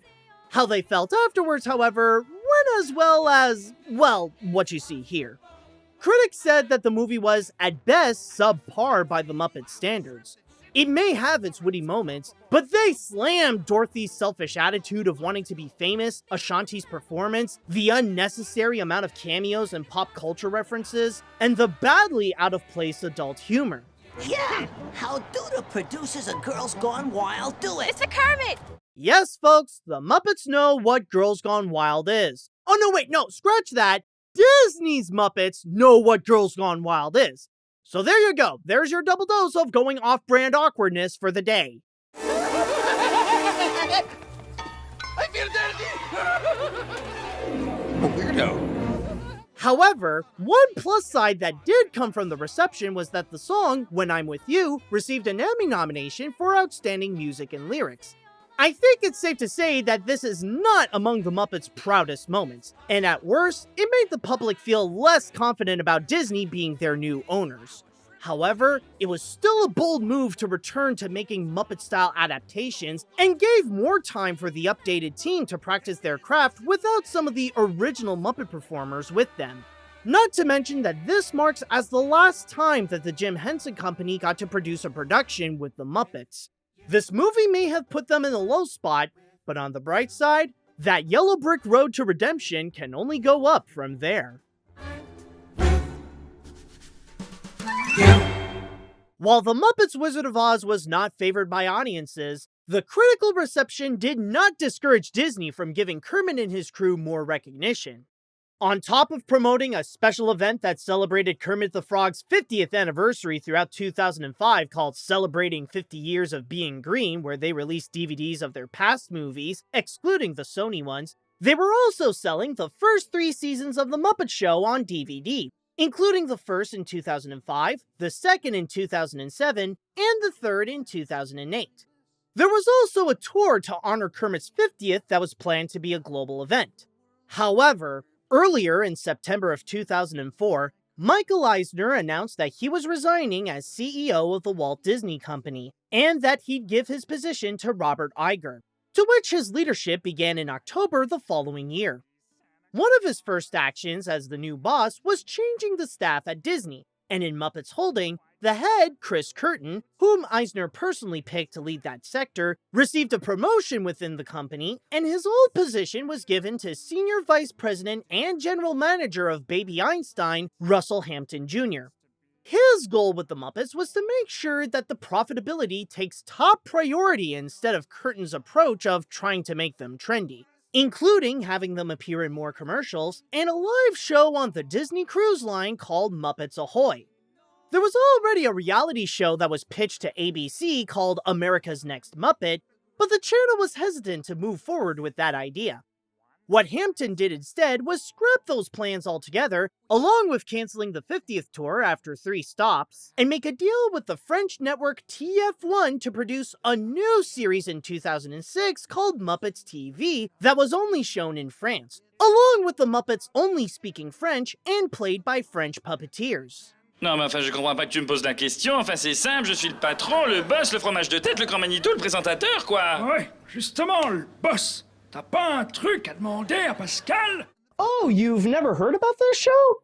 Well, to be fair, neither did the French. Or maybe they have heard of it, but they certainly never cared about it, especially when it was scheduled at a very inconvenient time slot. The episodes were about an hour each, and fans and the Muppet team were upset of the idea that the Muppets can be casted by multiple different people at the same time. Some fans have even theorized that it was because of Muppets TV that Disney learned their lesson that the Muppets can only be played by one performer at a time. However, another promotion occurred when Hampton became the president of Disney Publishing Worldwide in 2006, and the position was then given to Lily Breyer. She made a significant transformation to the Muppet division by changing its name to The Muppet Studio, and moved it from Disney Consumer Products to her sector, where she led as the Senior Vice President of Special Events at Walt Disney Studios.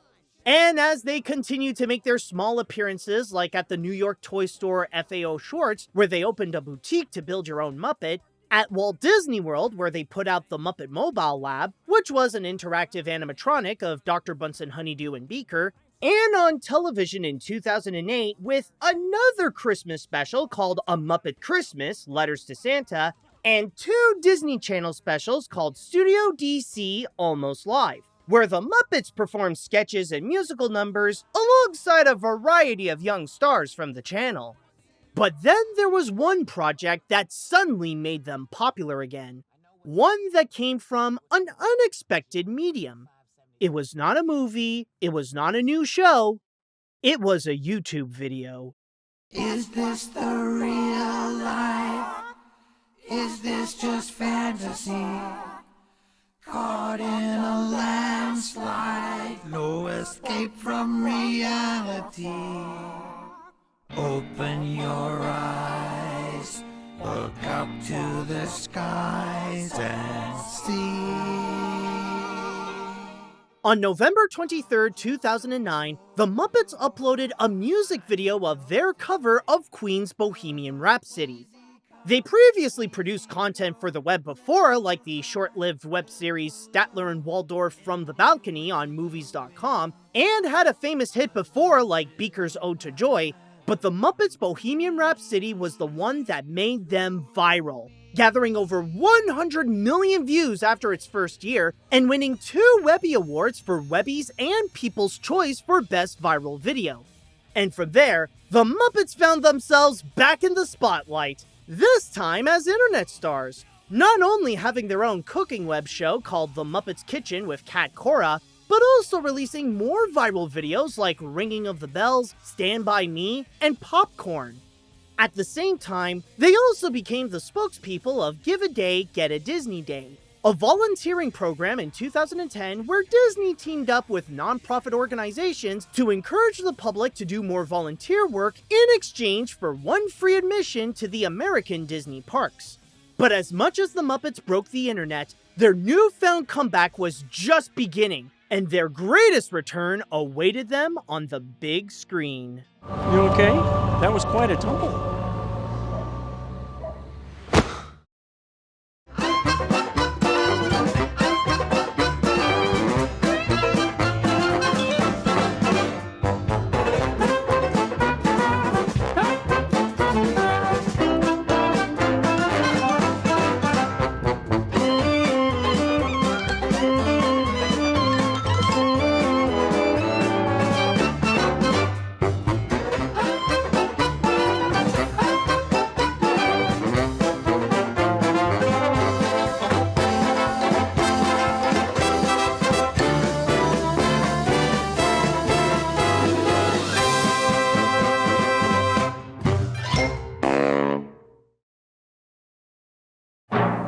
This has been an evening to remember. Why? I forgot. And that's the best part about removing your tonsils. You don't have to do that again. It's literally a once-in-a-lifetime thing that... Hold on. When the 2000s began, it started a new age for the Muppets. Unfortunately, it was a dark age. After the failure of Muppets from Space, the team at the Jim Henson Company came to terms with the fact that even after several movies and a TV show, they were still not over the passing of Jim. On top of that, several Muppet veterans moved on from the franchise due to their busy schedule or their old age, like Frank Oz, Jerry Nelson, and Jerry Jewell. So it was a guarantee that the Muppets will never be the same. This is why the Henson family tried to sell the entire company, but that did not work as well as planned, and they later ultimately decided to keep their father's business. It wasn't until February 17th, 2004, when the Hensons agreed to sell the Muppets to the company that tried to get their hands on the franchise for almost 15 years, Disney. At first, their new owners were having a rough time presenting Kermit and the gang as members of the Disney family, with not-so-well-received projects like The Muppets Wizard of Oz, and constant leadership changes at both the company and the new studio built for them. But then came the end of 2009, when the Muppets became viral sensations thanks to a YouTube video where they sang a cover of Queen's Bohemian Rhapsody.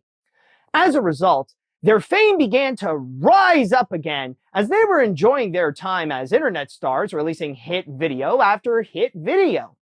This, coincidentally, turned out to be the perfect setup for their true comeback. In 2011, the Muppets returned to the big screen with a movie that is simply called, well, The Muppets. It's the story of Walter, a big fan of the Muppets who also happens to be a Muppet himself. When he took a trip to Los Angeles with his human brother and closest ally Gary and his girlfriend Mary, he overheard that a greedy oil tycoon named Tex Richmond wants to take down the Muppet Theater to get the oil underneath the ground. And the only way to prevent him from doing so would be if the Muppets buy it back for $10 million before their original contract expires. And as the Muppet fan that Walter is, He calmly reacted to that information by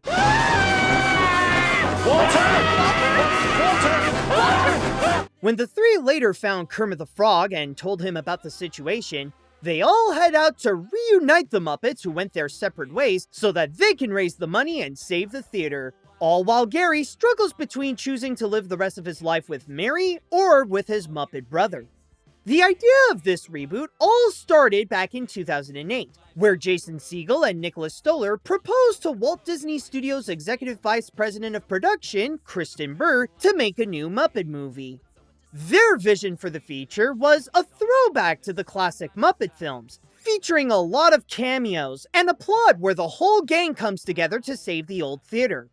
Not only did they get a deal to write the picture, but the studio also signed on David Hoberman and Todd Lieberman to be the producers under their company Manderville Films. Separately, during that time, Disney was planning to revive Jim Henson and Jerry Juhl's old script of the cheapest Muppet movie ever made, even announcing it during the 2009 D23 Expo. They brought in Frank Oz to update the script with Jim Lewis, but the studio eventually scrapped it in favor of making Segel and Stoller's film, which was previously called the greatest Muppet movie of all time. And no, I'm not hyperbolically praising the feature, that was its actual title in the first draft. And speaking of that first draft, it was very different compared to how the movie ended up. Like how the plot was supposed to be about a ventriloquist and his puppet, whom the latter wanted to become a member of the Muppets. Also, the ending would have included a plot twist in which Tex Richmond turns out to be Kermit in a human suit who made up that whole oil plan to bring the Muppets back together. Another alternative ending would have featured Kermit telling the audience that they would revive the Muppet Show during the fall on ABC. But when the network got word about the line, they went to Jason Segel and told him, yeah, nice try, buddy, but no, we're not doing that.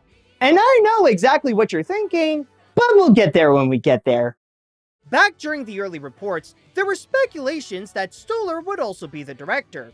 But that job was actually given to James Bobin to mark his feature directorial debut, along with getting Pixar's Brain Trust, the group of the animation studio's most prominent filmmakers and leaders, to help improve the script. Around the end of 2010, work on this new Muppet movie began strong, with principal photography beginning, and the first batch of promotion was released to announce that Segel was also starring in the film with Amy Adams, Chris Cooper, and Rashida Jones, along with revealing the newest addition to the Muppets, Walter, performed by Peter Linz. Also, as I previously stated, in order to capture the spirit of the classic Muppet movies, they wanted to gather as many cameos and special guests as possible. And in the film, they were able to feature Alan Arkin, Jack Black, Emily Blunt, James Carville, Bill Cobbs, Leslie Feist, Dave Grohl, Zach Galifianakis, Donald Glover, Whoopi Goldberg, Selena Gomez, Neil Patrick Harris, Judd Hirsch, John Krasinski, Ken Jeong, Jim Parsons, Rico Rodriguez, Mickey Rooney, Kristen Schaal, and Sarah Silverman. In the original script, while they did manage to get a few like Jack Black and Emily Blunt, they wanted to get Christian Bale, Mel Brooks, Steve Carell, George Clooney, Jean-Claude Van Damme, Matt Damon, Jon Favreau, Charles Grodin, Anne Hathaway, Lisa Lampanelli, Rachel Ray, Jeff Ross, Bob Saget, Ben Stiller, Vince Vaughn, and also consider Craig Ferguson. It's good to see It's you, good man. to see you as You well. look great. I'm so happy for you. The Muppet movie's coming out. It's fantastic. And you said I was going to be in it, and I'm not in it. And Smorgasbord. No, I understand. It came down to you or Corey Feldman, and we moved. No, I understand. Shoot the money, man. Shoot the money. They did, however, film appearances from Rob Corddry, Billy Crystal, Ricky Gervais, Kathy Griffin, Sterling Knight, Wanda Sykes, and Danny Trejo, but their shots ended up getting cut from the final film. They even had an idea to have Elmo from Sesame Street to make an appearance, but it turned out that he charges a major fee to show up in front of the camera. However, the most noteworthy cameo for the Muppets in the film is Jerry Nelson as the telethon's announcer. Ladies and gentlemen, please welcome your host, Kermit the Frog. The reason I said that is because this, and being the announcer for the Jim Henson's Musical World concert at Carnegie Hall, were the last roles he played outside of Sesame Street before he passed away in 2012. From there, performer Matt Vogel was left in charge of the majority of Nelson's characters. He already took the mantle as Floyd, New Zealand, and Robin in 2008, and made his debut as Uncle Deadly with this movie, but it wasn't until 2013 when he became the permanent performer of who is arguably Nelson's most iconic character, the Count. As the movie required to bring back many of the cast of The Muppet Show, the production team had to recreate several characters that haven't been used in years. On top of that, they wanted to make sure that they used the actual Muppets as much as possible instead of relying on CG for the more technical shots. This proved to be a challenge for visual effects producer Janet Muswell Hamilton. As she explained, "I spent lots of time with the puppeteers, and the director of course, discussing ways to achieve our ideas. We needed cool concepts that no one's seen before, all while maintaining the integrity of the Muppets, the Muppet franchise, the Muppet name, the Muppet feeling. The puppeteers were very intent on keeping everything, as they say, very Muppety. It's a lot harder working with the fluffy characters than it is working with their computer-generated counterparts. You must always keep in mind where the puppeteers will stand, because they're there even though the audience doesn't see them, how they hold their puppets, and if they're able to move in certain positions. How can we help them achieve something new and exciting without undermining the creative presence of the Muppets?" While they were filming at many notable monuments, there were also some places where they had to transform it into the Muppet environment they needed. The exterior of the Muppet Theater was actually the Disney-owned El Capitan Theater in Hollywood Boulevard with the marquee digitally changed, while the interior was filmed in Universal Studios Soundstage 28, the same famous stage that was used for 1925's The Phantom of the Opera. Muppet Studios was in the Jim Henson Company lot, and the insides were done in Walt Disney Studios, and the small town of Small Town, USA was shot in Disney's Golden Oak Ranch and at the back lot of Warner Brothers Studios. For the music, Siegel did consider writing them himself, but then realized that making true Muppet songs requires greater songwriting experience to capture that same emotional impact as something like Rainbow Connection. That's why Boban brought in Brett McKenzie to write and produce the musical numbers, whom the two previously worked together when they created the series based on the band McKenzie's in Flight of the Conchords. He had to be reminded of some rules that the Muppets could never do, like refer to themselves as puppets, but alongside the score by Christopher Beck, they worked hard to capture both the emotions of the story and the Muppets' signature wackiness. Alongside McKenzie, other songwriters stepped in to create the musical numbers like Jeannie Lurie, Eris Archantis, Chen Neiman, Paul Roman, and Ali D. Theodore. As the time was getting closer to release the movie throughout 2011, the Muppets went all out on the marketing. They created numerous trailers that parodied the films of that year, including an original romantic comedy spoof called Green with Envy. Two people searching for love. This is the most romantic thing ever. I've always dreamt of seeing Los Angeles. One chance to go the distance. I was just wondering what the plan was for dinner tonight. Oh, I don't care. What do you feel like? Okay. They also released a tribute album where several contemporary artists sing some of the popular Muppet songs called the Green Album. Kermit showed up at the premiere of Pirates of the Caribbean on Stranger Tides, and they made appearances in shows like Saturday Night Live, Dancing with the Stars, The X Factor, and WWE Monday Night Raw. Listen, everybody, we don't want any trouble from you or your mother. What are they saying? When the Muppets returned to theaters after their last picture over 12 years ago on November 23, 2011, accompanied by the Toy Story short Small Fry, Kermit and the gang experienced great success for the first time in years. The film received critical acclaim as critics praised the way the picture was able to bring back the Muppets' signature charm and humor while simultaneously delivering a strong emotional core with the new characters. Even on Rotten Tomatoes, the movie's tomato meter has a near 100% rating with an average review score of around 8 out of 10. However, not everyone was happy with the new film. Frank Oz, who wasn't on board with the script, had some particular criticisms with the final result. He did say there were some wonderful things about it, yet felt that the movie lacked sincerity. However, the one thing he did find positive was that it got people talking about the Muppets again. At the box office, let's say that they raised more than they did during the telethon. While there was some competition like Twilight Breaking Dawn Part 1 in the way, the film beat the record of the original Muppet movie to become the highest-grossing puppet film with $88.6 million domestically and a worldwide total of over $165 million. Soon afterwards, the movie's success continued as the Muppets earned an extra $58.3 million in Blu-ray and DVD sales, and received some recognition during awards season, where the Muppets received their first Oscar for winning Best Original Song with Man or Muppet. Not to mention their first Oscar recognition since The Muppets Take Manhattan. Although it was a strange year for the category because it was only that and Real in Rio from the animated film Rio that got nominated.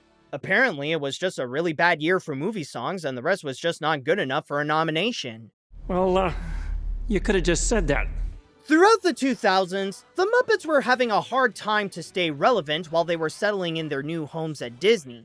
But thanks to the filmmaking talents of Jason Segel, Nicholas Stoller, and James Bobin, they were able to recapture what made the Muppets so entertaining during their prime, and presented it in a way that modern audiences could enjoy. And after receiving a box office hit, their first Oscar, and a new member with Walter, the feature made the life of the Muppets really feel like a happy song.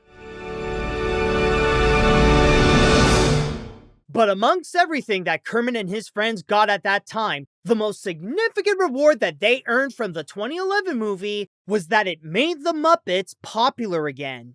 In fact, they became as famous as they were back during their days with Jim Henson, and that was even more prevalent the following year. They were awarded with a star on the Hollywood Walk of Fame, and they hosted a comedy gala during the Just for Laughs Festival in Montreal, Canada. For the scorn today for the Montreal, we're just on the making the poutine.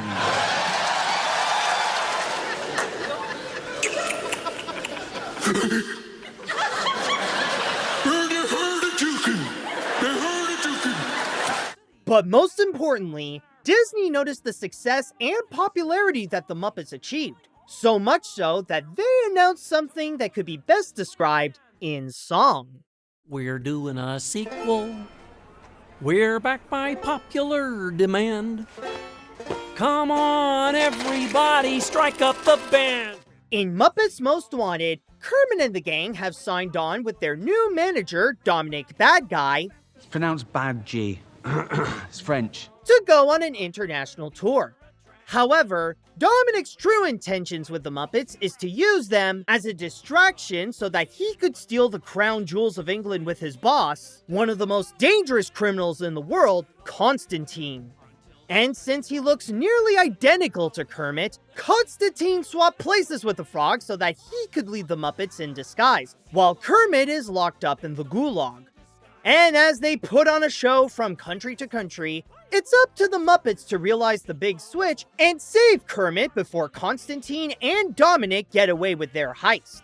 A few months after the 2011 movie was proclaimed a hit, Disney went to talk with James Bobin and Nicholas Stoller about returning to their same jobs on another Muppet feature, which they immediately agreed and officially made Bobin tied with Brian Henson in directing the most theatrically released Muppet movies with 2 each. However, Jason Segel, the human star and the third in the creative trio of the predecessor, decided not to return for the sequel, especially when he felt like he accomplished his mission with the movie. He stated, "I have handed off the Muppets to my writing partner and to James Bobin. My goal was to bring the Muppets back, and I feel like I accomplished that. I feel like they're in really good hands, but it was half a decade of my life. I just want a little breather, and I know they're going to nail it." Later on, they also brought back Christopher Beck and Brett McKenzie to supply the score and the songs for the film respectively. And this time, McKenzie was on his own to write all the musical numbers. And as an added bonus, Brett's Flight of the Conchords partner, Jermaine Clement, made an appearance as the Prison King. Old friend, since you are back, I guess you are in charge of prison again. Here, take prison crown. There were speculations that Siegel could show up in a cameo, but he quickly denied it. For their next film, The Muppets Again, and no, I did not say that for the sake of comedy, that was actually the movie's original title. Let's give it a name. How about the Muppets Again? Since the sequel to the original Muppet movie was a heist film with the Great Muppet Caper, Bobbitt and Stoller decided to follow the same steps and make their own version of a Muppet Caper. One that takes inspiration by the past Muppet films like The Great Muppet Caper and The Muppets Take Manhattan, as well as other heist movies like The Pink Panther and The Thomas Crown Affair. Like before, the movie features a plethora of cameos. However, some of the celebrities who got their appearance cut from the 2011 movie got another chance to show up in Most Wanted, like Ricky Gervais being the main human star, Rob Corddry, and Danny Trejo. Another notable cameo is Tony Bennett, who appeared alongside his good friend and singer Lady Gaga on his final film appearance. On a side note, on top of her appearance in Most Wanted, the Muppets teamed up with Gaga a few months prior on a Thanksgiving special called Lady Gaga and the Muppets Holiday Spectacular. Originally, Christoph Waltz was supposed to play Jean-Pierre Napoleon, the Interpol agent searching for Constantine alongside Sam the Eagle. But because of scheduling conflicts, he had to step back from the role while Ty Burrell took the part. Then again, Waltz was still able to show up to make a cameo appearance. Please welcome our first act, Herr Christoph Waltz dances the waltz! When The Muppets' latest caper was released in theaters on March 21st, 2014 with the Pixar animated short based on Monsters University, Party Central, its results reflect the fact that this is a sequel. And everybody knows that the sequel's never quite as good. Critics still gave the film positive reviews, but they weren't as enthusiastic as before, as their thoughts range from being good to just passable. The songs, the human actors, and the comedy were good enough for them to consider the experience enjoyable, but the rest, like the plot, just didn't work. And what's worse, it turned out to be a box office disappointment, only making $51 million domestically and a grand total of $80.4 million. When looking at those results, many people theorize as to what is it that made Most Wanted not feel as wanted by audiences. Some say that the marketing leaned too much on social media. Some say that the Muppets had better luck with an American Thanksgiving release in late November than one in late March. And some say that there were already enough family films that people spent a ticket on, like Frozen, The Lego Movie, and DreamWorks' Mr. Peabody and Sherman. Either way, the movie did not earn enough to make back its $50 million budget. While this may not have the same happy ending as its predecessor, it did find a way to deliver something to the public that resulted in Muppets Most Wanted to leave a greater impact than anyone could ever expect, and that is with the memes. The frog was always a popular subject in meme culture, but Kermit and Constantine's first encounter became a bigger phenomenon than the movie it originated. While Kermit is beloved international icon, I am reduced to internet meme. Oh, Constantine. Even the commercial tie-ins for Muppets Most Wanted provided some famous meme material.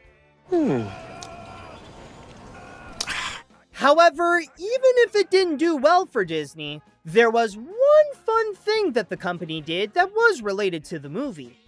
On August 23, 2014, Disney Hollywood Studios in Walt Disney World had a special event called Villains Unleashed, where many of the Disney villains showed up throughout the park as meet-and-greet characters.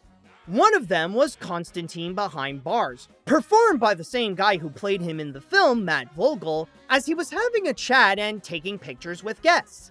According to some who went to the event, Constantine was such a popular villain that the lineup to meet him went up to 3 hours long. A couple days later, fans were treated with another guest meetup, this time with Vogel himself. Yes, Most Wanted wasn't able to make lightning strike twice for the Muppets, but the fact alone that they were able to get a sequel not long after the reboot was still a testament to that sudden burst of fame that they had at the time. And while not everyone was dazzled by their latest big screen caper, Brian Henson was said to have enjoyed it more than the 2011 movie, and mentioned that his dad would be thrilled the Muppets are continuing. Because this one flopped, some may think this would be the end. But no, my friends, this is when they get to do it all again.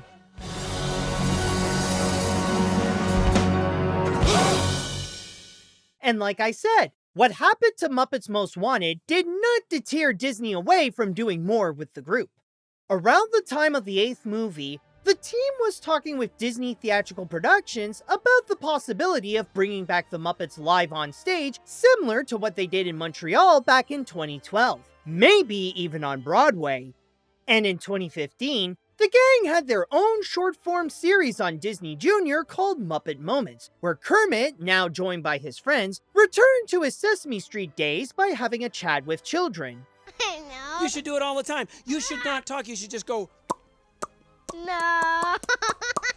But the next big project that the company had in store for them would be something that was much bigger than their small talk in Muppet Moments. One that made ABC reconsider Jason Segel's alternative ending line for Kermit at the end of the reboot. As they got their big break on the big screen, it was time to give them another chance on television. And just like the 2011 movie, their next show was simply called The Muppets. The series is a glimpse at the life of the Muppets, mostly in their regular jobs at the late-night talk show Up Late with Miss Piggy. But of course, as it is a production run by the Muppets, there are always some problems that come in and turn their work into chaos, especially with the tension between Kermit and Miss Piggy. During the spring of 2015, ABC ordered a pilot for a new primetime Muppet series, their first in nearly 20 years since the release of Muppets Tonight, and asked Bill Prady and Bob Cashell to be the writers and executive producers. The interest for the show was already there, as Netflix was thinking about co-producing it for their streaming platform, but ABC was committed to the Muppets staying in their network. When it comes to Prady, while he is mostly known for being the co-creator of The Big Bang Theory, he started his television career by working for Jim Henson.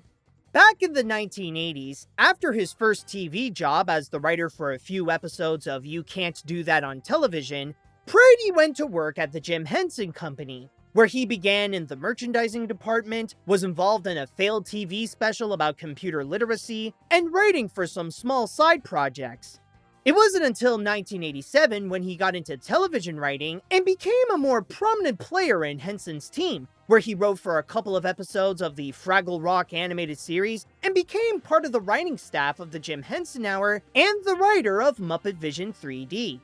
In fact, when the team created Chip for the Jim Henson Hour, the character is actually a Muppet caricature of Prady. Even after Jim's passing, Bill continued to write for the Muppets throughout the 1990s, like The Muppets Celebrate Jim Henson, segments for Muppet Classic Theater, and Billy Bunny's Animal Songs. At the end of 2006, Prady wrote and produced a pilot that can debatably be considered the precursor of what was to come in the Muppets' future. It was a mockumentary-style special where a filmmaker and his crew follow Kermit as they find the other Muppets who went their separate ways and reunite them all so that they could create a new TV series. While it also featured some special guests like Melina Canacaredes and John Landis, the project never grew from being just an unaired pilot. At the most, the performers believed that it was an excuse to get the team back together to play as the Muppets again. Fast forwarding to 2015, Prady decided to revisit the idea of a Muppet mockumentary series, especially when the genre became mainstream with shows like The Office and Modern Family, and would be a great opportunity for the team to create a parody of those comedies. One-on-one interviews? What an overused device. You tell the camera how you really feel, and then they cut back to you saying something completely different. I hate these interviews. I love those interviews. Great device. Oh, good. Which is why he brought Cashell to be the co-showrunner so that Bill could still work on The Big Bang Theory. And they both got to work on the pilot after ABC made the order. The result was a 10-minute presentation where the Muppets got together at ABC to start their new show. But the only thing that's keeping them from doing so was getting Miss Piggy on board, featuring special guests like Elizabeth Banks and Topher Grace. The pilot also presented some of the main plot lines the characters would experience throughout the show, like Kermit and Piggy's complex relationship, Fozzie meeting his human girlfriend's parents, and the mature tone to establish that the show is aimed for an older audience than their typical family-friendly demographic. Not only did the executives love the pilot, but they gave it a standing ovation and greenlit the show for their upcoming fall lineup. The pilot was later shown during the Muppets panel at the San Diego Comic-Con, and soon afterwards was uploaded on YouTube. Sorry, too long between jokes. You see, that's what happens. You see, his question was about having barnyard animals all over the set. And I said sweeping up. Never mind. Too long. Huh. Would you look at that? The Muppets are interacting with the audience while the performers are right there in plain sight and not even trying to hide that they're playing the characters with their mouths openly moving. I don't know about you, but it's as if performing a Muppet when the performer has nowhere to hide is completely different from ventriloquism, and that the performer is only staying true to the spirit of how they are brought to life instead of putting on an act that's actually a completely different type of puppetry. For the promotion of the series, the team decided to take a different approach than the last two movies. Instead of going all out to grab people's attention, they decided to make some gossip. This is the split that really has people upset. Miss Piggy and Kermit the Frog, calling it quits! Say it ain't so. And now the latest conscious uncoupling to add to perhaps the worst summer in celebrity relationship history is also perhaps the most devastating of all. The famous Muppet couple confirmed the news on Twitter, stating they will be seeing other people, pigs, or frogs, but will continue to work together on their TV show this fall. On top of the Muppets returning to prime time, they also made the buzz that Kermit and Miss Piggy broke up, despite still working together in the series, and that the frog already moved on with a new girlfriend named Denise. When the Muppets went back on the air on September 22nd, 2015 with the episode Pig Girls Don't Cry, the reception was as rough as Miss Piggy's attitude. It's a code red. Ah, code red! Oh my God! This is not a draw! The series received a massive mixed bag of reactions, where some critics enjoyed the humor and the update to their formula, while others hated the mockumentary approach, the romance subplots, some of the off-putting mature tone, and the portrayal of the Muppets dealing with real-life situations. Then again, the premiere did well by gathering a total of 11.7 million viewers during its first week. Afterwards, however, the ratings took a significant drop and only went downhill from there. During the middle of its airtime, Bob Cashell walked out as the co-showrunner and was replaced by Kristen Newman in an attempt to fix some of the creative problems that people criticized for the final 6 episodes of the season, including dropping all the romance, have the Muppets be in wackier scenarios, add a pet penguin named Gloria Estefan for levity, and find a way to bring Kermit and Miss Piggy back together. It did require a nearly 2-month break from airing new episodes to incorporate the adjustments, but it was unfortunately too late, as the series was cancelled on May 12, 2016, with the final 2 episodes, Generally Inhospitable and Because Love, capping off the show on March 1st of that year. Okay, so maybe the Muppets' mainstream comeback in the 2010s was relatively short-lived, but it was proof that even after all these years, and long after the passing of Jim Henson, the Muppets are still able to put on a show and give audiences a great time just like they did back in the 1970s. And if they were able to return to the mainstream like that, then there is certainly a chance that they could do it again. However, after the 2015 series was cancelled, the Muppets would experience a drastic change, especially when Kermit made the news for the most unexpected reason. Usually the only drama that we see with the Muppets is between Kermit and Miss Piggy, but the man who was given the voice to Kermit for decades has been fired by the Muppets studio, leaving the character's fate hanging in the balance this morning.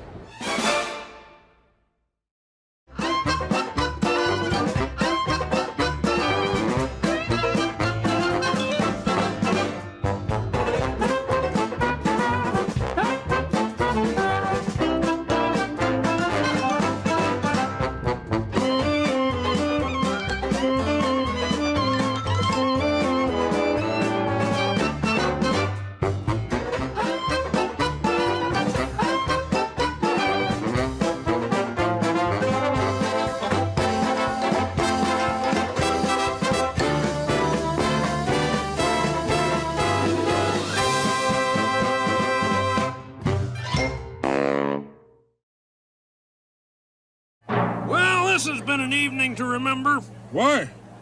I forgot. By the way, did you hear about this Muppetverse that they're trying to make? I don't know what that's all about, but based on the first show that they released from it, it looks like it's off to a good start, so who knows? Maybe there might be some potential. Oh, well, we're on.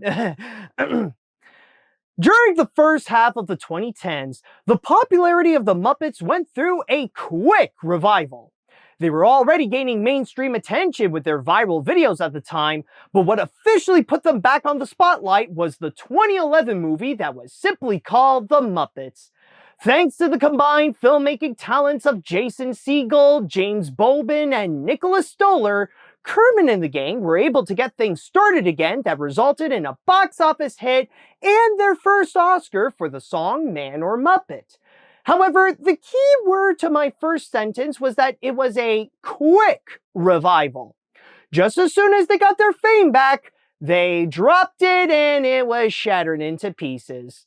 In 2014, they released a sequel called Muppets Most Wanted that did okay, but failed to make lightning strike twice, and the year after, they returned to television with a primetime series, again simply called The Muppets, that ended up only having one season. Well, it was fun while it lasted, am I right? It wouldn't be until 2 years after the series when the Muppets were making the headlines again, more specifically regarding Kermit. The reason why, however, is for something that no one could have ever expected from the wacky entertainers. I never thought I would do this kind of segue again, but on July 10th, 2017... After 27 years as the voice of the world's most famous Muppet, puppeteer Steve Whitmire will no longer voice Kermit the Frog. Longtime Kermit the Frog performer Steve Whitmire has been let go as Kermit. Disney and fired Kermit the Frog actor Steve Whitmire have two different takes on why the man who voiced the puppet for 27 years was let go. After it was first revealed on the Muppet fan website Tough Pigs, the news quickly spread that Steve Whitmire, the Muppet veteran for nearly 40 years and the performer of Kermit the Frog, as well as Ernie from Sesame Street since the passing of Jim Henson, was fired by Disney and that he was kicked out since October of 2016.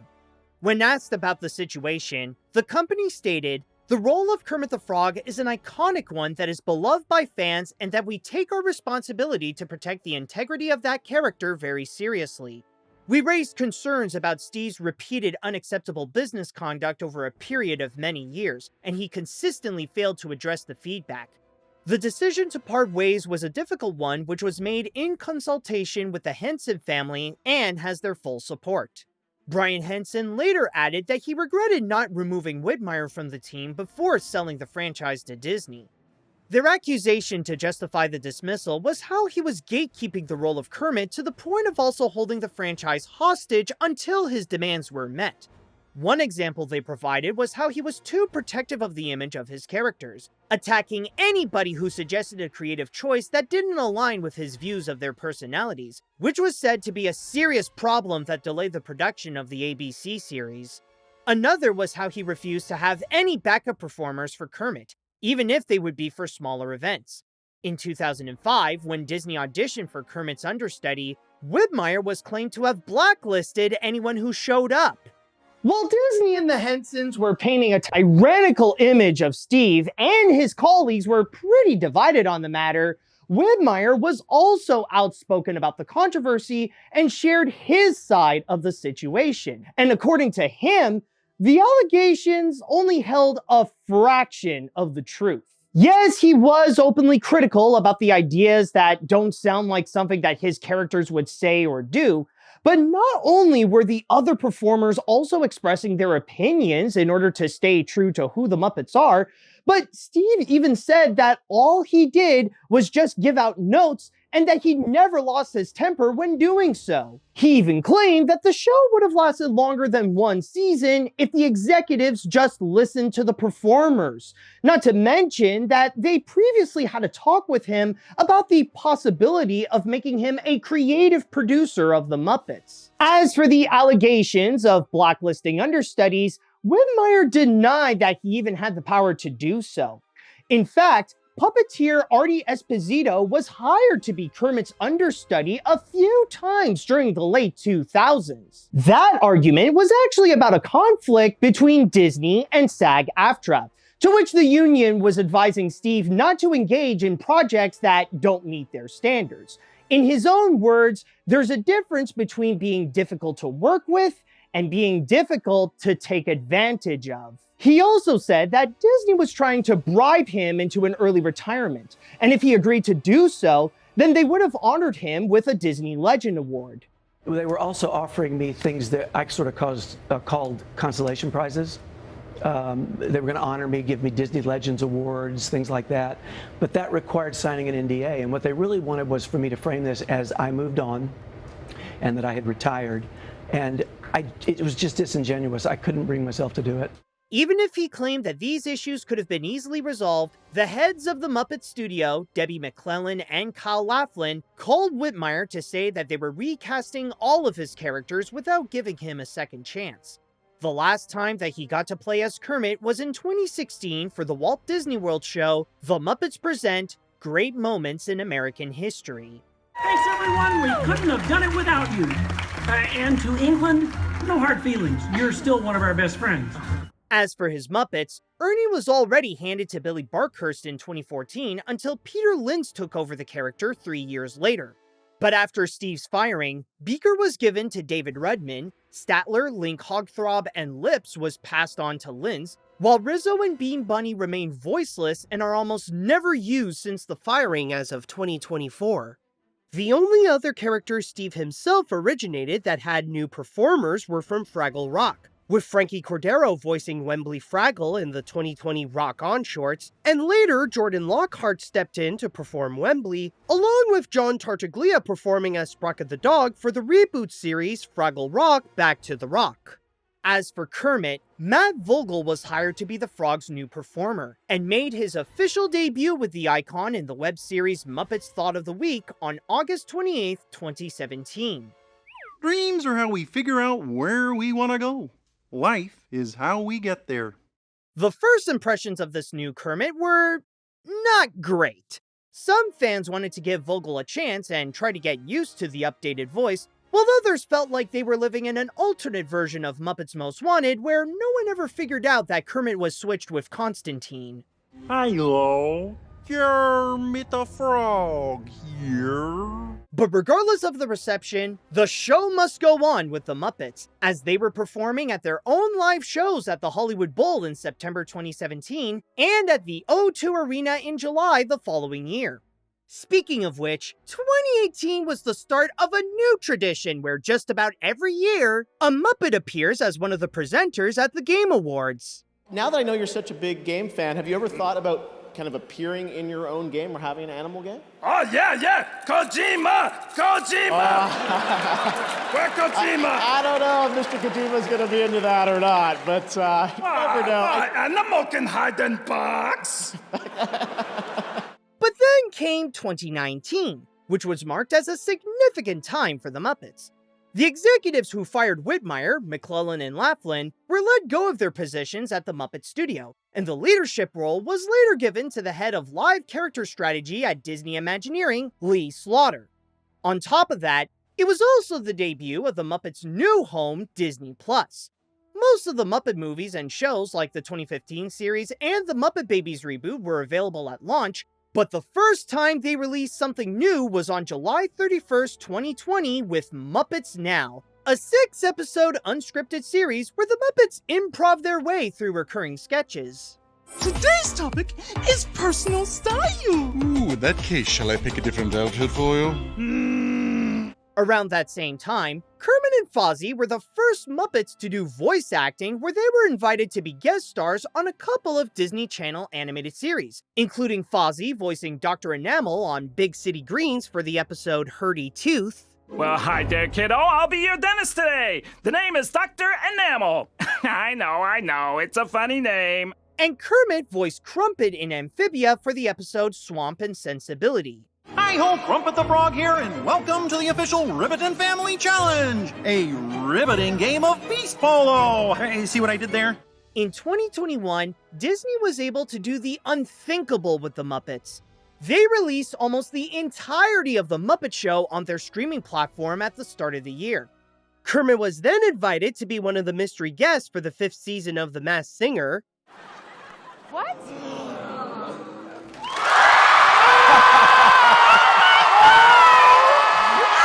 To which he was the first to be eliminated. And then several months later in October, they released a new project that Kermit and the gang tried and failed for so long to create. After all these years of celebrating Christmas, the Muppets finally got to have a Halloween special. One where they teamed up with another fan-favorite Disney franchise to summon... Muppets Animation! I think more oomph for you. More oomph. Muppets Animation! No. Muppets Animation! You know, this is gonna take a while. It's the story of Gonzo and Pepe, who decided to take on a fear challenge event instead of going into the Muppets' annual Halloween party, where they head into a mysterious mansion that Gonzo's favorite magician, the Great MacGuffin, said to have disappeared. Upon entering its doors, the ghost host tasks them to survive one night in the Haunted Mansion, or else their spirits are trapped inside forever. And as they take on the challenge, the two encounter many ghosts who look strangely familiar and must face their fears in the attic and in room 999. As I said before, the Muppets have tried for decades to produce a project with a Halloween theme. In fact, they've attempted a total of 5 times to make something Halloween related prior to their visit in the mansion. The first was a year after Jim Henson's passing in 1991, where Kirk Thatcher and writer Jim Lewis developed an idea that had been going back and forth to be either a TV special or a full-length feature film. It was about the Muppets going to Transylvania after hearing that Dr. Bunsen Honeydew's distant uncle was deceased. But it turns out that he's actually alive, and through his chaotic experiment, the Muppets become classic horror monsters. So it was up to Robin, who was one of the few who didn't transform, to save the gang and return them to their old selves. While the special was ultimately shelved, the idea of the story was later used for the 2000 PlayStation game Muppet Monster Adventure. The next one they wrote in 1999 was called A Haunting We Will Go, where the Muppets become ghosts and must go through some rigorous haunting training in order to save Miss Piggy from a rich southern man who wants to bring his late wife back to life. At the same time, other writers tried to develop a parody of modern horror movies, but those plans never went far.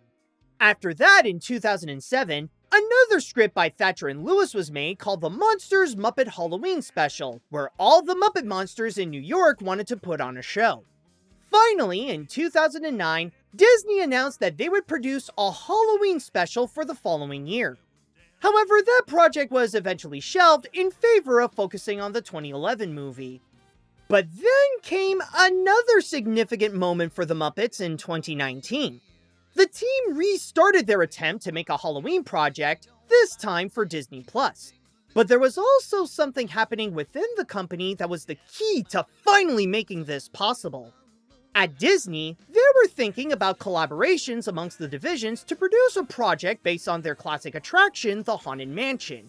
And when the Muppet team heard about this, they hatched the idea of turning their special into a combination of the Muppets and the Haunted Mansion. At first, Disney was hesitant for it to be directly based on the attraction, and wanted Gonzo to go in an original mansion with elements loosely inspired by the ride. But over time, not only did they gradually change their tune, but also Disney and Walt Disney Imagineering became excited and encouraged them to create the Muppet version of the Haunted Mansion. When figuring out how to make Kermit and the gang ghosts in a way that stays true to the lore of the mansion, their solution came from one line from the ghost host. The happy haunts have received your sympathetic vibrations and are beginning to materialize. That little context turned into the core of the mansion's attribute, using what Gonzo and Pepe are familiar with by seeing spirits similar to their friends putting on a show as a way to lure them into becoming the mansion's latest victims. It also explains why most of the ghosts inside are Muppets and the ones outside in the graveyard are all celebrity cameos. As for giving the attraction a complete Muppet filter, production designer Darcy Prevost brought in artist Jasper Anderson to help transform every piece of decor in that mansion into a Muppet reference, including the paintings on the wall, the candle holders, and even the signature wallpaper. As for casting who would be the main foolish mortal to enter the doors, Gonzo was an easy choice for his daredevil attitude and the fact that he'd be most likely to voluntarily try to survive one night in a haunted mansion. But he cannot go inside alone. For several years, Rizzo was known to be Gonzo's sidekick, but since the ABC series, the Red was semi-retired for reasons. In his place, the team decided to go with Pepe, with his charismatic ego being a good contrast to Gonzo to form a dynamic that is reminiscent of classic Hollywood duos. Pepe, whoa! Take it easy. This place is crazy, with all the smokes and the mirrors and the animatronics. I'm out of here. One challenge that the filmmakers had to face was that they had to find the right balance between being funny and being scary. Or, as they say in the mansion, for the ghost to find the right balance between the grim and the grinning. And we all know that the Muppets can definitely deliver on the comedy, but for Muppets Haunted Mansion, they were able to get in touch with a bit of their horror side in order to deliver some fear. Some notable examples include Taraji P. Henson's threateningly manic performance as Constance Hatchaway, and the frightful appearance of old Gonzo. And then there's Gowsy the Hatbox Bear, who many, including myself, felt quite uncomfortable with the idea of giving Fozzie a set of teeth. And yet, when Kirk Thatcher was designing the ghostly updated Muppets, along with being the director, writer, and songwriter, he did that on purpose. As he is the Muppet version of the Hatbox Ghost, the point of Fozzie's teeth is to stay true to the creepy spirit. I mean, have you seen the Hatbox Ghost? He's not a cute and friendly character. I look at his face and I don't feel safe. But while the team was preparing Gonzo and Pepe's Fear Challenge, a sudden event dominated the Earth that not only changed everything, but was debatably more terrifying than 999 ghosts. Not long after they started this journey, the COVID-19 pandemic arrived.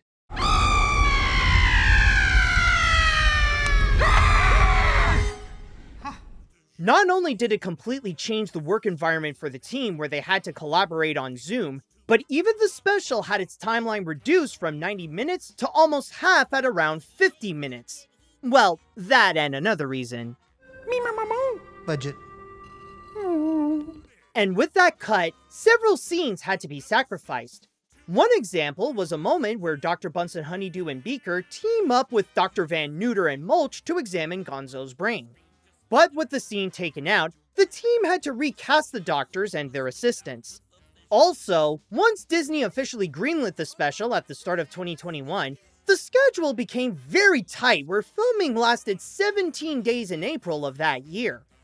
As for the mansion itself, it is the first time that the Muppets use an LED volume to project 3D visual sets running Unreal Engine, while some green screen effects were done to turn the Muppets into ghosts. However, despite the limitations, the Muppets were still able to go all out with its cast, and brought back many of the obscure characters to be among the 999 ghosts, including the surprise reunion of Johnny Fiamma and Sal, whom the latter brought back Brian Henson on his first Muppet production since The Muppets Wizard of Oz in 2005. What's wrong with him? How should I know? I never married her. Even the costumes made a comeback in the special, as many of them were previously worn during their past period pieces such as The Muppet Christmas Carol and Muppet Treasure Island, which explains why Robin is in his Tiny Tim outfit.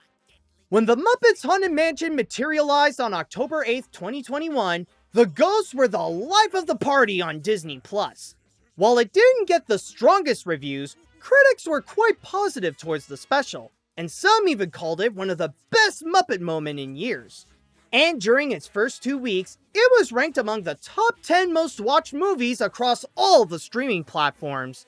The special also managed to grab a couple of awards, including a Producers Guild of America award for Outstanding Children's Program, and an Emmy for Outstanding Art Direction, Set Decoration, and Scenic Design, along with 3 additional nominations for the latter.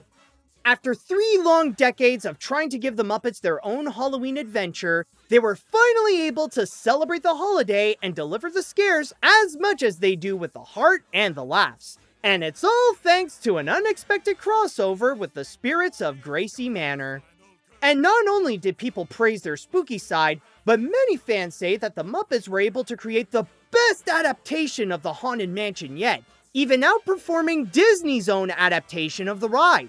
Twice!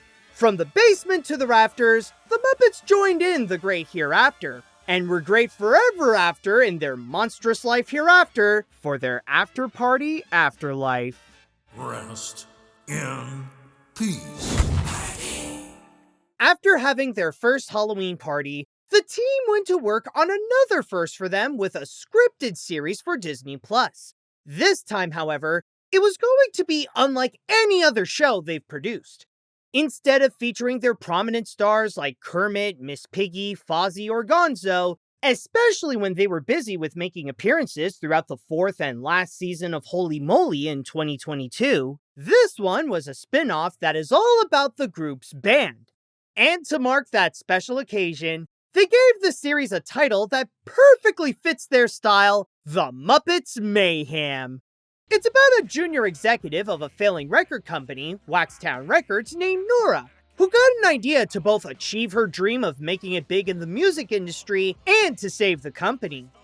With an old contract she discovered in hand, she sets out to collaborate with Dr. Teeth and the Electric Mayhem to create something they never had after decades of playing the music: their own album.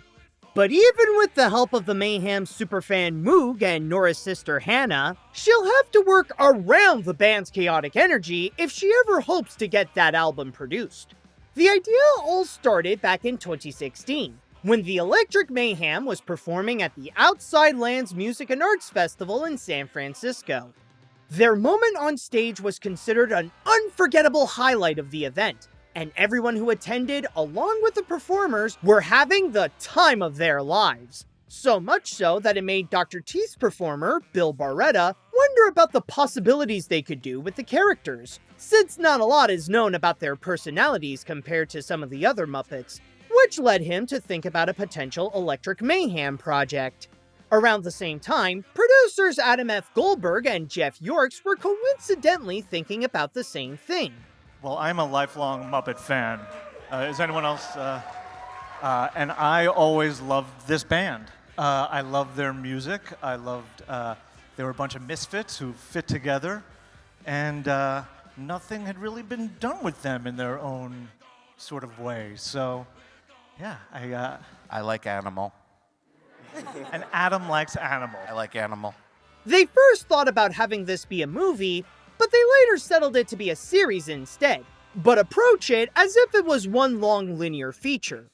However, when Barretta, Goldberg, and Yorks eventually got together, they all agreed that if there was one goal for this series, it would be to prove a point to Disney: that the Muppets can be equally viable to have an entire universe that can spawn several projects based on its variety of characters as much as Marvel and Star Wars. And a good way to start is to have audiences become more familiar with the Electric Mayhem. The band was also perfect to have the series be centered around songs, since they have always been an essential component to the Muppet movies and played a key role to their short-term success on YouTube. With the ideas in place, they officially announced the Muppets Mayhem on February 7th, 2022 as a 10-episode series on Disney+, to which the company greenlit the project a month later. As this was an opportunity to give each of the band members a backstory, the writers collaborated with the Muppet performers to ensure that the new narratives that they give them stay true to their familiar personalities and that they have their approval first and foremost. They also made the series to be more grounded and toned down the usual Muppet-style wackiness to have the Electric Mayhem feel more like real people and to make it easier for the viewers to connect with them on an emotional level. Another way they did so was the use of archive footage of their past performances, including episodes of The Muppet Show, in order to add some believability to the band's backstory. Early in production, they considered having other Muppets make quick appearances like Kermit and Miss Piggy, but they quickly rejected the idea so that they could keep the focus on the band. However, while they did feature Muppet bunnies and introduce new Muppets such as Penny Waxman and Dr. Teeth's parents, Tina and Gerald, they did bring in Statler and Waldorf as the series' final cameos. Oh, looks like the Muppets finally did something we like. Oh, what's that? Made us leave. Speaking of which, the show retained the Muppet tradition of including a large list of cameos. While some were easy to bring on board, it was more of a challenge to get the stars of the music industry. Not because they didn't want to, they were all eager to be with the Muppets, but because the production was filming around the same time as the world was returning back to normal after the COVID-19 pandemic, meaning those stars were going back on tour. It was tricky to work around their schedule, but the team managed to get everyone they were hoping for. You know, we ain't seen you since that night in Wellington, when we met the Feebles. Yeah, it was a bad night. You know, 2 of the Feebles were in witness protection and the rest were in prison. Of course, even if I've already mentioned it, you cannot talk about the Muppets Mayhem without bringing up the music, and the score was composed by Mick Giacchino, the son of famed composer Michael Giacchino. And for the songs, many of them are covers of popular tunes such as Kiss's Rock and Roll All Night, John Hyatt's Have a Little Faith, Cyndi Lauper's True Colors, The Who's Joined Together, The Beach Boys' God Only Knows, Simon and Garfunkel's Bridge Over Troubled Water, The Beatles' All You Need Is Love, and the Electric Mayhem's own Can You Picture That. The band also played some original songs written by Linda Perry, including the show's theme Rock On, Gotta Be, The Sound of Us, Makin' Mayhem, We Are One, where the drums were played by Ringo Starr, On Our Way, Gonna Get There, Believe in Us, and Mayhem. When the Muppets Mayhem were ready to rock on May 10th, 2023, it was like a concert event on Disney+. Critics stated that while the human characters were much weaker than the main band, they still had an overall good time with the Mayhem with how it stays true to that timeless and lovable Muppet style. But the series' crowning achievement was when they made life imitate art by releasing an official album on the same day as the show, both digitally and on vinyl. What's more, it was able to make Muppet history as the album made it to #1 on the Billboard chart during the same month. Okay, it was actually at #1 in the kids album category, and they additionally made it up to #10 in soundtracks, but hey, it still counts that the Electric Mayhem made it to the top of the Billboard. And on top of the positive reviews and the great album sales, the band also got an Emmy at the Children's and Family Emmy Awards for Outstanding Children's or Family Viewing Series, along with getting 5 additional nominations. But unfortunately, their jam had to be cut short, as it was revealed on November 21st of the same year that Disney was not renewing the Muppets Mayhem. And yet, this did not discourage the creators one bit. In fact, shortly after the cancellation, Goldberg went to social media to not only thank everyone for his experience with the show, but that he's also working with Yorks and Barretta again on another Muppet project, still pursuing that dream of creating a Muppetverse, and never giving up on proving to Disney that they could do so much more with the Muppets, especially now that people have started to take a liking to Matt Vogel's version of Kermit the Frog. What I love in particular is that when Kermit appears with Vogel in shot, he just flawlessly bursts into character for, in my opinion, the first time since he started, and the audience just erupts into applause, to which Vogel can be seen broadly smiling below the frame, so to speak.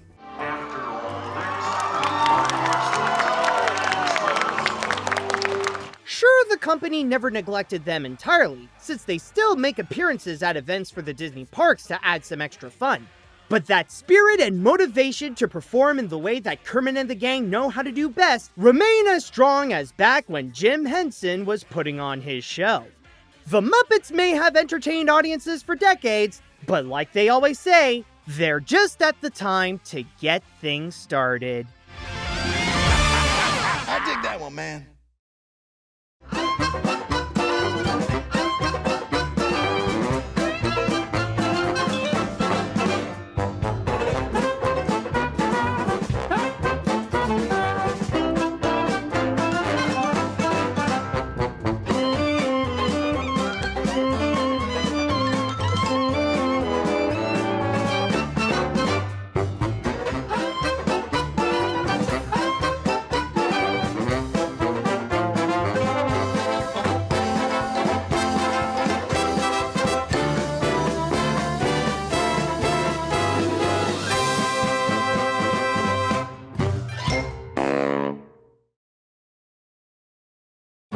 Are you ready for the end of the world? Sure, it couldn't be worse than this show.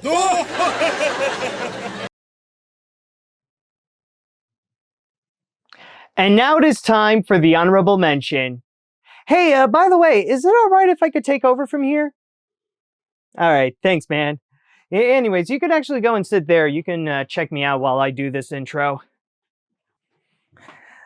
Okay, now it is my turn.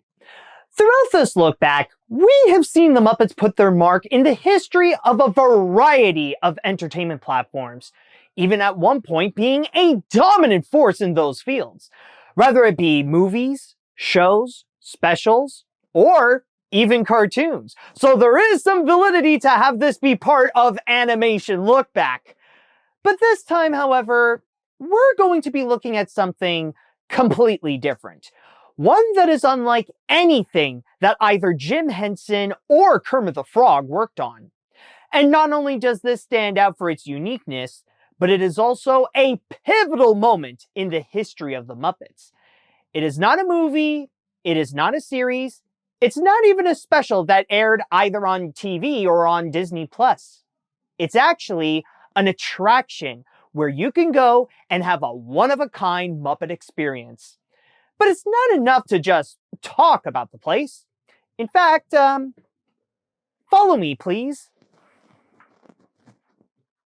Yes, if we're going to talk about this, we need to do it right by actually being in the place. Because this isn't any ordinary project that Jim Henson worked on. This isn't any regular TV show or any movie that he has worked on. This is actually a very special project that is considered to be Jim Henson's swan song. The last thing that he has ever done in his life. And to this day, it's still entertaining millions of guests every year. And what I'm talking about, of course, live from Disney's Hollywood Studios at Walt Disney World, it's Muppet Vision 3D. As guests take a seat in the Muppet Theater, Kermit introduces them to their latest technology, Muppet Vision. However, things quickly spiral out of control when Bean Bunny's assistance isn't as helpful as he intended, and Dr. Bunsen Honeydew and Beaker's invention unexpectedly created... I'm Waldo, the spirit of 3D! Thank you, Beaker. Hi there! But of course, a little bit of chaos never stopped the Muppets, and with the aid of Bean and Waldo, they make the most out of Muppet Vision to put on an unforgettable 3D show. If there was one thing that Jim Henson loved from Disney, even more than their animated features, it was their theme parks. So much so that he called both Disneyland and Walt Disney World two of his favorite areas in the world, to which he would regularly visit. In 1987, he thought about making his own theme park with rides based on many of his works called Muppetville, but then dropped the idea because he admitted that it would pale in comparison to the works of Disney. 2 years later, when he was preparing the deal to sell Henson Associates to the Walt Disney Company, he was excited to start his first major project with them. It wasn't just to get the opportunity to work in theme parks, but to especially put his own creative contribution to one of the places he loved most. Specifically, to make a Muppet-themed land at the newly opened Disney MGM Studios at Walt Disney World called Muppet Studios. In fact, on the same day as the announcement of the deal, to make that look more official, Henson and Kermit signed and left their handprints in the cement of the courtyard at the park's Chinese theater, which can still be found there today. On the night before, Jim pitched his first attraction to then CEO Michael Eisner, which was a 3D movie. Beforehand, he always liked the idea of 3D, but the execution often felt more gimmicky than immersive, and wasn't sure if he could do something with the technology that could be done well. It wasn't until he saw Captain EO at Epcot in 1986 where he was amazed at the show's capabilities both on-screen and around it, with lasers and smoke effects happening simultaneously with the events of the film. For Henson's 3D movie, he wanted to go extra with the effects that happened in the theater. On top of featuring audio animatronics of Bean Bunny, the Swedish Chef, an orchestra of penguins, and Statler and Waldorf in their familiar balcony. Hey, look! Look at the guy in the goofy mask! That's not a mask. Oh, sorry, lady! He wanted a full-body Muppet running around during the show, which later became Sweetums, who was played by an actor that was trained at Henson's, bubbles coming out of the ceiling, and water squirting out at the audience when Fozzie pulls out one of his cheap 3D tricks. Did you say cheap 3D tricks?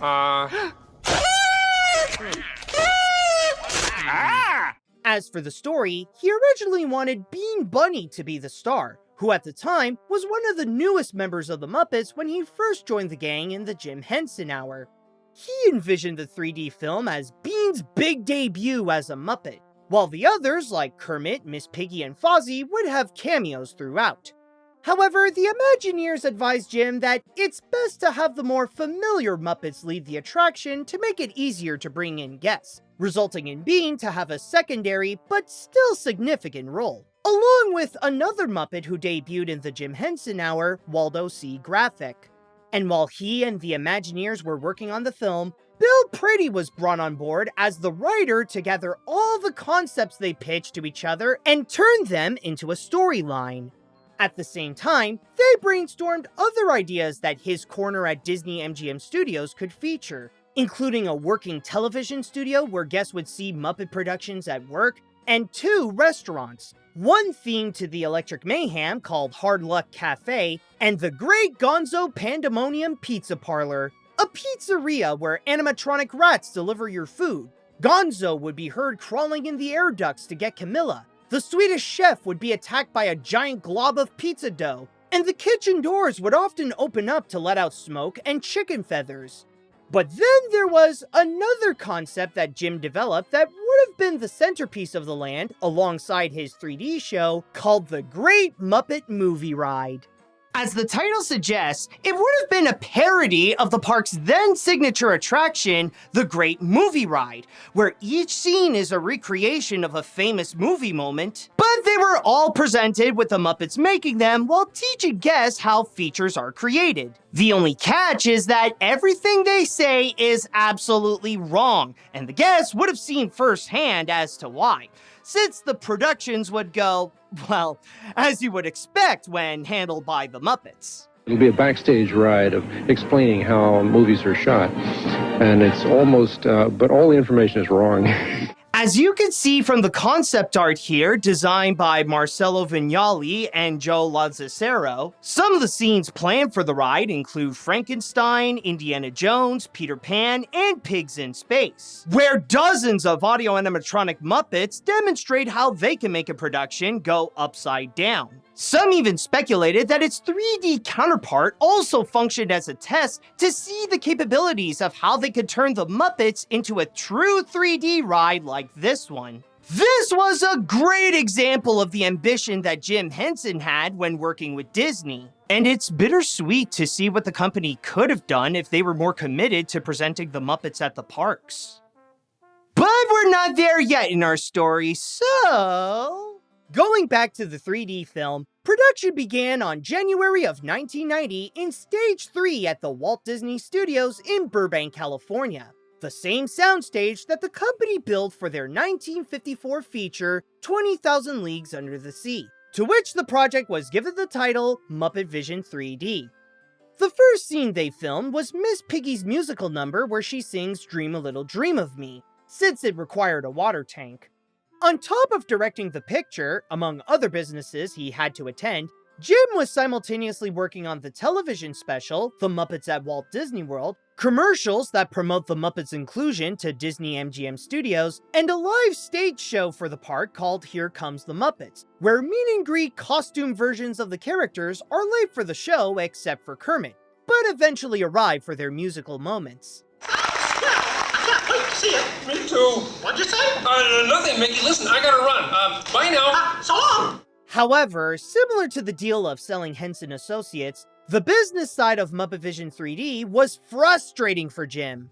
Originally, he asked for a $1.2 million budget for the project, where he intended for most to go to the Muppet performers.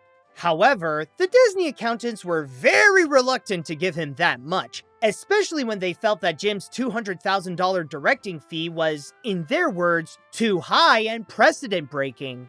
Despite this, he was having the time of his life when working on Muppet Vision 3D. But that all changed on May 16, 1990, when Jim Henson unexpectedly passed away.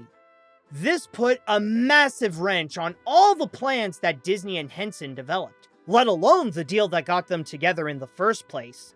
By the end of that year, though, that agreement for Disney to buy Jim Henson's company completely fell apart, and took down most of the concepts for the Muppet-themed land along with it.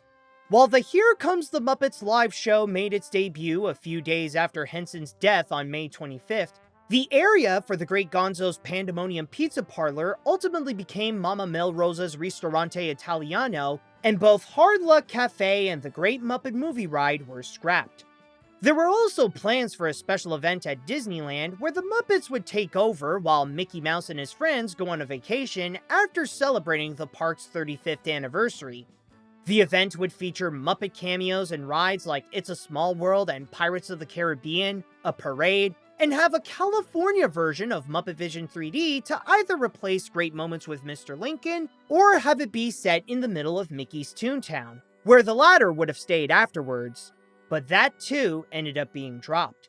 The only theme park project that survived through all this, other than the live show, was Muppet Vision 3D, where the team was able to finish production with Frank Oz taking over as the director and the money that was left in the budget, making it one of the final projects to have both Jim Henson and Richard Hunt perform as their beloved characters. However, even with the ride complete and the deal off the table, the Hensons were not happy with the way Disney continued using their father's legacy in the parks. On April of 1991, Henson Associates filed a lawsuit against Disney for trademark and copyright infringement to stop their use of the Muppets at Disney MGM Studios and not open Muppet Vision 3D. Disney later fought back by saying that they did nothing wrong and that their continuation of making Muppet Vision did not violate their agreements. It was an intense battle between the two in court for about a couple of weeks.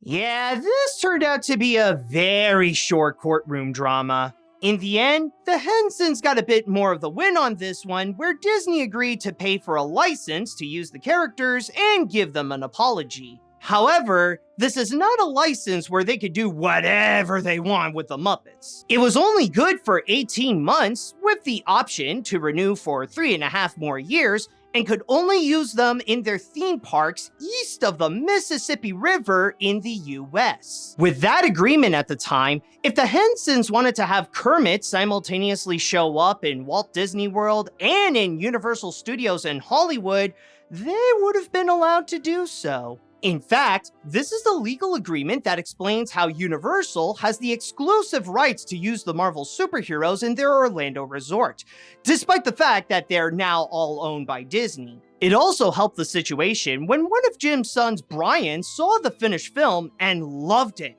where he thought that there could be no better tribute to his dad than this attraction. And the whole world deserved to see his grand finale. On May 16, 1991, exactly 1 year after the passing of Jim Henson, Muppet Vision 3D opened its doors at Disney MGM Studios, along with the Muppet-themed gift shop next door called the Stage 1 Company Store, and officially started a new chapter in the partnership between the Hensons and Disney. On top of the latter becoming the distributor of the next Muppet projects, including their VHS tapes, TV shows like Muppets Tonight, and theatrical features like The Muppet Christmas Carol and Muppet Treasure Island, they also let other Henson characters appear at the parks like the ones from their ABC sitcom, Dinosaurs. During its beginnings, the fire truck from the end of the show was found just beside the exit of the building. But afterwards, it was moved to the park's studio backlot tour, along with other props and movie-used vehicles, including Bo's taxi from The Great Muppet Caper.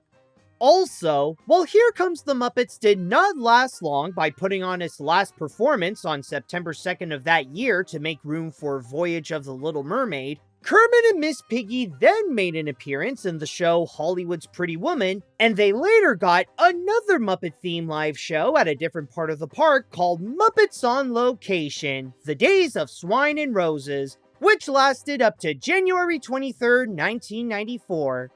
By the time the 2000s rolled along, while the Muppets were trying to become independent from Disney and find a new owner, the Hensons allowed Disney to bring the 3D film to the West and opened the California version of Muppet Vision 3D at the Disneyland Resort's latest park, Disney California Adventure. It was mostly the same as the one in Florida, except the outdoor queue had a different variety of crazy gags, and there was a small outdoor gift shop nearby called Rizzo's Prop Shop. But of course, a few years later in 2004, the Walt Disney Company finally acquired the Muppets 15 years after Jim Henson and Michael Eisner initiated the deal. And by that point, changes began to show on the exterior.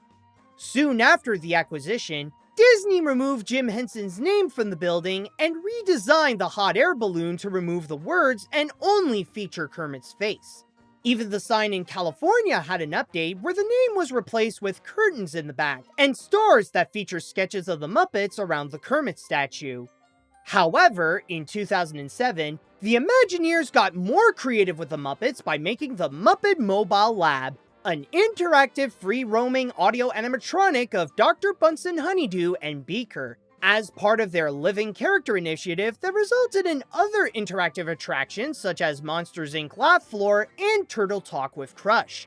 The two performed to guests across several Disney parks, including Disney California Adventure and Epcot in 2007, Hong Kong Disneyland in 2008, as well as the 2008 World Science Fair in New York City, Hong Kong again in 2013, and a return at Epcot in October of 2016 and in 2018. Not to mention that in 2009, the Muppet Mobile Lab won a Theo Award from the Theme Entertainment Association for Outstanding Technical Achievement. Relax, Beaker. This experiment is as safe as anything I've ever done at Muppet Labs. Woo! But the updates became drastic during the 2010 decade. At the end of 2012, Kodak, which sponsored the attraction since its opening, filed for bankruptcy and announced that they ended their sponsorship deal with the Disney parks. Thus, in the following year, all traces of Kodak in Muppet Vision were taken away. Meanwhile, at Disney California Adventure, the Muppets' time at the park was becoming noticeably limited, as the Muppet Theater was periodically being used to preview upcoming Disney films in 3D, such as Tron Legacy, Frankenweenie, and Oz the Great and Powerful. And on November 1st, 2014, Muppet Vision 3D played its final Californian performance, where the place was turned into the Crown Jewel Theater and presented the live musical show for the first time in forever, a Frozen sing-along celebration. As of 2024, the building is now called the Sunset Showcase Theater, where they presented another 3D film that first opened in Florida, Mickey's PhilharMagic, while the Kermit statue from the marquee moved to the Jim Henson Company lot in Hollywood. Back in Florida, the area around Muppet Vision 3D was slowly becoming more like Jim Henson's original vision. The land changed its name from Streets of America to Muppet Courtyard. The queue added a new frame to its collection that features Kermit's tuxedo that he wore in the 2011 Muppet movie. The bathrooms have a replica of the Gonzo's Royal Flush sign from the same film. And the restaurant in front of the attraction, Toy Story Pizza Planet Arcade, got refurbished into Pizza Rizzo, a Boston-themed pizzeria that took parts of the Hard Luck Cafe and the Great Gonzo Pandemonium Pizza Parlor concept to create a Muppet-themed restaurant with New York-style artwork and decorations. They also had a couple of instances where they interrupted the pre-show to promote the latest project from the Muppets, including Muppets Most Wanted in 2014 and Muppets Haunted Mansion in 2021. And I hope you're having fun waiting to see Muppets Vision 3D. It's a great show, guys. Even though I'm not in it, they went with the bunny instead of me. Forget you'll see this. Back to real Muppet Show.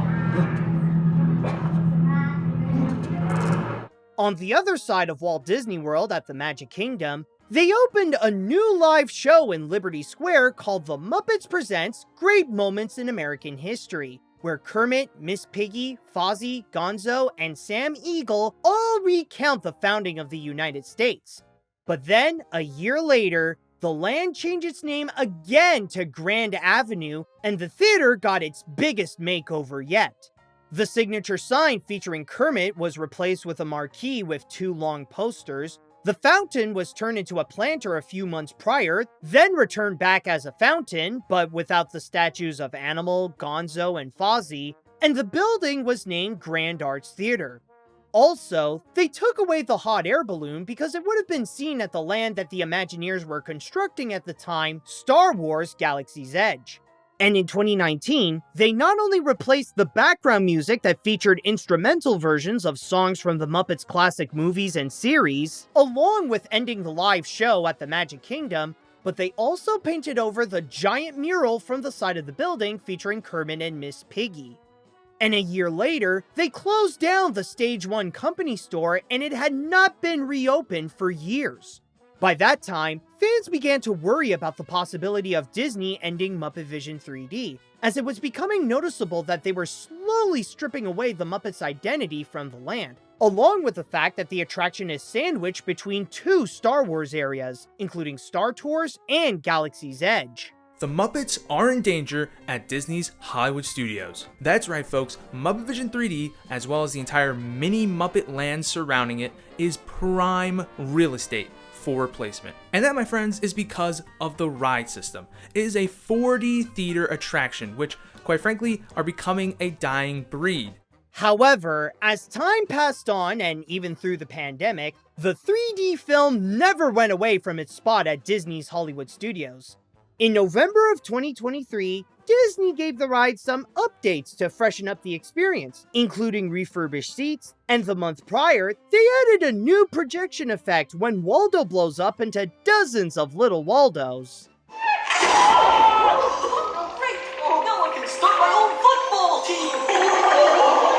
Ever since it first opened in 1991, Muppet Vision 3D is not just a fan-favorite wacky 3D film that provided the franchise with some recognition at the Disney parks, but it is also a symbol of an era that ended and the beginning of a new one. It was the last time that the world got to enjoy Jim Henson doing what he loved most by putting on a show with his good friends, while also experimenting with new technology in order to find creatively innovative ways to entertain audiences. As well, like I mentioned before, one of the final moments where people got to hear Jim play as Kermit. Ladies and gentlemen, I'd like to apologize for our slight technical difficulties. But I do wish to assure you that no one was hurt, and this theater suffered only minor damage. So thank you very much for coming to see this demonstration of Muppet Vision technology, and enjoy the rest of your stay, and come see us again sometime. But at the same time, it was the start of the Muppets' complex relationship with Disney. A collaboration that later led to an acquisition that is responsible for both many of the gang's strongest and weakest moments in their history. As much as they caused mayhem in movies, television, and streaming, their one ride marks as one of their most celebrational moments and Disney's most muppetational attraction.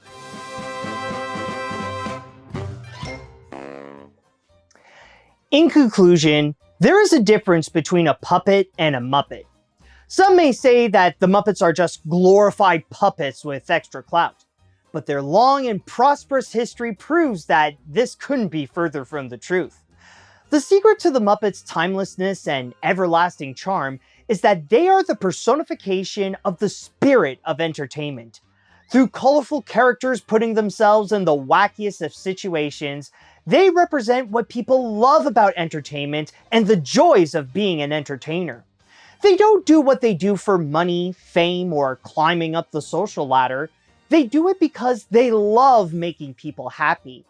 To bring people together so that they can forget all their troubles and share a moment where everyone is having a good time and maybe learn something or two. And the best part is that they do so by doing what they love and creatively expressing themselves, like singing, dancing, telling jokes, performing stunts, cooking, teaching, making science experiments, playing music, and so much more. But despite being made of felt, fur and other oddball objects, there's something about the Muppets that make them feel like they are as real and alive as the performers holding them up. And that's because the performers themselves are as crazy as the characters they play. Whether they are from the original team or from the modern members, they put a part of themselves into the Muppets in order to bring them to life on television, movies, stage, streaming, and in 3D. Their jobs aren't really to put on a show, but to continue the legacy set by Jim Henson when he created Kermit all those decades ago.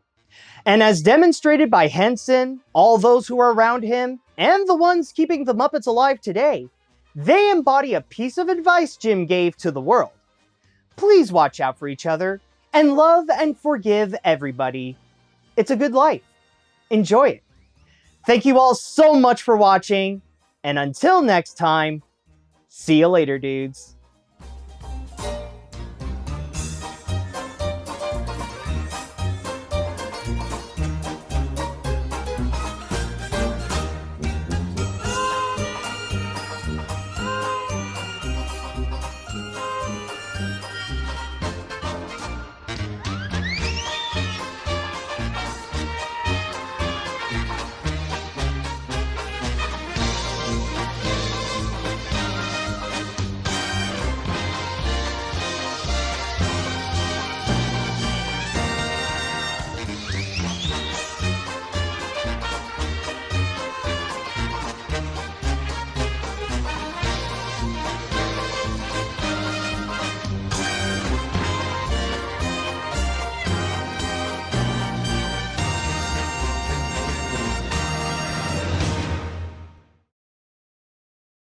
Thanks for bringing me on board. I had a great time with this. Hey, no problem. I honestly think you helped out to make this be really amazing. Hopefully this is not going to be the last time I'll see you, right? Nah, if you ever want to bring me back, just let me know. I'm down for a comeback. Great, awesome. We'll keep in touch. Oh, hey, by the way, do you know what the next Animation Lookback is going to be? Honestly, I have no clue, actually. I was just so preoccupied with the Muppets that I barely had any time to think about the next one. I'm sure you'll figure it out. Yeah, I guess so. But are you sure you gotta go now? I mean, don't you want to stick around for a bit and watch a movie? Yeah, I'm sure.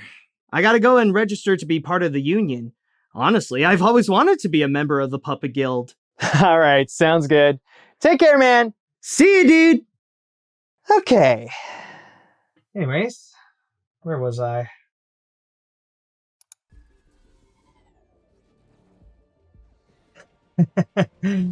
Always love that Easter egg. Yeah. They will never die. Wait. Wait!